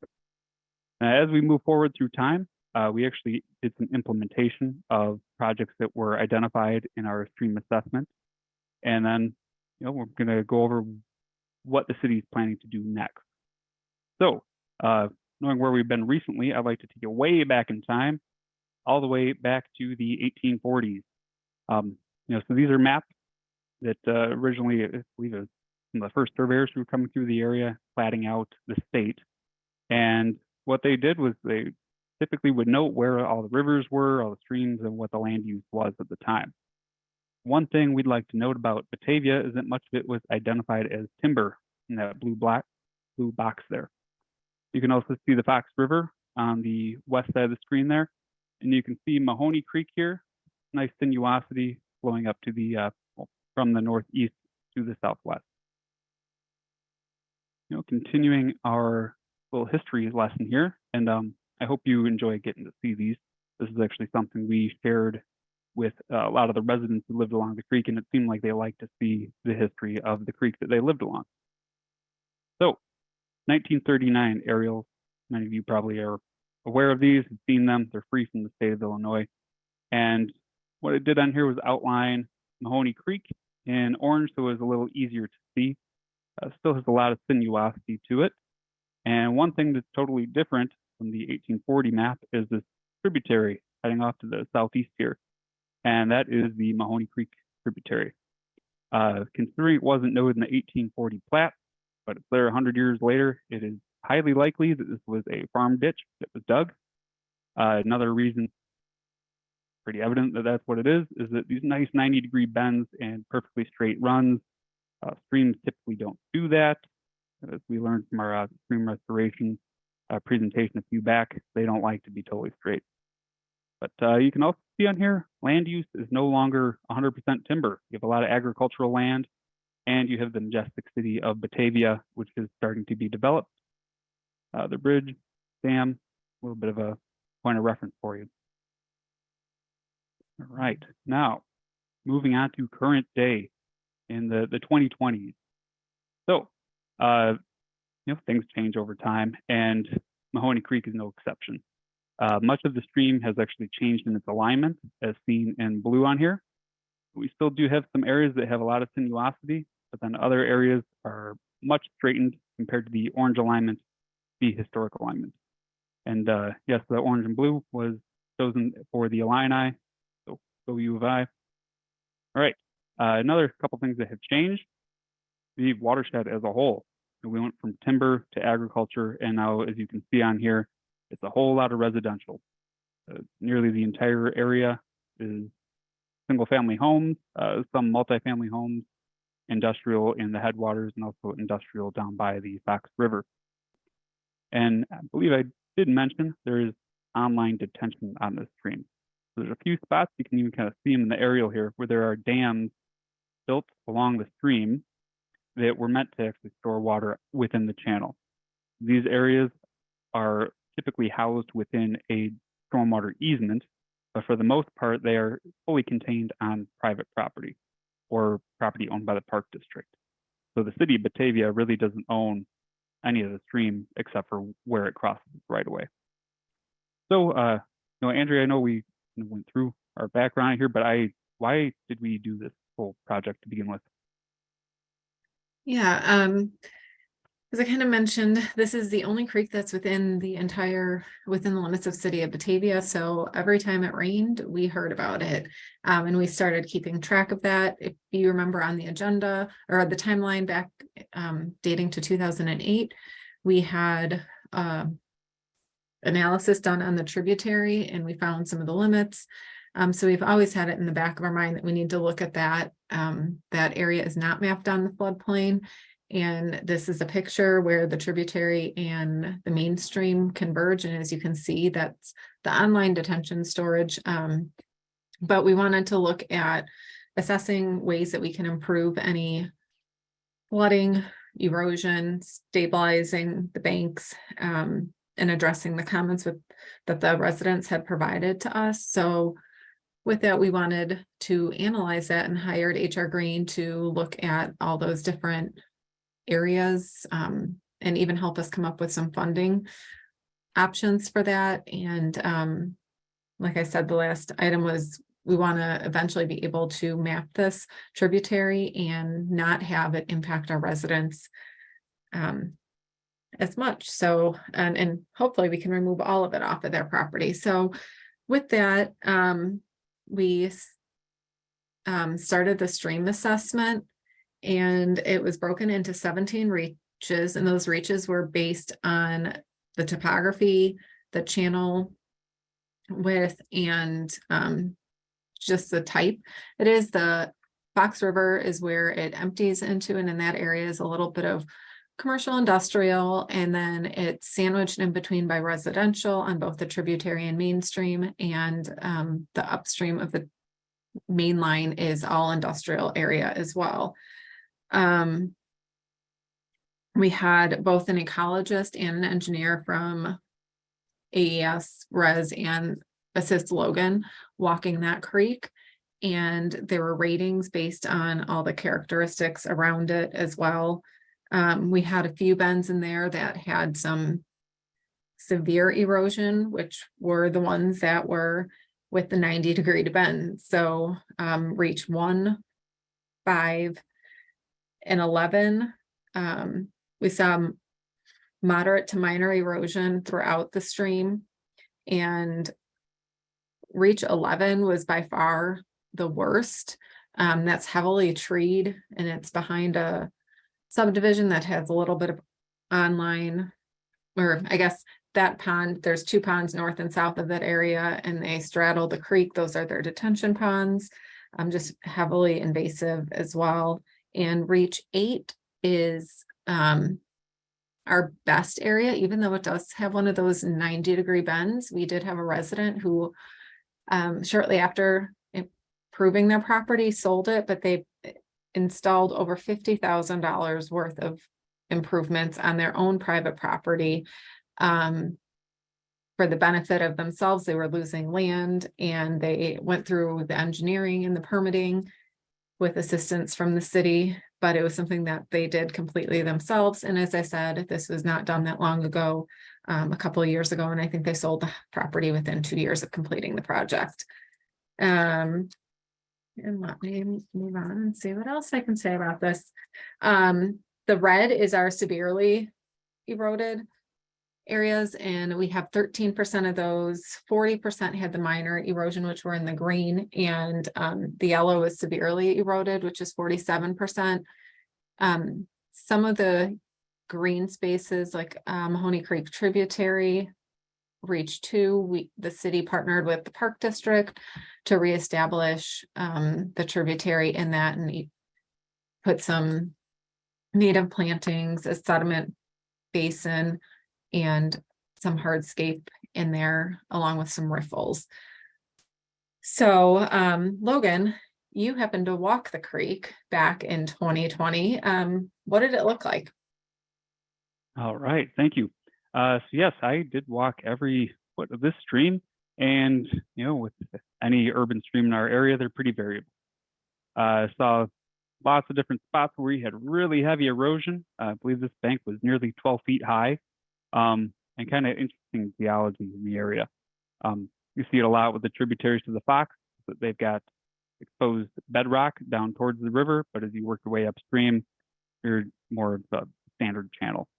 As we walked, one of the benefits of doing a stream assessment is that you can have your consultant do your NPDES outfall inspections along the way to help out with your MS4 permitting.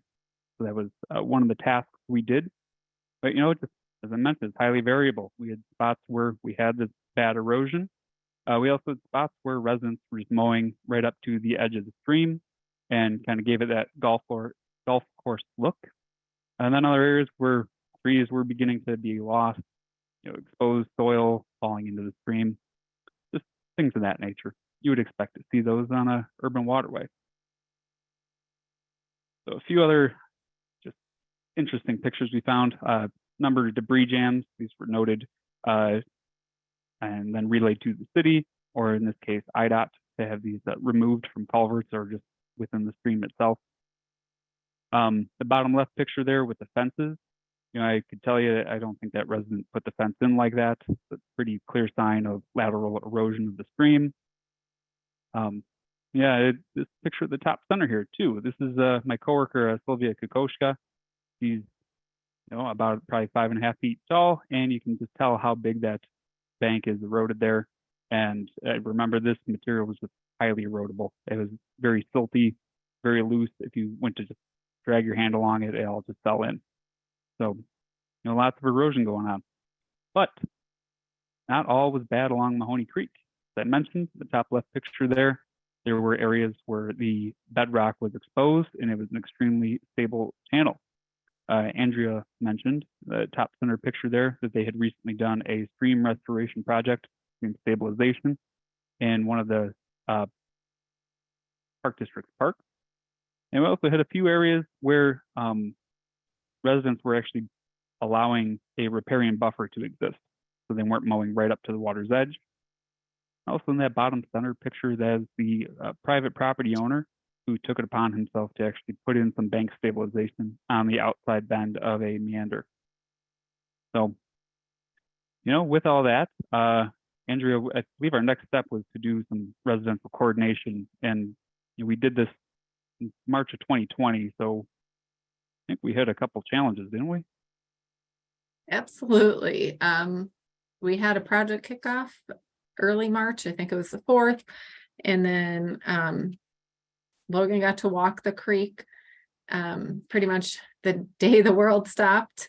And that totally threw off our outreach to the residents. We had a couple dates scheduled for in-person meetings in April of 2020 for each different entity. And we had to kind of put on the brakes and reevaluate and think about how we were going to go about this, as no one was going anywhere. And even us municipal staff were only coming in one day a week as we were rotating through our office. So we ended up doing a survey that was sent out to approximately 440 residents in that area and businesses, and about a third of those that lived along the creek corridor responded.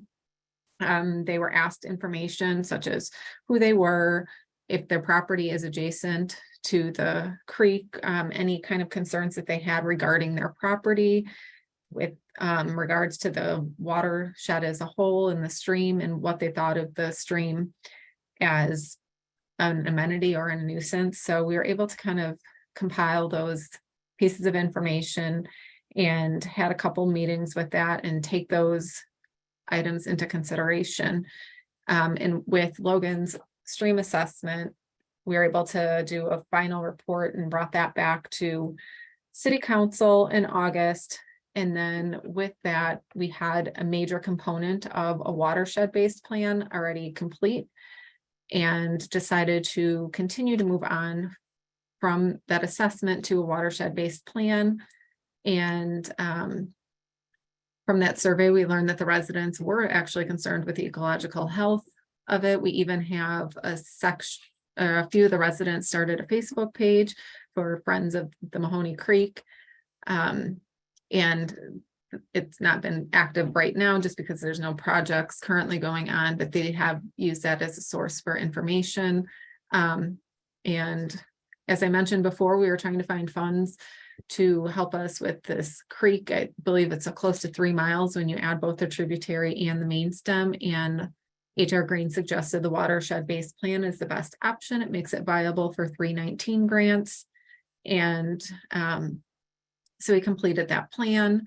And with that, we also had many projects listed in there as desired areas that are worthwhile of improvement.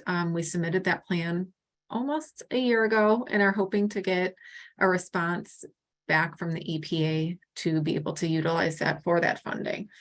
So with that, I'm going to turn it over to Logan because as I mentioned, we had a couple projects that were listed in that watershed-based plan, and we are able to actually take advantage of some ARPA funding and put a new detention basin on to help with some of that flash flooding. So Logan, why don't you tell us a little bit about this? All right, thank you. All right, so one of the projects that we had identified was adding some detention at the headwaters of the Mahoney Creek tributary. So this is right up against Kirk Road, right by Fermilab's property, if you're familiar with the area. One of the things that was noted during the stream assessment is that that area had totally straight sections. They used to be channelized. They were starting to do a little bit of meandering. But they, actually going back to that 1939 aerial, were the ones that had that hard zigzag to them. The area was getting ripped to shreds. It appeared to be from all the runoff that was coming off of Kirk Road. Kirk Road is about a 4-lane cross section, and you go from Pine Street to Wilson Street. There is a very big hill there going down to the creek, and all the water was just ripping down there, getting into the creek with no detention at all, and causing a lot of down cutting. It actually had a head cut that had worked its way pretty far up the channel and was actually connecting with the scour hole from the culvert under Kirk Road. So in 2018, the city had done a conceptual study to figure out a good way to add detention there.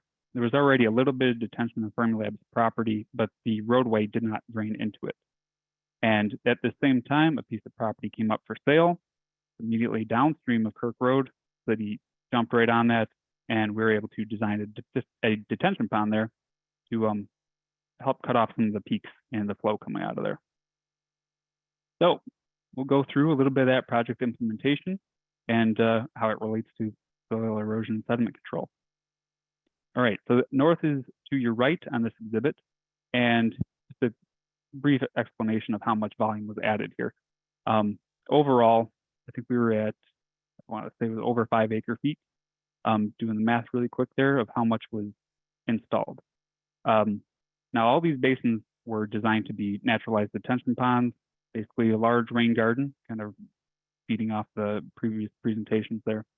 And because this area was in its existing condition, very heavily wooded, even going back to the original 1840 plats is known as a timber area, we did want to introduce a lot of trees as screening in the area, and we'll have some photos of those in a moment here.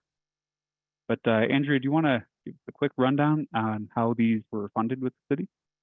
Sure. As I mentioned, we were able to utilize some ARPA funding that we got, and we had a base bid with just our west side detention pond, but then we had an alternate on our side, which was to install an actual wood 6-foot fence as opposed to natural evergreens or arborvitae.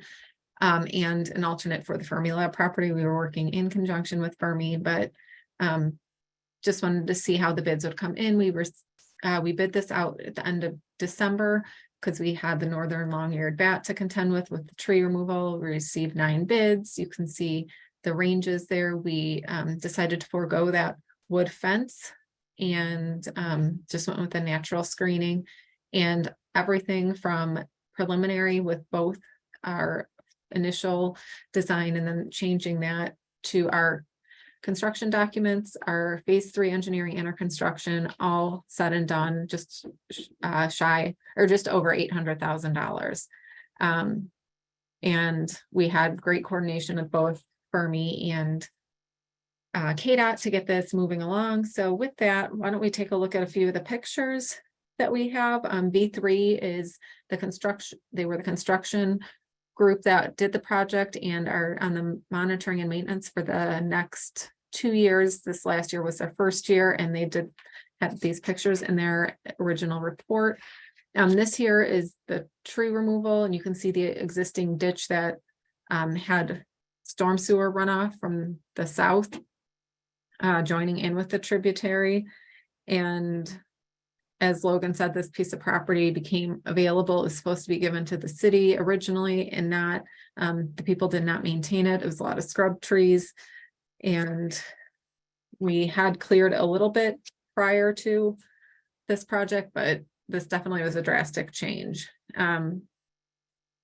With that, Logan, do you want to talk about it real quickly, some of the struggles and the construction? We did have a sanitary sewer that we had to relocate that came from Fermilab. So that was the only obstacle that stopped us to actually construct this basin on the west side. We had to get that sewer lowered first, and then we were able to do the earthwork. But go ahead. All right, thank you. Take it over. All right, so if you remember from a couple slides ago, there were 2 basins, one on the east and west side of Kirk Road. In order to keep the cost within a reasonable amount, everything was done as a earth balance on the east and west side. Basically meant that this entire project was able to be constructed with bulldozers and earth scrapers. You know, as you can imagine, we're working right along a stream. This was under the jurisdiction of the Army Corps of Engineers. The creek was considered a waters of the United States, and adjacent to it in the woods, there were a couple areas that were a wetland. So part of our restoration, we wanted to really make sure that we were restoring what was a stream, but it was mostly just fed by storm sewer and sump pump discharge. It was not a full perennial stream at this location. So you can see in the top right picture there, how as we were working along, blankets are applied immediately along the water's edge, and then the outlet of the basin protected for sediment wash off. A few more pictures of construction going on here. And you know, as I mentioned, right as they started grading, you got to get the blanket right along the water's edge. The water's edge, there was a SB 150BN blanket Along the rest of it, we use the S75 BN blanket, using the BioNet for everything out here. I was actually at this conference that I learned about all the wildlife bycatch that comes from using plastic nets. And actually the photobiodegradable material, that everyone says, oh, it just disappears, magic. It doesn't. I want to say it was someone from the tollway who presented here, and they just laid out that those plastic nets, they don't fully go away. They just break into smaller pieces of microplastics. And that for every acre of land that you blanket with a traditional plastic embedded net, the equivalent of putting 700 one-time use water bottles on the ground. So we really did our best to make sure we weren't introducing a ton of plastic into the waterway here. Additionally, they even went out and used wooden staples on here to make sure everything was organic on the site. Along the channel, we planted it with a wet mesic prairie plug mix. And then as we worked even further downstream, there were some emergent plants placed into, they're basically a micro pool, 6-inch deep pockets that were adjacent to the low flow channel there. And this picture, I believe this is actually when we had the pipe closed off because the basin is not designed to hold that much water, but you could still follow where the low flow channel was.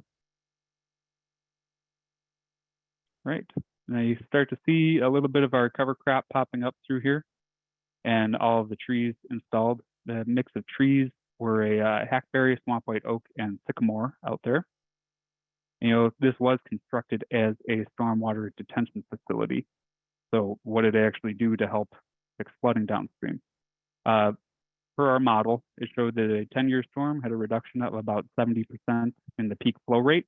What this was really designed for was to cut off the flash floods, and then a 50% reduction in peak flow rate during a 100-year storm. Again, you see that cover crop starting to come up. All the natives go through that sleep, creep, leap pattern. First year, they're doing the roots. Second year, they're doing a little bit of growth above ground, and third year, they should be more on the mature side.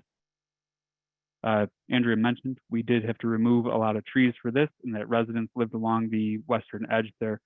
So in an attempt to restore some screening for them and balance our earth, we constructed a berm. It was about 6 feet high in most spots and planted it with green giant arborvitae. So these are intended to provide natural screening over time.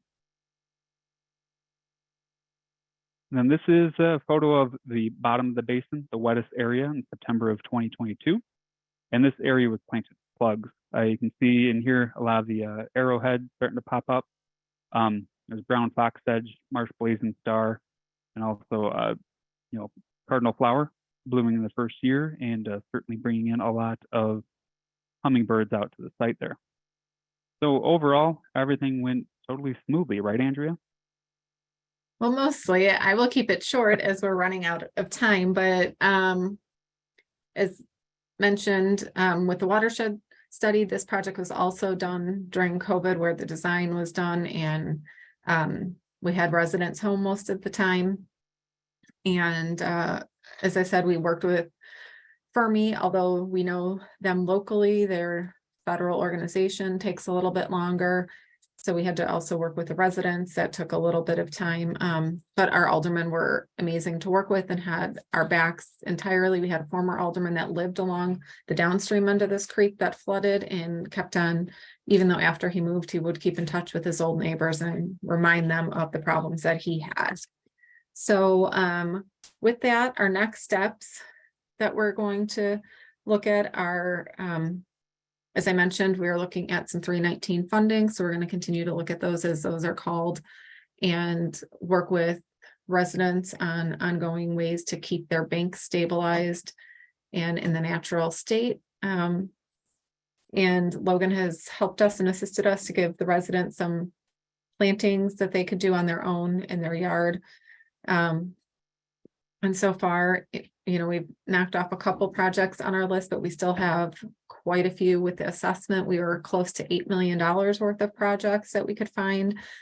And as mentioned, I think 800 and maybe 300,000 for the other one. So we still have quite a long ways to go. We're open if anybody has any questions, but otherwise, thank you guys for tuning in and Patrick for having us. Yeah, no problem. Does anybody have any questions? Looks like we have one. I can read it off to you. What types of bank stabilization will you encourage your landowners to adopt? So a few of the things that with the residents that we met with, we just really gave them kind of the basic explanation that turf grass, you know, if it's 2 inches high, its root structure is about 2 inches below the ground. If they could create a no-mow area along their channel and gave them some resources for where to find native plants, recommendations to potentially do conservation at home, get a consultation with the Conservation Foundation to come out and really give them a lot more education and resources to potentially just remove some turf grass and then put some plant plugs along there, depending on however wet it is. Maybe they got a mesic upland mix, or a few of them they could get away with a wetter plant mix. But that was primarily what we were recommending. Didn't want to give them anything of saying, hey, cut back your banks, install riprap, unless that's what they were looking for. But with that, then you come with the permitting and a lot of the things that residents might not want to do on their own. We did try to limit it to things that they could do relatively cost affordably, and also things that they could do on their own without needing a long permitting process.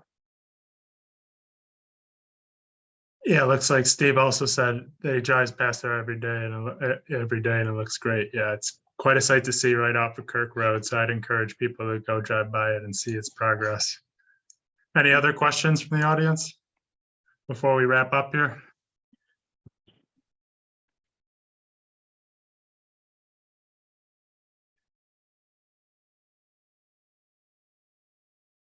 Okay, well, I'd like to thank you all for joining us today for the webinar.